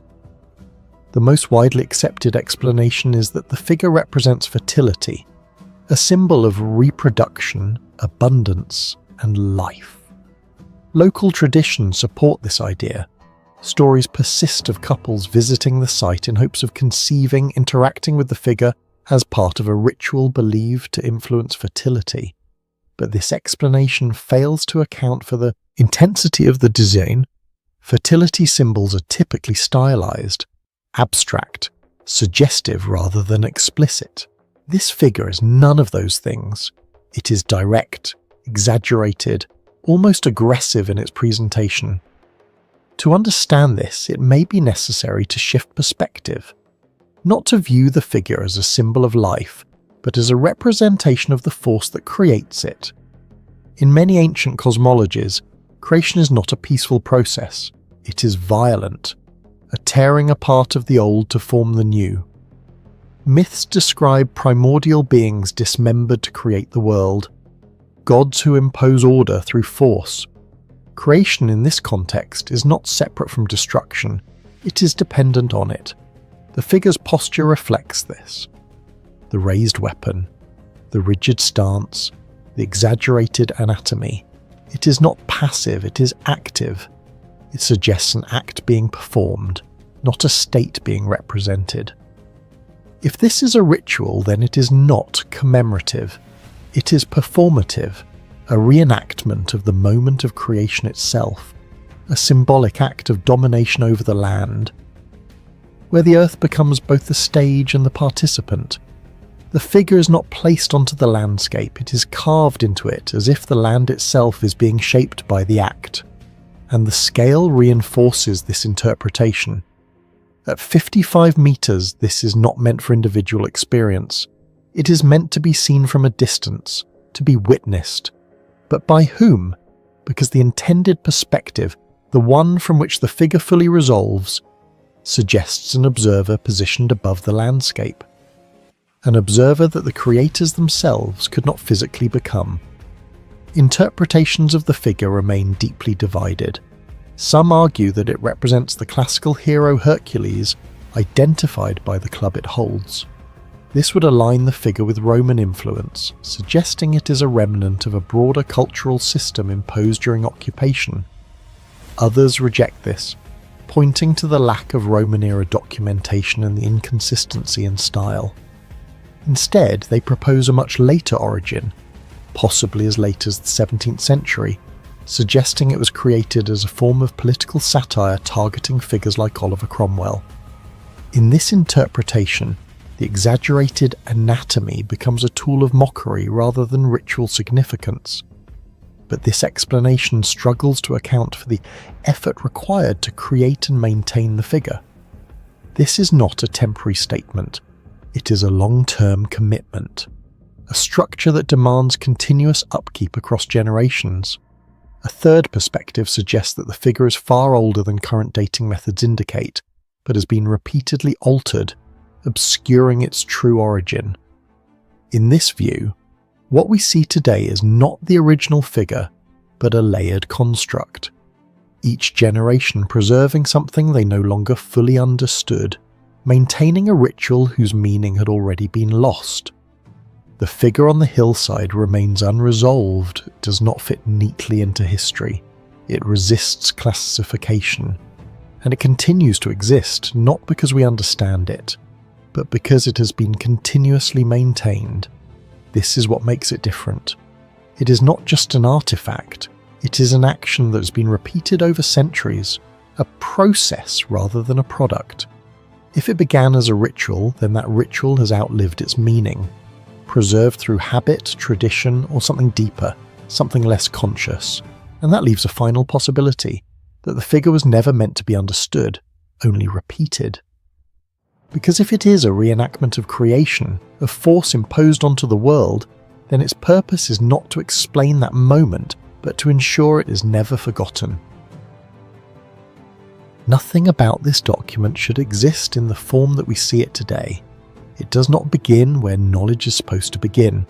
There are no primitive attempts, no visible errors, no gradual movement from confusion to clarity. Instead, what survives is something disturbingly complete. A system that produces accurate results, repeats its logic with mechanical consistency, and solves practical problems with a level of control that implies long refinement. But it does all of this while refusing to explain itself. There are no proofs, no theoretical foundations, no effort to justify why any of its methods work. Only instructions, only outcomes. It does not read like the birth of mathematics. It reads like the remains of something that had already matured long before it was written down. A fragment of knowledge that has outlived its own origin. Today, the papyrus is housed inside the British Museum, carefully preserved as one of the most important mathematical documents from ancient Egypt. But its true context belongs to a far more volatile environment, the Nile Valley, where order had to be reconstructed again and again. Each year, the river flooded its banks, erasing boundaries and dissolving the physical markers of ownership. Fields vanished beneath water and reappeared altered, forcing entire communities to measure, calculate and redefine space from the ground up. In such a world, mathematics was not abstract. It was survival. It governed taxation, agriculture, and stability. Yet necessity alone does not explain what we see here. Many civilizations measured land. Very few developed a system that appears this structured, this stable, from the very moment it enters the historical record. The papyrus came into modern awareness through the work of Alexander Henry Rind, who acquired it in Egypt during the 19th century. At first glance, it seemed unremarkable, a long roll of papyrus covered in neat hieratic writing, a collection of problems and solutions, but a single detail transformed its meaning. The scribe responsible for the document alms left behind a statement that quietly redefined everything. He did not claim authorship. He described his work as a copy, a transcription of an older source. This was not the creation of knowledge, it was the preservation of it. And whatever original text Ames was copying from has not survived. What we are left with is not the source but an echo, a secondary layer of a system that must have existed in a more complete form before this version was written. As the contents of the papyrus are examined more closely, a pattern begins to emerge, and it is this pattern that creates the real unease. The document contains more than 80 mathematical problems, each following a rigid and consistent structure. A situation is presented, a method is applied, and a result is produced. The problems themselves are practical, dividing bread, distributing goods, calculating the volume of grain storage, measuring land. But the methods used to solve them reveal something far more significant. They are not improvised. They are not exploratory, they are systematic, as if each solution is drawn from a predefined framework rather than invented in response to the problem. One example repeated in discussions of the papyrus involves the calculation of the area of a circle. Instead of defining a constant or building toward a theoretical understanding, the method instructs the reader to reduce the diameter by 1/9 and then square the result. The answer produced is strikingly accurate, closely approximating what modern mathematics would calculate using a defined value for pi. Yet the papyrus never defines pi. It never explains why this procedure works. It simply uses it, confidently and repeatedly, as if the correctness of the method is already known and requires no justification. This pattern extends across the entire document. Correct answers appear again and again, generated through methods that are never explained, never questioned and never varied. The deeper we look, the more structured the system becomes. Fractions are not treated in a generalized way, but are instead broken down into sums of unit fractions, expressions composed entirely of parts like 1/2, 1/3, 1/6. This is not the simplest method available. It is the most controlled. Every fraction is decomposed according to strict rules, and those rules are applied with unwavering consistency. The system does not prioritize efficiency. It prioritizes reliability. It ensures that the same inputs will always produce the same outputs regardless of who performs the calculation. This is not how knowledge behaves in its early stages. It is how knowledge behaves after it has been standardized, formalized, and prepared for transmission across generations, and this is where the central mystery begins to take shape. The Rhine mathematical papyrus demonstrates knowledge, but it conceals the process that created it. It presents a system that works, but it provides no insight into how that system was developed. There are no earlier stages preserved within the document, no evidence of experimentation, no record of competing methods or gradual improvement. Everything appears fully formed, as if the developmental phase has already been removed. What we are left with is the end product, but not the process. This absence forces a choice between two interpretations, and neither is entirely comfortable. The first suggests that the ancient Egyptians were primarily concerned with practical outcomes. In this view, theoretical explanation was unnecessary. If a method worked, it was preserved and passed down without further analysis.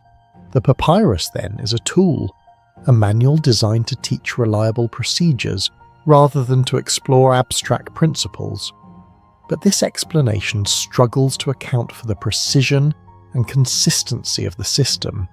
It does not explain why there are no variations, no alternative approaches, no signs of independent problem solving.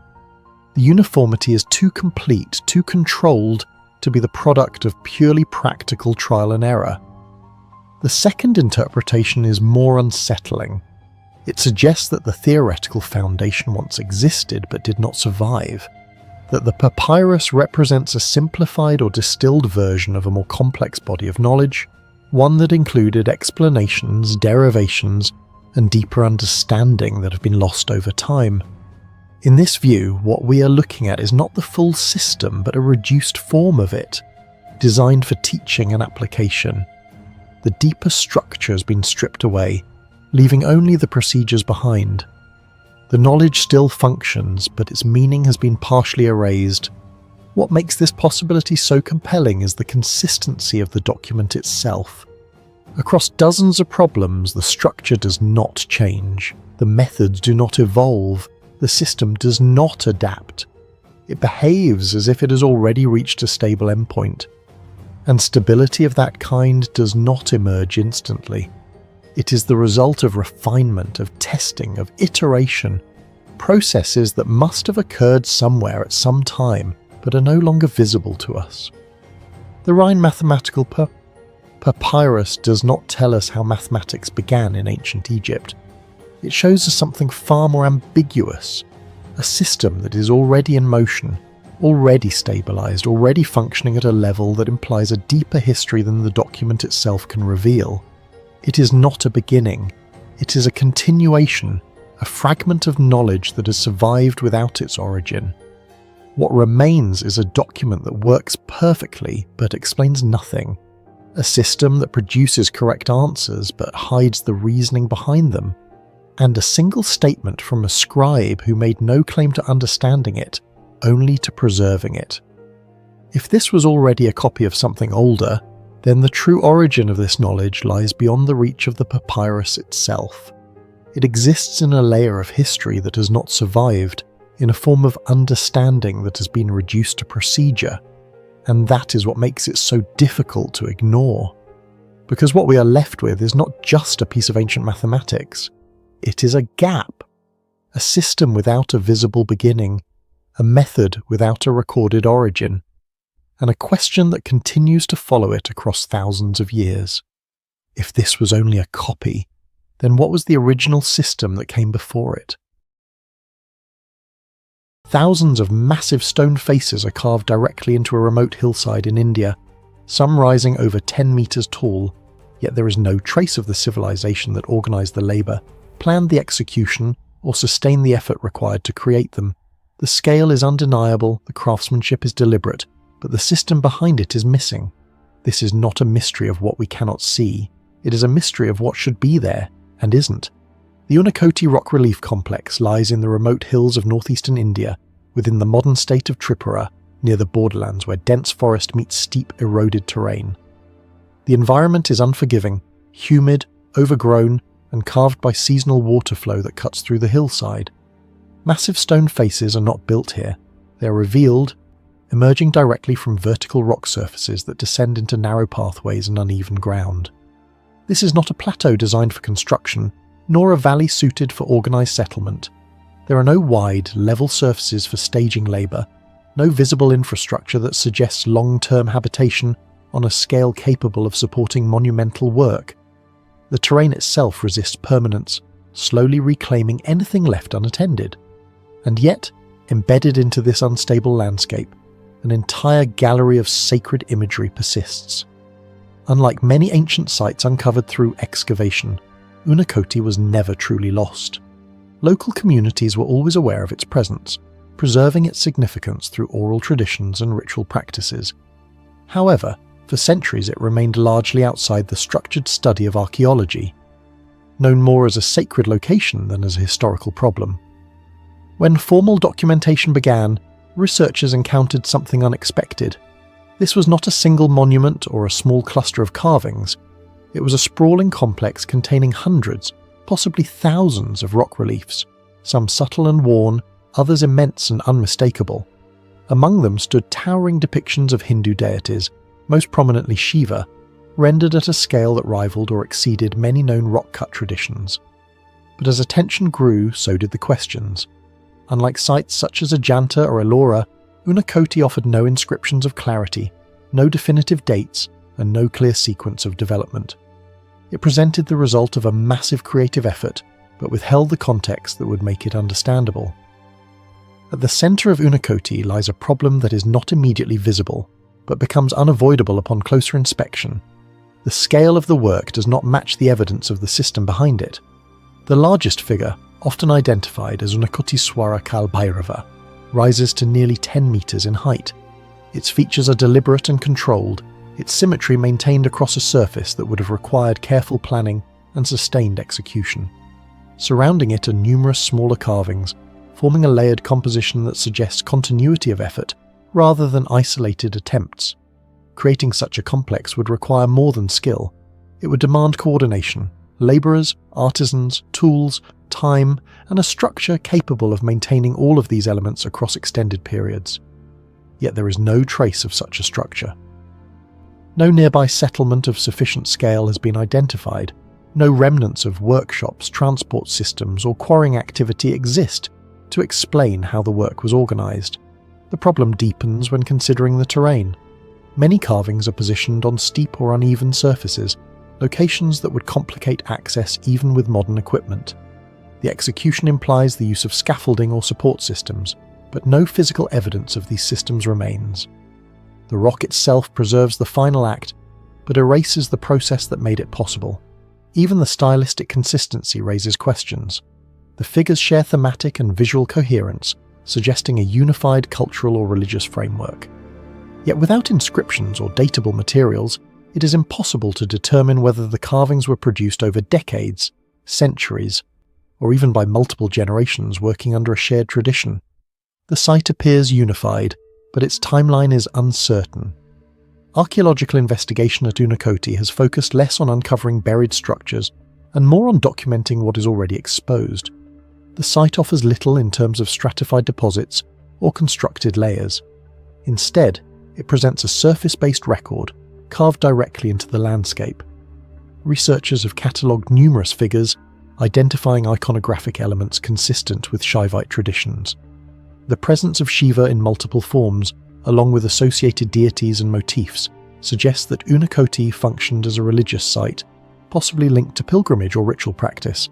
However, material evidence remains limited. Few tools have been recovered that can be definitively associated with the carvings. There are no large accumulations of debris that would indicate sustained carving activity on a massive scale. The absence of such evidence does not confirm that it never existed, but it leaves a gap between expectation and observation. Environmental factors further complicate the record. Erosion, vegetation, and water flow have altered the site over time, potentially removing or obscuring traces of human activity. What remains is incomplete, shaped not only by its creators, but by centuries of natural transformation. Several interpretations have been proposed, each attempting to reconcile the visible scale of Unakoti with the limited evidence surrounding it. One perspective frames the site as a regional religious centre, developed gradually by local communities over an extended period. In this view, the apparent lack of infrastructure reflects a decentralised process where contributions accumulated without centralised planning. Another explanation emphasises the role of lost or undocumented groups, suggesting that a localised civilization, smaller than the great empires but still capable of organised labour, once operated in the region and disappeared without leaving substantial remains. There are also interpretations rooted in mythology. According to local tradition, the name Unakoti means one less than a crore, implying a count of divine figures that falls just short of completeness. In some versions of the story, a single individual is said to have attempted to carve countless deities in a single night, failing by one. While symbolic, such narratives reflect an awareness of the site's overwhelming scale and its resistance to ordinary explanation. None of these perspectives fully resolve the central issue. Each accounts for part of the evidence, but leaves critical elements unexplained, particularly the coordination required to produce such a complex in such an environment. Unakoti does not present itself as a mystery through what is missing, but through what remains. The carvings are real, measurable, and undeniably human in origin. They demonstrate intention, skill, and persistence. Yet they exist without the framework we expect to accompany such achievements. What Unakoti ultimately reveals is not just a gap in history, but a limitation in how we understand it. We often assume that large-scale creations must leave behind equally large traces of the systems that produced them. Here, that assumption fails. The system has vanished, but the result endures. And in that imbalance between effort and evidence, Unakoti becomes more than an archaeological site. It becomes a question, not simply of who carved these figures, but of how entire structures of knowledge and organisation can disappear so completely, leaving behind only stone and the silence that surrounds it. In the middle of Siberia, there is a structure that should not exist. From above, it looks less like a natural formation and more like something assembled, an almost perfect cone rising out of an otherwise uniform forest, crowned by a central core that feels disturbingly intentional. It does not resemble destruction, it resembles construction. But there are no builders, no tools, no traces of human presence for hundreds of kilometres. There is no impact scar, no volcanic residue, no sign of any known geological process that could have shaped it this way. And yet, it stands there, precise, symmetrical, and silent. It is not ancient enough to be myth, not recent enough to be recorded, and not natural enough to be explained. Which leaves only one possibility that makes this so unsettling. Something happened here that we still do not understand. The formation known as Patomsky Crater lies deep within the isolated wilderness of eastern Siberia, far from roads, settlements, or any trace of infrastructure. The surrounding region is dominated by endless taiga, dense forests stretching across frozen terrain, broken only by rivers and occasional clearings. It is a landscape defined by uniformity, where nothing appears out of place, and that is precisely why the crater feels so wrong. Rising abruptly from the forest floor, its geometric shape interrupts the natural order of the environment in a way that immediately draws attention. Reaching the site even today is an expedition in itself. There are no direct routes. Scientists must travel for days through harsh conditions, navigating terrain that remains largely untouched by modern civilization. For the local Yakut people, the structure has long been known as the Nest of the Fire Eagle, a name that suggests something violent and descending, something that came from above with force and purpose. But beyond the name, There are no detailed legends, no preserved accounts, no cultural memory that explains what created it. It exists in silence, disconnected from both history and myth. The crater was first documented in 1949 by Russian geologist Vadim Kolpakov during a survey expedition. At the time, it was noted as an unusual geological anomaly, but its true significance was not immediately understood. The remoteness of the location made further investigation difficult, and for decades, the formation remained largely ignored, mentioned in reports, but never deeply studied. It was only in the early 21st century that renewed interest brought scientists back to the site. Equipped with more advanced tools and a clearer understanding of geological processes, they expected to classify the crater within known categories. Instead, each new expedition revealed more inconsistencies. What had once seemed like a simple anomaly began to emerge as a structure that did not fit into any existing model. The deeper they looked, the more the formation resisted explanation. At first glance, the Patomsky Crater appears similar to an impact crater, but that assumption quickly collapses under analysis. There is no evidence of a meteorite, no fragments embedded in the soil, no shock metamorphism in the surrounding rock, no high-pressure deformation that would indicate a collision. More importantly, the geometry is wrong. Impact craters form depressions. This structure rises upward, forming a cone approximately 40 meters high and 160 meters across. At its center stands a secondary mound, creating a layered, almost architectural composition. It looks less like something that was destroyed and more like something that was built from the inside out. The rock itself consists primarily of fractured limestone, displaced and rearranged in a way that suggests a sudden, concentrated force, but not one that matches any known natural mechanism. There is no evidence of volcanic activity, no magma, no lava flows, no vents.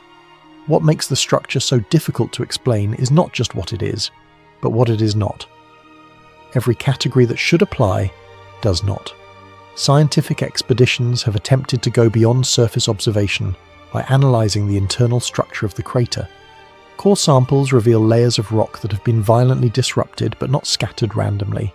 Instead, much of the material appears to have been lifted and then resettled, maintaining a degree of order that is difficult to reconcile with chaotic processes like explosions. Tree ring analysis from vegetation growing on and around the crater provides one of the most important clues.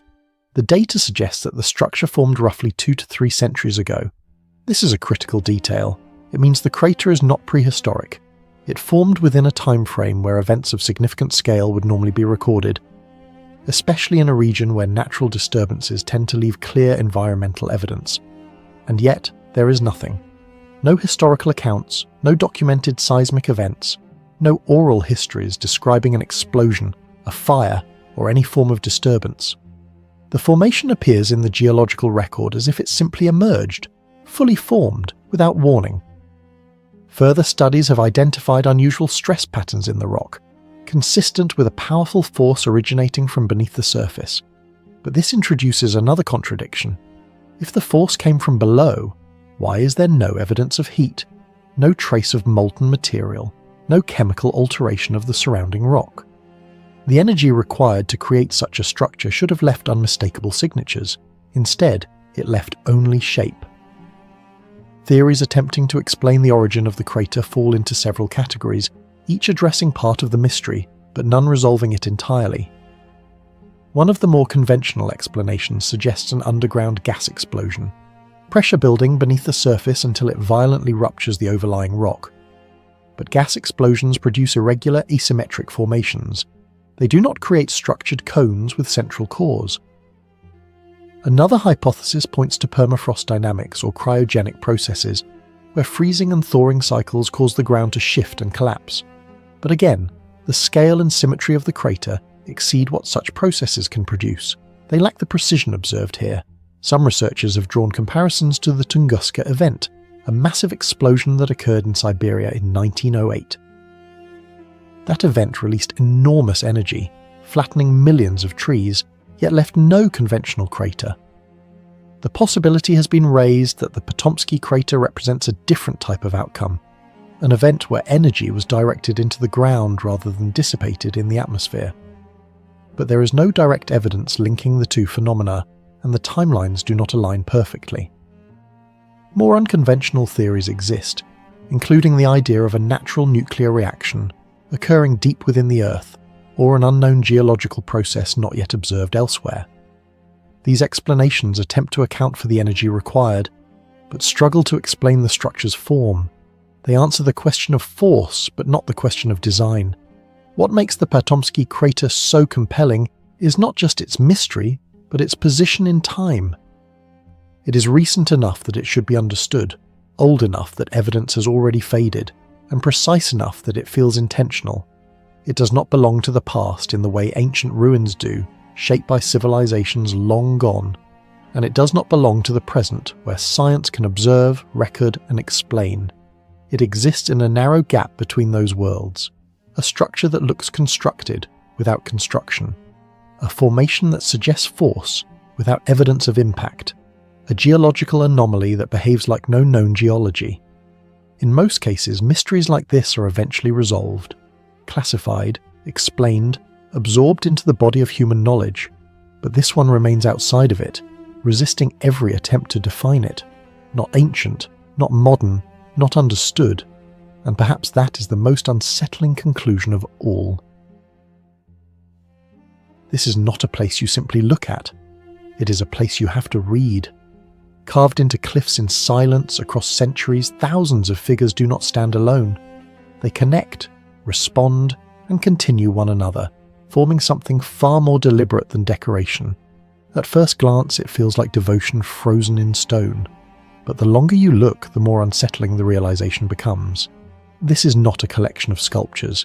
It is a system built without machines, without blueprints we can see, and without any surviving record of how it was planned. Every line, every figure, every scene fits into something larger, something structured. And the deeper you go, the harder it becomes to explain how such a system could have been conceived, let alone executed with the tools of its time. The Dazu rock carvings lie along steep cliffs and hidden valleys in the hills of southwestern China, far from the monumental capitals that usually dominate history. The most intricate sections are concentrated around Baoding Mountain, where the rock face transforms into a continuous visual narrative stretching across entire slopes. Unlike isolated monuments that demand attention from a distance, these carvings pull you closer. They force you to move, to follow, to trace sequences across the stone as if walking through a story that unfolds step by step. There are no grand entrances, no singular focal point. Instead, the landscape itself becomes a medium, turning cliffs into pages and pathways into lines of thought. Though created between the 9th and 13th centuries, the carvings did not immediately enter global awareness. For centuries they remained part of a regional spiritual landscape, known locally but largely absent from broader historical narratives. Systematic study only began to take shape in the 20th century, when researchers started documenting the sheer scale of the site. What they found was staggering. Tens of thousands of figures, accompanied by extensive inscriptions, arranged not randomly but with intention. As documentation improved, it became clear that this was not an accumulation of independent works. The carvings formed coordinated scenes, repeated motifs, and structured sequences that suggested planning far beyond individual artisans working in isolation. Recognition eventually followed, but with it came a deeper problem. The more the site was studied, the less it resembled anything easily categorized. The central question is not how the figures were carved, it is how the system behind them was conceived. Across Baoding Mountain, scenes do not exist alone. They transition into one another, forming continuous narratives that guide the viewer through layers of meaning. Moral lessons, cosmological ideas, and everyday human actions are encoded into sequences that feel almost like visual logic. The arrangement is neither chaotic nor purely artistic. It is structured, deliberate, and internally consistent. This creates a problem that modern perspectives struggle to resolve. To produce something of this scale and coherence, there must have been a guiding framework, a plan that extended beyond individual sections and accounted for the entire composition. Yet no such master plan survives. No drawings, no schematics, no written explanation of the workflow. And still, across generations, the carvings maintain a level of consistency that suggests shared understanding. The most striking example emerges in the figure often referred to as the thousand-hand Guanyin. At first, it appears overwhelming, a cascade of arms radiating outward in complex symmetry. But closer inspection reveals that this is not repetition. Each hand differs, each gesture distinct, each element carefully placed within an overall structure that remains balanced. This is not decorative excess, it is controlled complexity, a system of variation within order, executed with precision on a surface that allows little room for error. Here, the mystery sharpens. Without modern measuring tools, without scalable models, how was such spatial coordination achieved? How were proportions maintained across expanding layers of detail? And perhaps more importantly, how was this complexity communicated across time, ensuring that later artisans continued the same logic without breaking it? Physical analysis provides fragments of answers, but never the full picture. Tool marks indicate the use of relatively simple implements, chisels and hammers adapted to the properties of sandstone. The material itself offers both opportunity and risk. It is soft enough to carve with fine detail, yet fragile enough that a single mistake can fracture entire sections. This means precision was not optional. It was essential from the very first strike. Traces of pigment remain in protected areas, suggesting that the carvings were once vividly coloured. What we see today is only a reduced version, stripped of layers that would have enhanced depth, contrast, and clarity. The original system was not only sculptural, but also visual in a broader sense, combining form and colour into a more immersive experience. Inscriptions carved alongside the figures provide context, but they do not resolve the central problem. They describe beliefs, narratives, and intentions, yet they do not explain the process by which such a vast and coordinated project was executed. Erosion has taken its toll, removing details and altering surfaces, but the underlying structure remains visible. Even in partial decay, the system holds together, its logic still traceable across damaged sections. Interpretations diverge sharply. One perspective sees the carvings primarily as religious expression, an accumulation of devotional acts shaped by shared belief. In this view, the coherence emerges naturally from tradition, each generation building upon established forms. Another perspective pushes further, suggesting that what we are looking at is closer to an early form of structured information design, a deliberate attempt to encode complex ideas into a visual system that could be understood without reliance on literacy. This tension reveals the core difficulty. If the carvings are purely artistic or religious, their level of coordination becomes difficult to explain. If they are systematic, then they imply a level of planning and abstraction that challenges assumptions about the capabilities of the period. The truth may lie somewhere between, but the boundary remains unclear. What complicates the debate even more is the absence of failure. Large-scale projects typically reveal inconsistencies, errors, or shifts in direction. Here, those disruptions are minimal. The system evolves, but it does not collapse. It adapts without losing coherence. This suggests not only skill, but control, sustained over centuries. What remains is not just a site, but a question that resists simplification. The Dazu rock carvings do not fit comfortably into categories of art, religion, or history. They operate at the intersection of all three, forming something that feels unexpectedly modern in its logic. A structured, layered system built from simple tools, yet organised with a level of clarity we still struggle to fully map. We can describe the figures, we can analyse the stone, we can reconstruct fragments of the past, but the thinking behind it, the method that allowed such complexity to exist without visible scaffolding, remains just out of reach. And that is where the unease begins, because it is not the scale that is difficult to explain, it is the precision of the system hidden within it.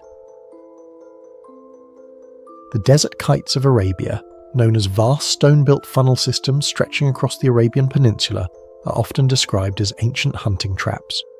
But that explanation barely scratches the surface, because these structures are not just traps, they are large-scale systems designed to control the movement of entire herds across open landscapes, using walls too low to physically stop anything. Built thousands of years ago, repeated across thousands of locations, and engineered with striking geometric precision, they represent something far more unsettling, a form of behavioural manipulation embedded directly into the terrain. These structures are scattered across one of the harshest environments on Earth, stretching across the Arabian Peninsula, extending into the Levant, and reaching as far as Central Asia. They appear in deserts, basalt plains, and remote highlands where survival itself would have been a constant challenge. Thousands of them have now been identified, forming a network that spans vast distances, often positioned in locations that seem strategically chosen rather than random. Some lie isolated, others cluster together, suggesting coordination or repetition of a shared idea. Their placement hints at intention, but their scale raises a deeper question.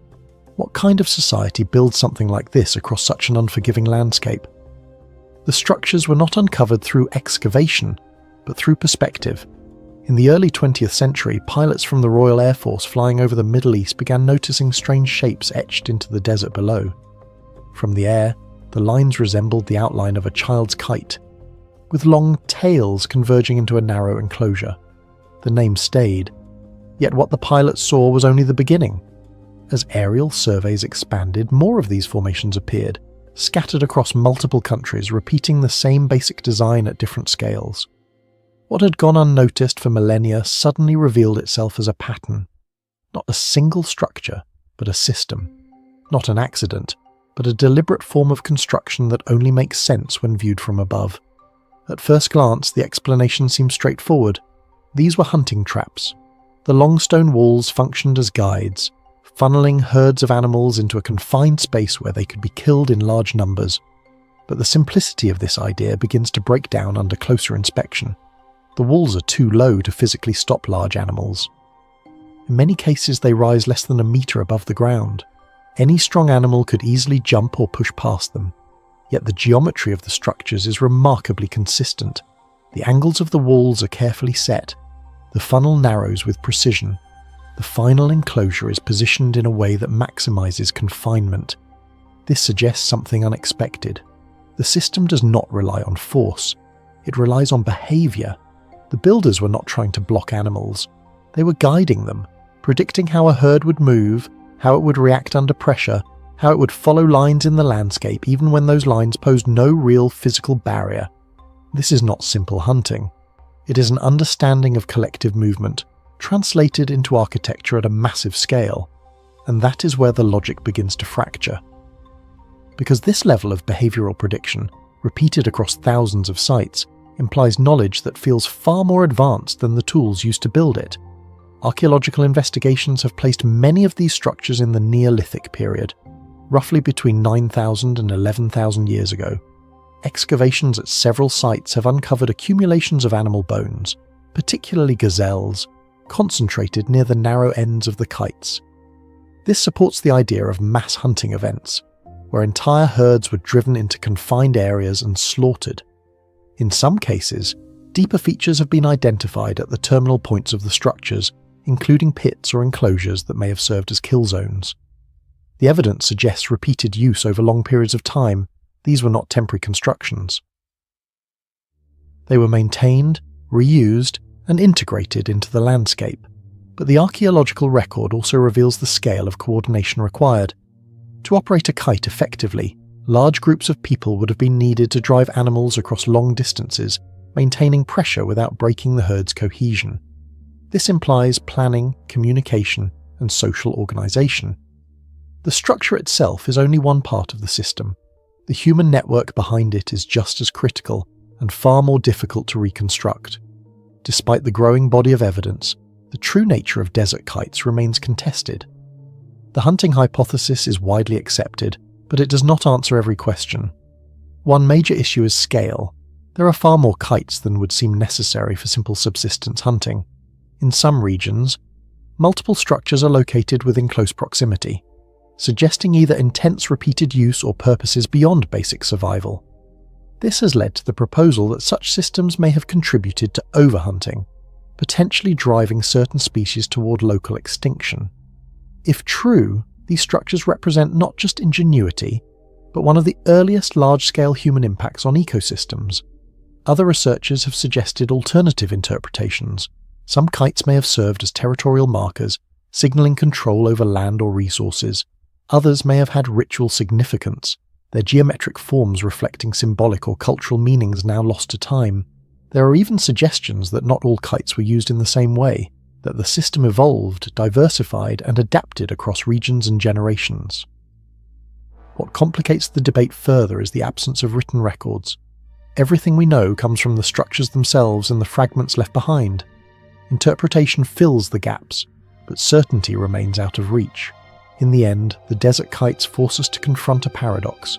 They are built with the simplest of materials, using techniques that require no advanced technology, and yet, as a system, they display a level of planning, coordination, and behavioural understanding that feels strikingly modern.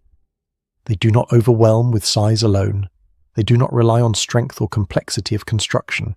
Instead, they operate through anticipation, through prediction, through an invisible understanding of how living systems move and respond. And perhaps that is what makes them so unsettling. Because long before machines, long before written science, there were people who looked at the natural world and saw patterns clearly enough to control them. Not through force, but through design. The desert kites are not just remnants of ancient hunting.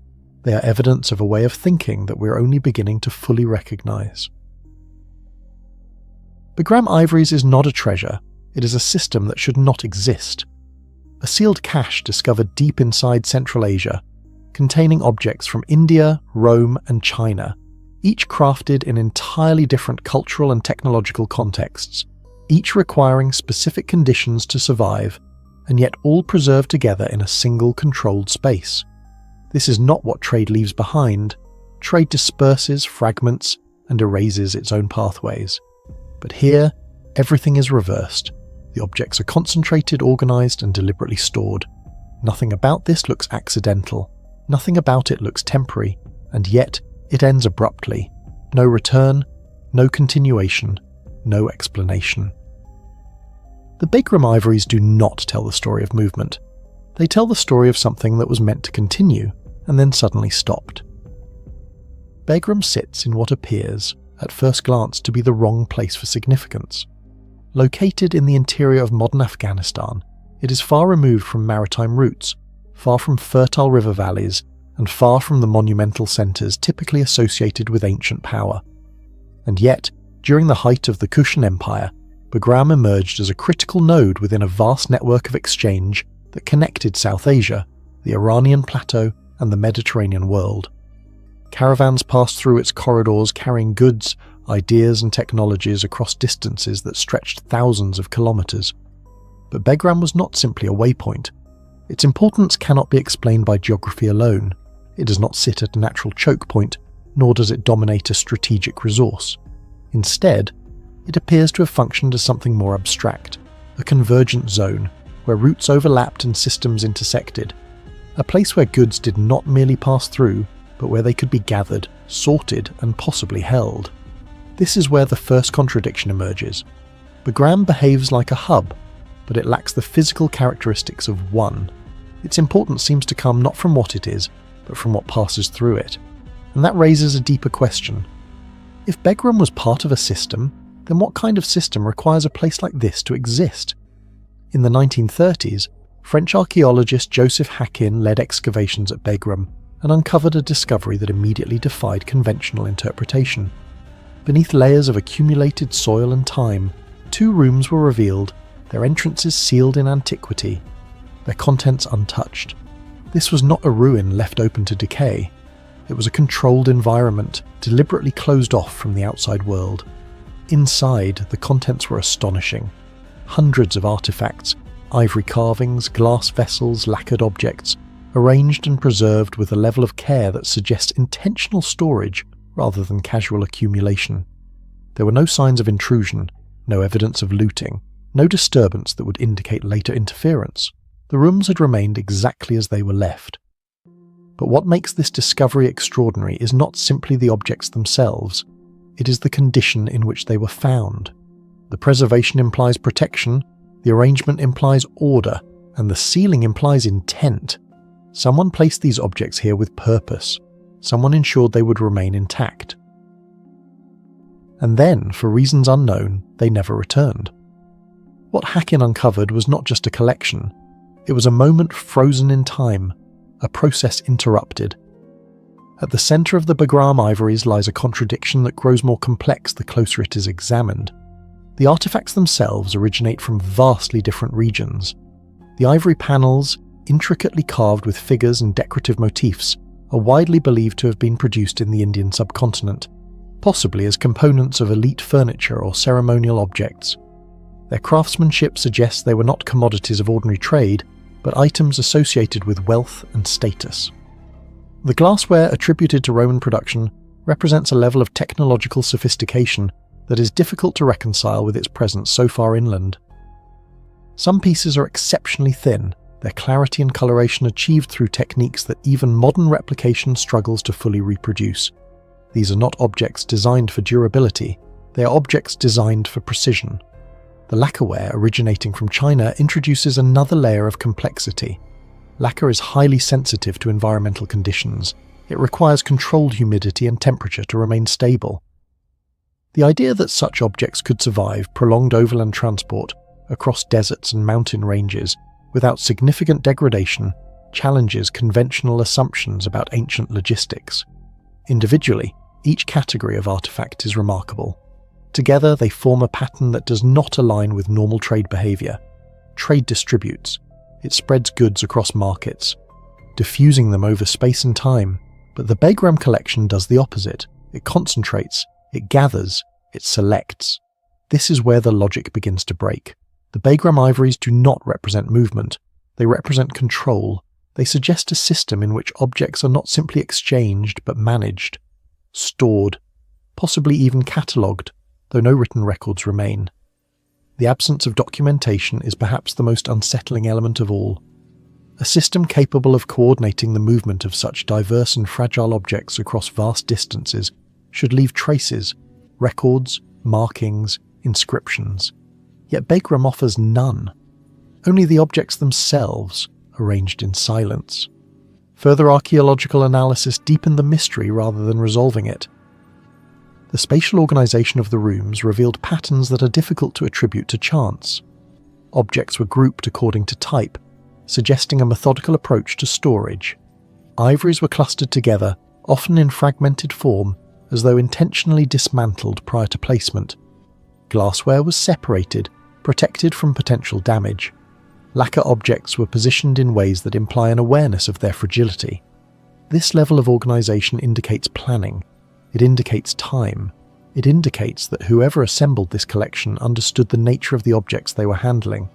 This was not a hurried concealment in response to immediate danger. It was a controlled process. Equally significant is what was not found. There is a complete absence of everyday material culture. No tools, no waste, no evidence of habitation. The rooms were not lived in. They were not used for production. They served a singular purpose: storage. But storage for what, and for whom? The scale of the collection suggests it was not intended for personal use. The diversity of its origin suggests it was not local, and the care taken in its arrangement suggests it was meant to be accessed again. This was not an endpoint. It was an intermediate stage in a process that extended beyond the rooms themselves, and yet that process ends here. Interpretations of the Bagram ivories have evolved over time, but none have fully resolved the contradictions they present. One prevailing theory suggests that the cache represents a royal treasury accumulated by the Kushan elite as a display of wealth and cosmopolitan reach. This would explain the diversity of the objects and their high quality. However, it does not explain why such items would be dismantled, stored out of sight, and then abandoned. Another theory frames the site as a commercial depot within a broader trade network. In this view, Bagram functioned as a storage hub where goods were temporarily held before being redistributed along different routes. This aligns with its position within Silk Road networks, but it fails to account for the ceiling of the rooms. A functioning depot does not isolate its contents indefinitely. A third interpretation points to a moment of crisis. Perhaps an invasion, a political collapse, or a sudden disruption forced the inhabitants to conceal valuable goods with the intention of retrieving them later. This would explain the ceiling, but not the level of organization. Emergency concealment tends to prioritize speed, not structure. Each explanation addresses part of the puzzle, but leaves critical elements unresolved. The Bagram ivories resist reduction to a single narrative. Instead, they point toward a more complex reality, a system that combined elements of storage, movement, and control, operating across vast distances with a level of coordination that remains only partially visible. The Bagram ivories do not reveal a lost technology or an unknown civilization. What they reveal is something quieter and perhaps more difficult to confront. They reveal the existence of a system that operated with precision, intention, and reach, yet left almost no trace of its structure behind. A system capable of gathering objects from across continents, preserving them under controlled conditions, and organizing them within a sealed environment. A system that functioned long enough to create this collection, and then, for reasons unknown, ceased to exist. What remains is not just a cache of artifacts, but the shadow of a process that was interrupted. A moment where movement became stillness, where intention became absence, and where a network that once connected distant worlds collapsed into silence. And in that silence lies the question that continues to define the Bagram ivories. Not how these objects were made, not how they travelled so far, but why they were brought together in the first place, only to be left behind, untouched, as if whatever purpose they once served no longer existed. There are places where history fades slowly, layer by layer, buried under centuries of dust and forgetting. And then there are places where history does something far more unsettling. It stops. No signs of collapse, no evidence of war, no gradual decline, just a complete and sudden interruption, as if an entire community was cut out of time itself. Beneath the waters of the Mediterranean, off the coast of Israel, lies one of the clearest examples of this phenomenon. A prehistoric village, preserved not in ruins but in suspension, not destroyed, not abandoned in chaos, but left behind in a way that feels unfinished. Atlit Yam rests roughly 8 to 12 meters below sea level, near the modern Israeli coastline. Today it lies silently beneath shifting sands and filtered light, but around 9,000 years ago, this was not seabed. It was dry land, a fertile stretch of coastline where early Neolithic communities settled, farmed, and built one of the most advanced coastal villages of their time. The environment was stable, the resources abundant, and the location strategically ideal. There was no immediate reason for this place to be temporary. Everything about Atlit Yam suggests permanence. The site remained hidden until the late 20th century, when marine archaeologists began surveying the seabed and encountered something unexpected. Not scattered artifacts, not isolated debris, but structure, walls, foundations, pathways. As exploration expanded, it became clear that this was not a fragment. It was an entire settlement. Houses arranged in an organized layout, wells carved deep into the earth to access fresh water, areas designated for livestock. Burial sites carefully placed within the community itself. What emerged was not a ruin, but a preserved system, a snapshot of daily life sealed beneath the sea. And what made it even more disturbing was the condition. Objects were not displaced, structures were not violently collapsed. The village did not look like it had been destroyed. It looked like it had simply been left. In most archaeological sites, the story of abandonment is visible. Layers of ash indicate fire, broken tools suggest conflict, scattered remains point to panic or forced migration. Atlit Yam offers none of these. There is no evidence of warfare, no signs of burning, no gradual degradation that would indicate a slow decline. Instead, the layout remains coherent, the structures intact, and the tools left behind in a way that suggests interruption rather than conclusion. At the centre of the village lies one of its most enigmatic features, a circular arrangement of massive stones, each weighing hundreds of kilograms, deliberately positioned around a freshwater spring. The structure has often been compared to monuments like Stonehenge, yet its purpose remains unknown. There are no inscriptions, no symbolic carvings, no clear alignment that definitively explains its function. Ritual site, astronomical marker, water-related cult. Every interpretation fits partially and fails completely. The presence of this structure raises a deeper question. This was not a simple settlement. It was a community with symbolic behaviour, with organised construction, with intent beyond survival. And yet, whatever system they built, whatever meaning they embedded into this place, it ended without explanation. underwater excavations have revealed an extraordinary level of preservation. Houses constructed with stone foundations still outline the spatial logic of the village. Wells, some of the oldest known, descend into the ground, indicating an advanced understanding of freshwater access in coastal environments. Animal bones confirm domestication. Plant remains suggest early agricultural practices. Human skeletons found within the site add another layer of complexity. Some show clear evidence of disease, including one of the earliest known cases of tuberculosis. This suggests that the population was not entirely healthy. There were internal pressures, biological vulnerabilities, but disease alone does not explain the condition of the site. Epidemics tend to leave traces of disorder, of rapid abandonment, of survival attempts. Atlit Yam does not reflect chaos, it reflects stillness. Even more striking is what is missing. There are no large-scale defensive structures, no signs of fortification, no evidence that this community expected an external threat. Everything about the settlement indicates stability right up until the moment it ceased to function. The most widely accepted explanation is gradual sea level rise following the end of the last ice age. As glaciers melted, global sea levels increased, slowly encroaching on coastal settlements like Atlit Yam. Over generations, the land would have been submerged, forcing inhabitants to relocate. But this explanation creates a contradiction. A gradual process allows time to adapt, time to move belongings, time to dismantle and rebuild elsewhere. Yet Atlit Yam does not show signs of a phased withdrawal. It shows a complete presence, followed by absence. An alternative hypothesis introduces a more violent possibility. A prehistoric tsunami, potentially triggered by volcanic activity in the Mediterranean, could have struck the coastline with little warning.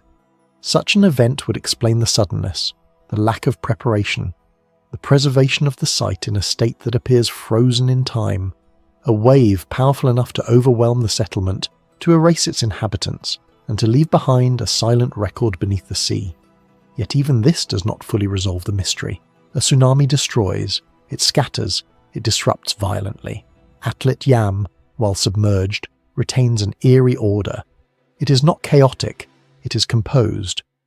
And so the debate remains unresolved. Was it a slow disappearance that left no trace of transition, or a sudden catastrophe that somehow preserved structure without disorder? Both explanations answer part of the question. Neither answers all of it.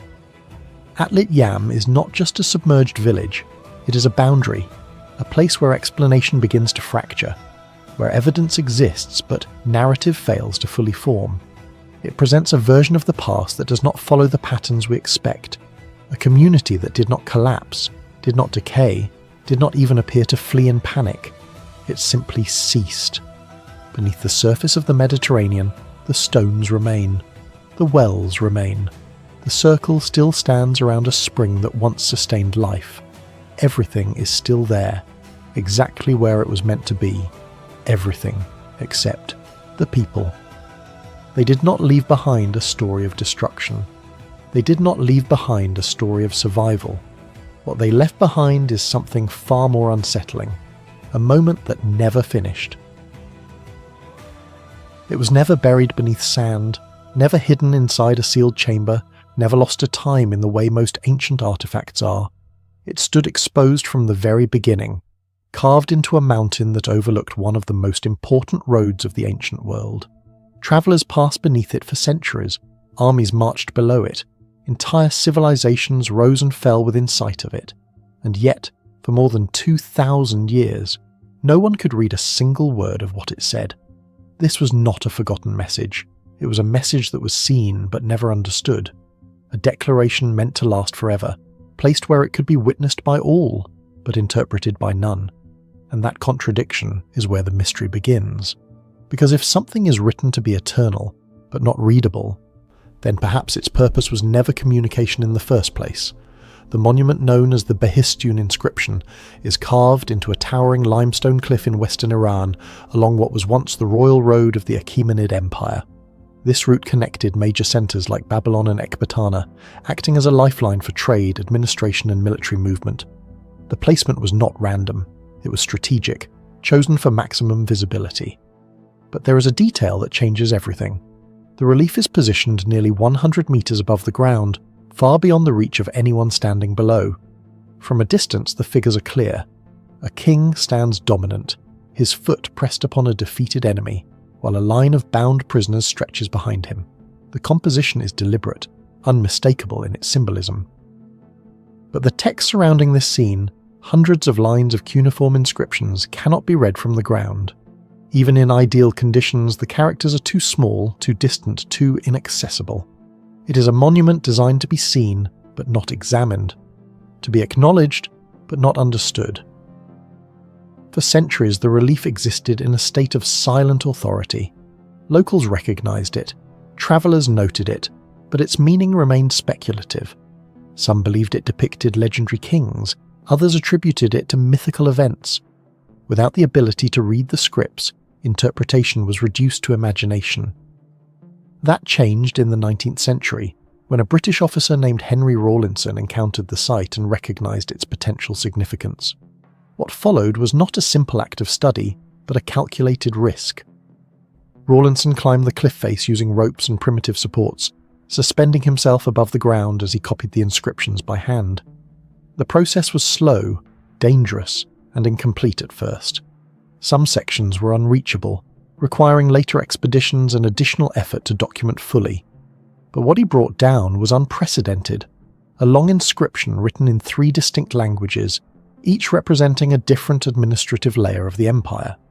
Old Persian, Elamite, and Babylonian, all carved into the same surface, all conveying the same narrative.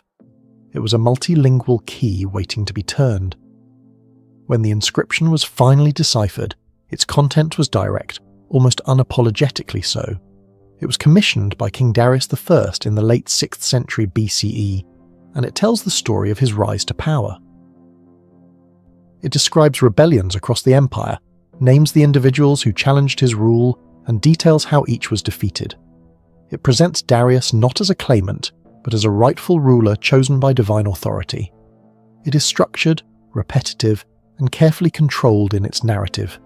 In modern terms, it is propaganda, precise, intentional, and designed to legitimize power. But this is where the logic fractures.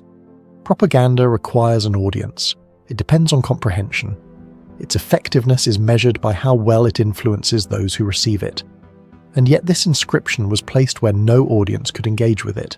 Even if someone could physically reach the carving, the scripts themselves became unreadable within a few generations as languages evolved and writing systems were lost. The message was not just difficult to access, it was destined to become silent, which raises a question that cannot be ignored. If the goal was to assert control over people, why choose a medium and location that prevent people from understanding it? As scholars continued to study the inscription, its significance expanded far beyond its original political function. By comparing the 3 language versions line by line, researchers were able to identify patterns, isolate repeated names, and assign phonetic values to previously undeciphered symbols. This process did not just reveal the contents of the Behistun text, it opened the door to an entire writing system. Cuneiform, once an indecipherable script found on thousands of clay tablets across Mesopotamia, began to yield its meaning. Administrative records, legal codes, epic literature, voices that had been silent for millennia, became accessible again. In this sense, Behistun did not merely preserve a message, it enabled the recovery of an entire historical record. At the same time, analysis of the relief itself revealed an extraordinary level of engineering. The carvings are consistent in depth and proportion, despite the uneven surface of the cliff. The alignment of the text blocks suggests careful planning, not improvisation. There is evidence that large-scale scaffolding systems must have been used during construction, allowing artisans to work at height with precision. Even more intriguing is the apparent removal of access routes after completion. Sections of the cliff show signs of deliberate modification, as if the builders intended to prevent future approach. The monument was not only elevated, it was isolated by design. Interpretations of this paradox vary, and none fully resolve it. One perspective suggests that the inscription was never intended for human readers in the conventional sense. By placing it beyond reach, Darius may have been addressing a higher authority, asserting his legitimacy before the gods rather than before his subjects. In this view, the elevation is not a barrier, but a bridge between the human and the divine. Another interpretation focuses on visual impact. The imagery of dominance, the king standing above his enemies, communicates power without the need for language. The text becomes secondary, a formal record rather than a practical tool of persuasion. But there is a tension in this explanation. If imagery alone was sufficient, why include extensive multilingual text at all? The decision to use 3 languages implies an intention to be understood across different regions of the empire. It suggests inclusivity, not exclusivity. And yet the physical placement contradicts that intention. There is also a more unsettling possibility. That the inscription was not meant for its present audience, but for a future one. That it was designed to endure beyond the lifespan of the languages it used, waiting for a time when it could be decoded by methods not yet available. In this interpretation, Behistun becomes something closer to a time-delayed message, a statement projected forward rather than outward. But if that is the case, then the content itself becomes questionable, because what survives is not an objective account of events, but a carefully constructed narrative written by a ruler with a clear interest in shaping how he would be remembered. Beyond the reach of modern light lies a world submerged in shadows, where the silence of stone speaks louder than any written record. We walk upon the dust of civilizations that mastered the stars before we knew the wheel, leaving behind monuments that defy logic and engineering alike. Massive monoliths, aligned with celestial precision, stand as sentinels of a forgotten era, guarding secrets that time was meant to erase. How did they move the mountains? What voices guided their hands to carve the impossible? Every ruin is a puzzle piece of a grand, lost design, hinting at a profound understanding of the universe that we are only beginning to rediscover. We are not the first to seek greatness, but we may be the first to have forgotten where we came from. The past is not a dead memory. It is an active haunting, beckoning us to look beneath the surface and confront the haunting truth of our origins. A tomb that was never built but carved, not assembled stone by stone like the rest of its age, but hollowed out from a single unyielding mass. In the far north of Scotland, where Neolithic builders raised circles and chambers with carefully stacked slabs, one structure breaks every rule. It stands alone, silent and immovable, as if it were not constructed at all but revealed, cut out from the earth itself. And the question it leaves behind is unsettling in its simplicity. Why did this appear only once? The monument lies on the island of Hoy, part of the remote Orkney archipelago off the northern coast of Scotland. This region is one of the richest Neolithic landscapes in Europe, home to sites like Skara Brae and Maeshowe, where ancient communities built with precision using carefully arranged stones. These structures follow a pattern, deliberate, repeatable, and understood. But Dwarfy Stane does not belong to that pattern. It sits isolated in a barren valley, distant from ceremonial centres, detached from the architectural language of its time. The landscape around it feels less like a place of gathering and more like a place deliberately avoided. Unlike many ancient monuments, Dwarfy Stane was never truly discovered in the modern sense. It was always there, known to locals, embedded in folklore long before archaeology gave it context. Its name itself, Dwarfy, comes from old legends that attributed its creation to mythical beings, a reflection of how unnatural it must have seemed even to those who lived beside it.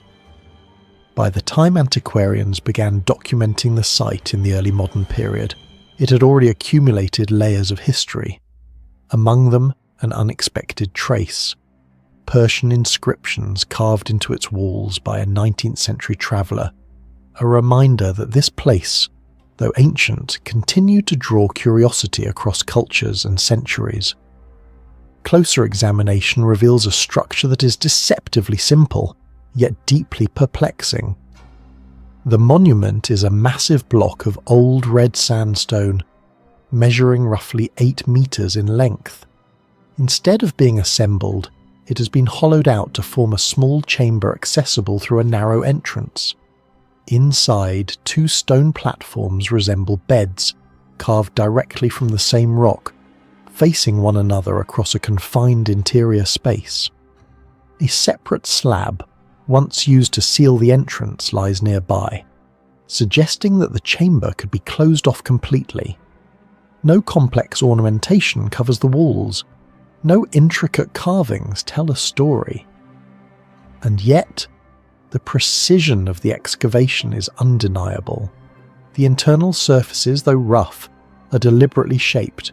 The proportions are controlled. Every element suggests intention.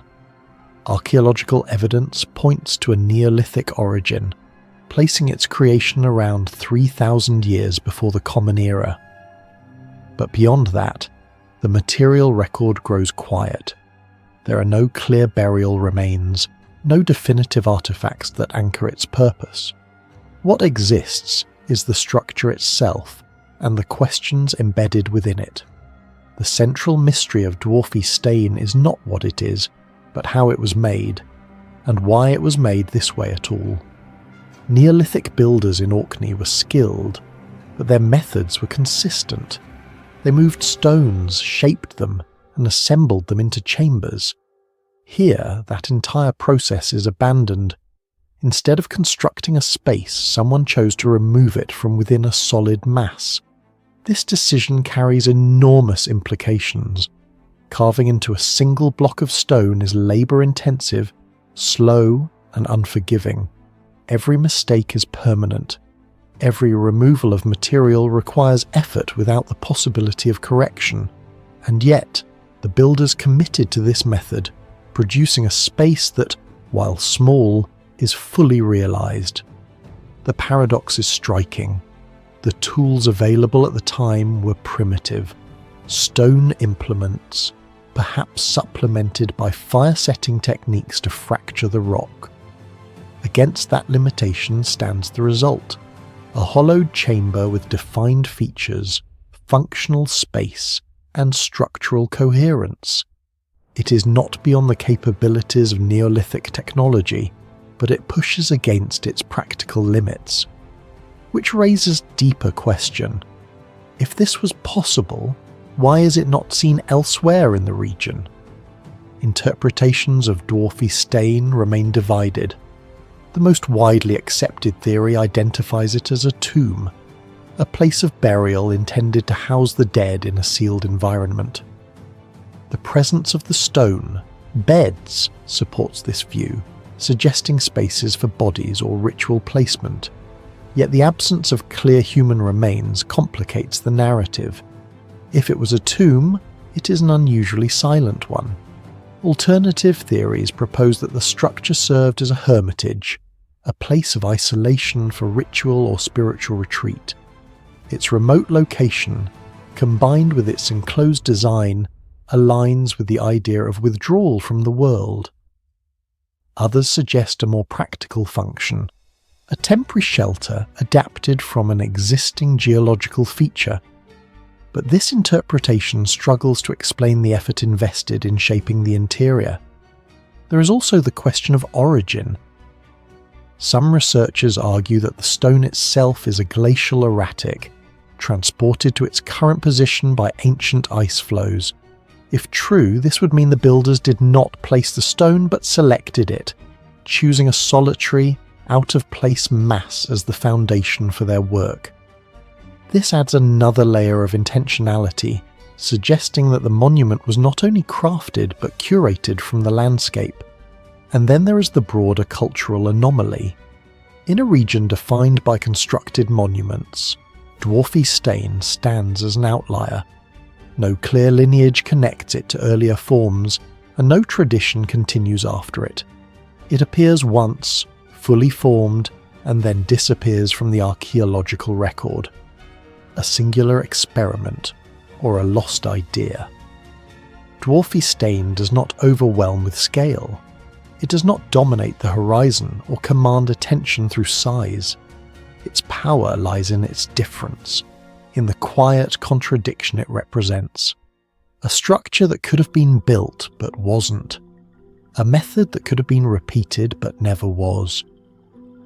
In 1974, a group of farmers in northern China began digging a well during a drought. They were not searching for history, they were searching for water. What they found instead was the top of a human figure life-sized, carved from clay, staring upward from beneath the earth. At first, it looked like a broken statue. Within days, it became clear they had struck something far beyond a single artifact.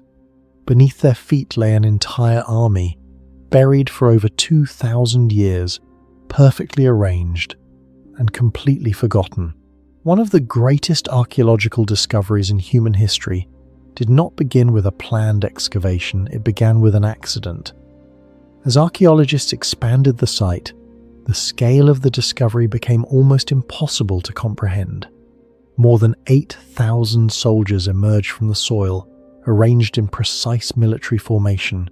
There were infantry units, archers, cavalry, and chariots, each positioned as if awaiting orders. This was not a symbolic burial, it was a fully structured army. The soldiers were created to guard the tomb of Emperor Qin Shi Huang, the first ruler to unify China. But what makes this army unsettling is not just its size. It is the realization that it was designed to function, even in death, as an extension of imperial power. At first glance, the soldiers appear uniform. Look closer, and the illusion collapses. Every single face is different. Facial structures vary, hairstyles change. Expressions shift subtly from calm to alert, from disciplined to almost humanly uncertain. This raises a disturbing question. Why invest such effort into individuality for figures that would never be seen?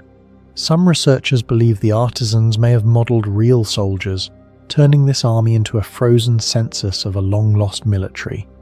If true, then these are not statues. They are echoes of real people replicated and buried to serve an emperor beyond death. Today, the army appears muted grey, earthen, lifeless. But this is not how it was meant to look. When first uncovered, traces of vivid colour clung to the surface. Deep reds, blues, purples, and intricate patterns. Within minutes of exposure to air, those colours began to curl, crack, and disappear. The lacquer that preserved them for centuries could not survive modern oxygen. In a matter of moments, an entire visual dimension of the past was lost forever. What we see now is not the terracotta army as it was. It is only what remains after its true appearance collapsed in front of us. Among the soldiers were real weapons, bronze swords, spears, and crossbows. These were not ceremonial replicas. Many were still sharp, even after more than 2,000 years underground. Some blades showed unusual resistance to corrosion, leading to early claims of advanced anti-rust technology. While later studies suggest environmental factors may explain this preservation, the result remains unsettling. The weapons appear ready for use, as if time had been suspended. This was not just an army in form, it was an army equipped for action. The creation of thousands of unique life-sized figures suggests something beyond individual craftsmanship. Evidence indicates a modular construction system. Heads, arms, torsos, and legs were produced separately, then assembled and customized. This resembles a form of mass production, an organized, repeatable process operating at a scale rarely associated with the ancient world. It implies coordination, planning, and labor management on an industrial level. The terracotta army was not just built, it was manufactured. Despite decades of excavation, the central tomb of Qin Shi Huang remains unopened. Rising as a large mound near the army, it holds the emperor himself and whatever else was placed within.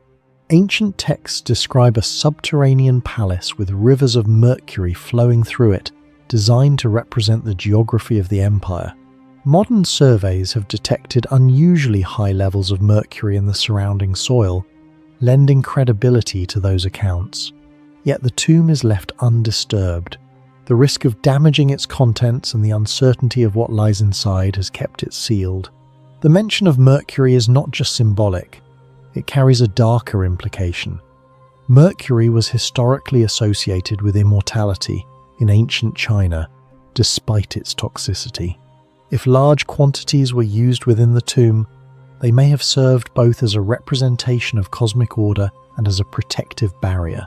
Whether intended as ritual, science, or something in between, the presence of Mercury transforms the tomb from a burial site into a controlled environment, one that may still be intact after 2 millennia.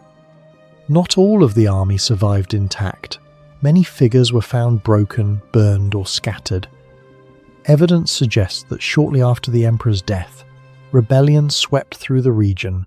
The site may have been looted and partially destroyed during this period of upheaval. The army, designed to guard eternity, may have been defeated within years of its creation. This adds another layer to the mystery. What we see today is not the original formation but the aftermath of collapse. The excavated pits represent only a fraction of the entire burial complex. The full site spans dozens of square kilometers, with many areas still unexplored. The terracotta army may be just the outer perimeter of a much larger system, one that includes additional chambers, structures, and possibly undiscovered elements. What has been revealed is enough to redefine history. What remains hidden could redefine it again. Why was this army created? The most common explanation is protection soldiers to defend the emperor in the afterlife. But the scale, precision, and resources involved suggest something more complex. This was not a symbolic gesture. It was a projection of authority beyond death, a continuation of control into an unseen realm. Whether driven by belief, fear, or ambition, the purpose of the army remains open to interpretation. Constructing the tomb and its army required enormous labour. Historical records indicate that hundreds of thousands of workers were involved. Some accounts suggest that many were never allowed to leave, buried to protect the secrecy of the site. Whether literal or exaggerated, the implication is clear. This monument came at a human cost on a massive scale. The terracotta army is not only a symbol of power, it is a record of what power demanded. Perperikon is not a city built from stone, it is a mountain that was turned into one. Rising from the rugged Rhodope Mountains, this ancient complex appears less like architecture and more like a deliberate transformation of the landscape itself, as if an entire civilization chose not to construct its sacred center, but to carve it directly out of the earth. For visitors, archaeologists, and historians alike, the first encounter with Perperikon is not awe alone, it is confusion, because nothing about it fits cleanly into the expected timeline of technological development. Located in southern Bulgaria, deep within the Rhodope Range, Perperikon occupies a strategically elevated position, overlooking natural routes that once connected the Aegean world with the interior of the Balkans. Its origins trace back more than 5,000 years, making it one of the oldest continuously used sacred sites in Europe, closely associated with the ancient Thracians. Yet for much of modern history, its true scale remained hidden. It was only in the early 2000s, under the direction of Bulgarian archaeologist Nikolay Ovcharov, that systematic excavations revealed the astonishing complexity of the site.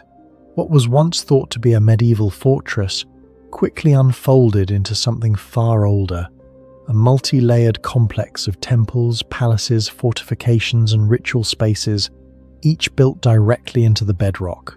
What makes Perperikon so unsettling is not simply its age, but the method of its creation. Unlike cities such as Machu Picchu, where stones are cut and assembled with extraordinary precision, Perperikon reverses the logic entirely. Here, the mountain itself has been carved into terraces, halls, staircases, and altars. This approach required not only immense labour, but a level of planning that suggests a comprehensive vision long before construction began. At the highest point of the complex lies a massive rock-cut altar, believed to date back to the late Bronze Age. Channels carved into its surface indicate that liquids, possibly wine or blood, once flowed across the stone during ritual ceremonies. Some scholars have linked this altar to the legendary Temple of Dionysus, described in ancient Greek sources as a place where powerful prophecies were delivered. If true, Perperikon may have played a role in shaping decisions of rulers and empires, including those of figures like Alexander the Great, who was said to have sought divine guidance from such oracles. Excavations have also revealed a sprawling palace complex, carved into multiple levels of the mountain. The layout includes reception halls, living quarters, storage spaces, and defensive walls, all integrated into a single cohesive system. What is striking is the geometric consistency of these spaces. Despite being carved from hard volcanic rock, many surfaces are remarkably flat, and angles approach right precision, a result difficult to reconcile with the relatively simple tools attributed to the period. This creates a fundamental paradox. The technology assumed to exist at the time does not fully explain the results that can still be observed today. Further discoveries include an intricate network of staircases and passageways connecting different levels of the site. Some pathways lead to clearly defined functional areas, while others seem to end abruptly or serve no obvious purpose. These ambiguous routes have led to speculation that parts of Perperikon were designed not for practical movement, but for ritual procession guiding participants through a symbolic journey rather than a physical one. Archaeological layers at the site reveal continuous occupation across multiple civilizations. After its Thracian origins, Perperikon was expanded and reused during Roman and Byzantine periods, with fortifications and Christian structures added to the existing framework. However, the deeper layers, the oldest ones, remain the least understood. Unlike later additions, which follow recognizable architectural conventions, the earliest constructions appear to obey a different logic entirely, one that is still not fully deciphered. When compared to other ancient sites, Perperikon stands apart in both method and intention. While Petra is famous for its monumental facades carved into sandstone cliffs, its focus is largely external, a city of striking visual fronts. Perperikon, by contrast, is inward and systemic. It is not about appearance, but integration. Every carved surface, every step, every chamber is part of a larger, interconnected design. In this sense, it resembles less a city and more a machine, one designed for ritual, control, and perhaps something that has yet to be fully understood. Perperikon challenges more than historical timelines. It challenges assumptions. It forces us to reconsider what ancient societies were capable of, not just in terms of construction, but in terms of vision, because this is not a place that grew organically. It is a place that was shaped, deliberately and extensively, from a single mass of stone. And despite decades of excavation, its core purpose remains elusive. Standing among its carved terraces and silent altars, one question continues to echo through the ruins. Was Perperikon simply a city, or was it something far more complex, a system whose true function has been lost to time? Stone towers rise from the hills of an isolated Mediterranean island, their silhouettes stark against the horizon, their purpose uncertain even after 3,000 years. They are not ruins in the usual sense. They are fragments of a system.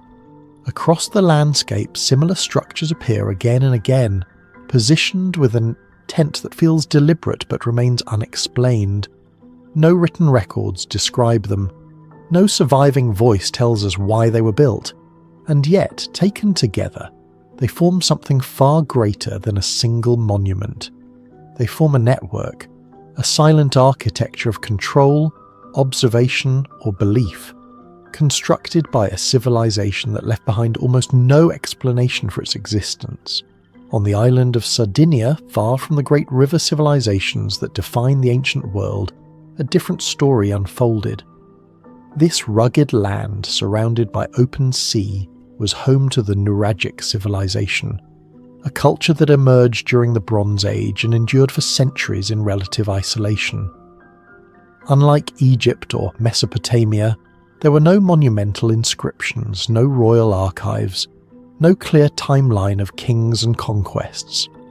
Instead, what remains are thousands of stone towers scattered across the island, over 7,000 structures known as nuragas, each built from massive blocks of dark volcanic rock. Among them, one stands above the rest in both scale and complexity, Sunuraxi di Barumini.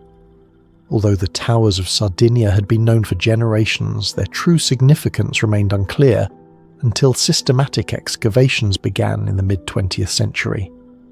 Italian archaeologist Giovanni Liliu led extensive work at Sunuraxi, uncovering what would become one of the most important archaeological sites in the Mediterranean. What first appeared to be a single tower revealed itself to be far more complex.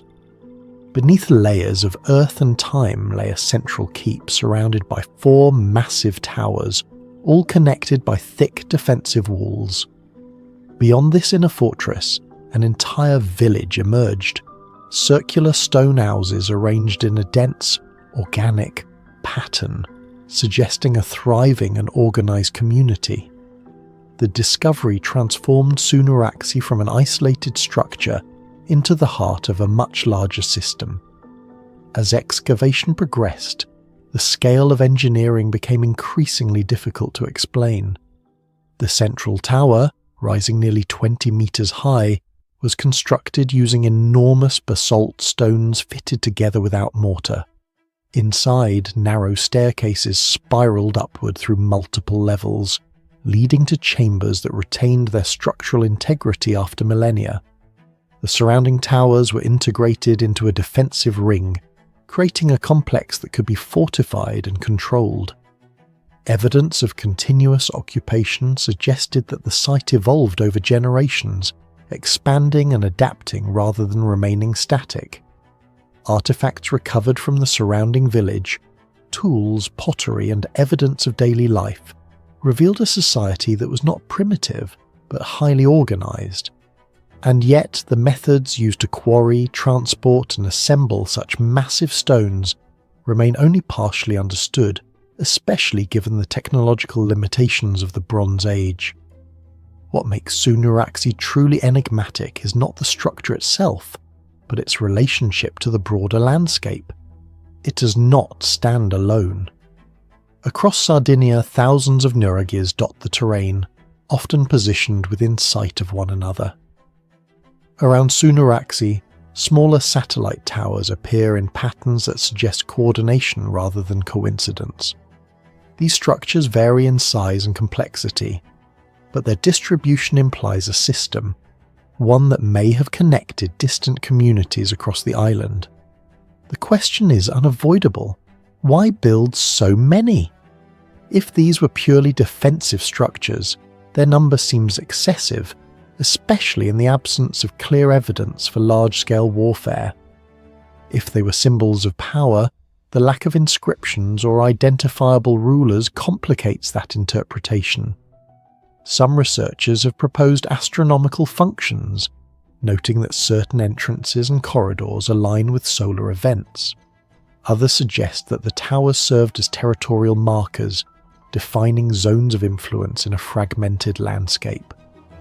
But one of the most compelling possibilities is that they formed a communication network, an ancient system of visual signalling, where fire, smoke, or reflected light could transmit information across vast distances. Such a scenario, the island itself becomes a coordinated grid, each tower a node in a system designed to connect rather than isolate. Despite decades of study, no single theory fully explains the purpose of the nuragis. The debate remains open, shaped by the absence of written evidence and the ambiguity of the archaeological record. Some scholars argue that the structures represent a form of proto-urban organisation, a decentralised society capable of large-scale coordination without centralised authority. Others see them as ritual spaces, places where cosmology and architecture intersected in ways we no longer fully understand. there is also the question of technological capability.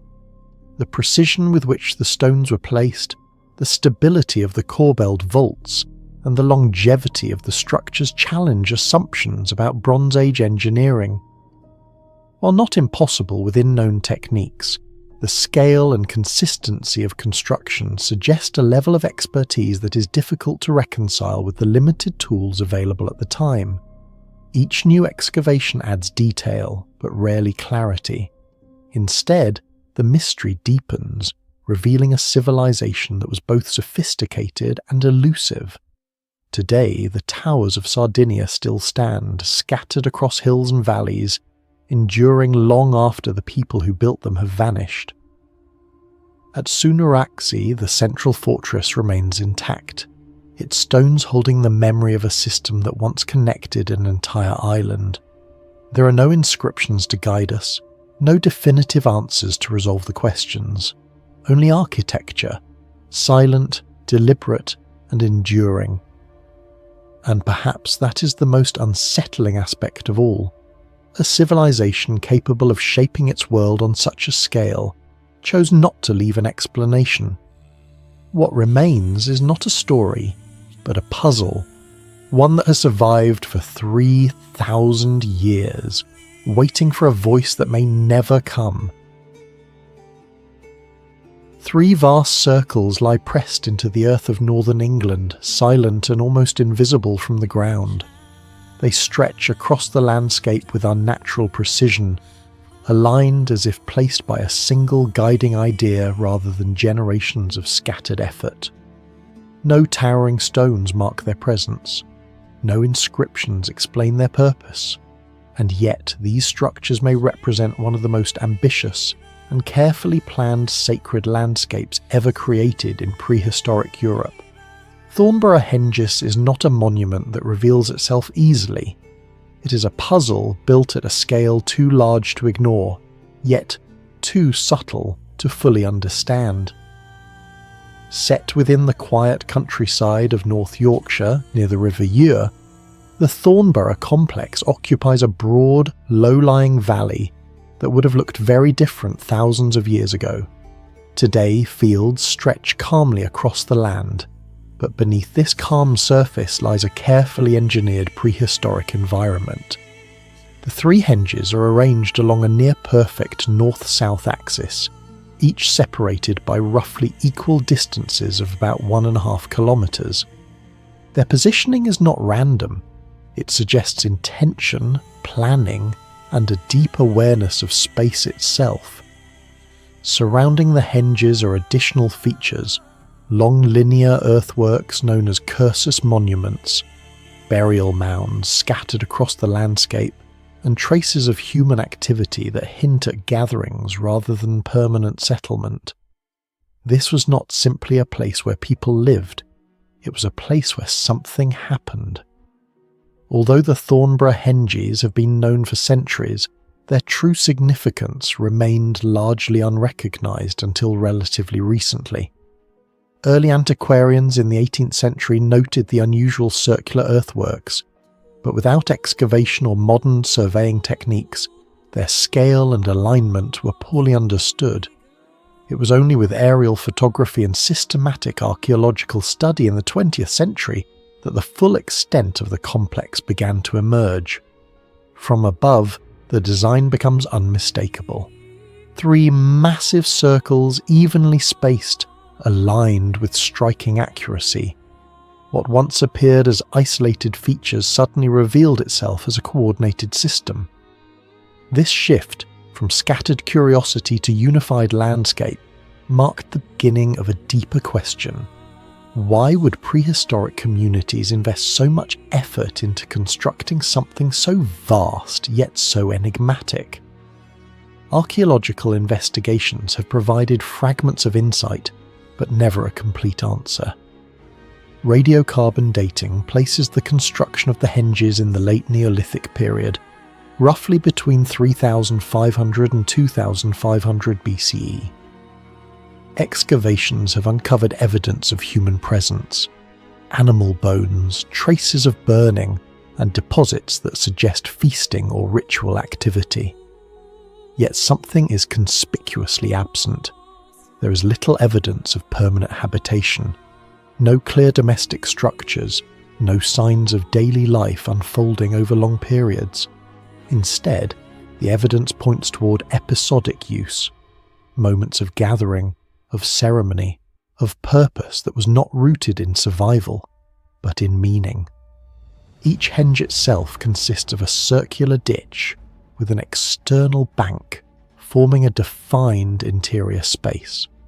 The labour required to construct these earthworks would have been immense, involving coordinated effort from large groups of people using only simple tools. The precision of their layout, combined with the scale of construction, raises a difficult question. How did a society without advanced technology achieve such deliberate spatial organisation? At the heart of Thornborough lies a question that has resisted clear answers for decades. Why 3? Why this alignment? Why this scale? The 3 henges are not identical, but they are undeniably related.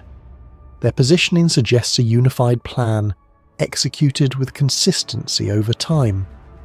Some researchers have proposed that the layout reflects a symbolic system, perhaps representing stages of life, cycles of existence, or a cosmological framework that structured how these communities understood the world. One of the most compelling and controversial ideas involves the moon. Certain studies have suggested that the alignment of the henges may correspond to a rare astronomical phenomenon known as the lunar standstill, a cycle that occurs roughly every 18.5 years. During this cycle, the moon reaches its most extreme rising and setting points on the horizon. If Thornborough was designed to track or commemorate this cycle, it would imply a level of astronomical observation far more complex than traditionally attributed to Neolithic societies. Even the shape of the henges has been drawn into this interpretation. Rather than perfect circles, they appear slightly flattened, echoing the elliptical path of the moon across the sky. Whether this resemblance is intentional or coincidental remains uncertain. But the possibility alone transforms the site from a ritual gathering place into something far more sophisticated, a landscape-scale instrument for observing the heavens. Despite decades of study, no single explanation has gained universal acceptance. The ritual interpretation remains strong, supported by evidence of feasting and temporary gatherings. In this view, Thornborough functioned as a ceremonial centre, a place where communities came together for events that reinforced social bonds and shared beliefs. The astronomical theory, while compelling, faces its own challenges. Alignments can be difficult to prove definitively, and the risk of projecting modern interpretations onto ancient structures is ever present. Critics argue that the evidence is suggestive rather than conclusive, and that the complexity attributed to these alignments may exceed what the data can support. A third perspective shifts the focus away from ritual or astronomy and towards social organisation. Construction of Thornborough may itself have been the purpose, a demonstration of collective effort, coordination, and identity. In this interpretation, the act of building rather than the finished structure held the greatest meaning. What unites all these perspectives is uncertainty. Each explains part of the picture, but none resolves it entirely. Thornborough remains suspended between interpretations, resisting the kind of clarity that defines simpler archaeological sites. There is a final layer to this story, one that nearly erased it altogether. In the 20th century, large portions of the surrounding landscape were threatened by industrial quarrying. One of the henges was significantly damaged, and the possibility of total destruction loomed. Only through public outcry and eventual preservation efforts was the site saved from disappearing beneath modern industry. Rising from a windswept valley at the edge of the North Atlantic, a circular tower of stone stands with a quiet defiance that feels almost deliberate. No mortar binds its walls, no written record explains its purpose. Yet for more than 2,000 years this structure has endured, layer upon layer of precisely balanced stone forming not just a shelter, but something far more calculated. From the outside it appears primitive. From the inside it reveals a design that feels engineered. And the deeper one looks, the more unsettling the question becomes. How did a society without advanced tools construct something this complex? And why? Duntelve Broch stands in the remote valley of Glenelg, in the northwest of Scotland, a landscape shaped by wind, isolation, and time.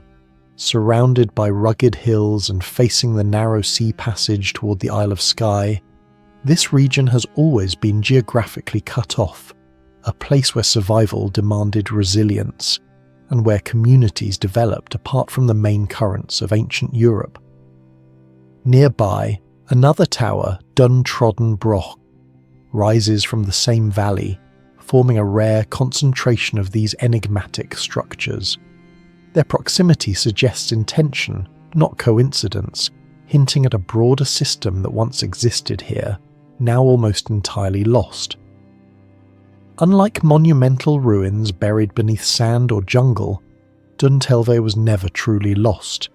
It remained visible across centuries, its silhouette embedded in the landscape long after the people who built it had vanished. Antiquarians in the 18th and 19th centuries began to document these towers, classifying them as brochs, a term now used to describe a unique type of Iron Age structure found almost exclusively in Scotland. Radiocarbon dating and comparative archaeology place their construction roughly between 500 years before the Common Era and the 1st century after it. Yet despite centuries of study, no written account survives from the builders themselves. There are no inscriptions, no blueprints, no narratives, only stone. Everything we know has been reconstructed from physical evidence, and even that evidence raises more questions than answers. Archaeological investigation has revealed that Duntelve is not a simple tower, but a highly sophisticated piece of engineering. Its walls, more than 4 meters thick, are not solid. Instead, they are composed of 2 concentric layers of stone, creating a hollow interior space between them. Within this hidden cavity runs a staircase, spiraling upward inside the wall itself. Small chambers are embedded within the structure, accessible only through narrow openings, suggesting intentional design rather than accidental gaps. The construction method is equally remarkable. Built entirely from dry stone, without mortar, the broch relies on precise placement and weight distribution to maintain its stability. Each stone is carefully selected and positioned so that the entire structure locks together under its own mass. This is not crude stacking. It is controlled architecture. Evidence of occupation has been found at the base, including hearth remains and domestic artifacts, indicating that people once lived here. Yet the scale and complexity of the structure far exceed what would be necessary for simple habitation. Even more striking is the possibility that the tower once stood significantly taller than it does today, with upper levels that have long since collapsed. What survives may only be a fragment of its original form. At the heart of Duntelve lies a contradiction. The people who built it are generally understood to have possessed relatively simple tools, iron implements, manual labour, and no advanced machinery. And yet the structure they created incorporates features that require planning, foresight, and an understanding of load distribution that feels unexpectedly advanced. Why construct a double-walled tower with internal staircases hidden within its own structure? Such a design demands that the builders conceive the entire system in advance. This is not a building that can be improvised. It must be planned from the ground up, every layer anticipating the next. The hollow walls are not decorative, They're integral to the design. They reduce weight, provide internal access, and create a structural system that distributes stress evenly throughout the tower. If the Broch was intended as a defensive structure, its design raises further questions. The narrow entrance and elevated height suggest fortification, yet the internal layout is not optimized for sustained combat. If it was a dwelling, it is far more elaborate than necessary. If it was symbolic, then it represents an extraordinary investment of labour for a purpose we do not fully understand. The deeper one examines its architecture, the more it resembles not a simple building, but a deliberate statement, one whose meaning has been erased. Scholars have long debated the function of brochs like Duintelve, and no single explanation has achieved consensus. One theory interprets them as defensive towers, built in response to social instability during the Iron Age. Another suggests they were high-status residences, symbols of power and prestige for local elites. A third proposes that they held ceremonial or communal significance, serving as focal points for ritual or identity. Yet each theory encounters limitations. The defensive model struggles to explain the absence of extensive weaponry or fortification systems beyond the tower itself. The residential theory cannot fully justify the immense effort required to construct such a complex structure for domestic use. The symbolic interpretation, while compelling, remains difficult to prove without written or cultural context. Perhaps the most unsettling aspect of the debate is not which theory is correct, but the realization that the knowledge behind these structures appears to emerge fully formed. Across Scotland, hundreds of brochs have been identified, each sharing core architectural principles yet exhibiting subtle variations. There is no clear evolutionary sequence, no gradual progression from simple to complex. Instead, the design appears suddenly, already refined, as if the builders were following a set of principles that has not survived. Duintelve does not hide beneath layers of earth or myth. It stands in plain sight, its stones exposed to wind and rain, its structure open to inspection. And yet, it remains deeply mysterious, not because it is unseen, but because it is not understood. It challenges assumptions about the capabilities of the people who built it, forcing a reconsideration of what ancient societies knew and what they were capable of achieving. A tower without mortar, a design without a blueprint, a system without a surviving explanation. Duintelve endures as a silent artifact of knowledge that once existed and then disappeared, and in that silence lies its most enduring question. If this level of understanding was possible 2,000 years ago, what else has been lost to time? Rising silently from the English countryside, a single stone stands taller than a two-storey building, its weight exceeding 40 tons, its purpose unknown, its origin unresolved. There are no inscriptions, no carvings, no obvious clues left behind by the people who placed it here. And yet, this monument has endured for thousands of years, defying weather, time, and perhaps most disturbingly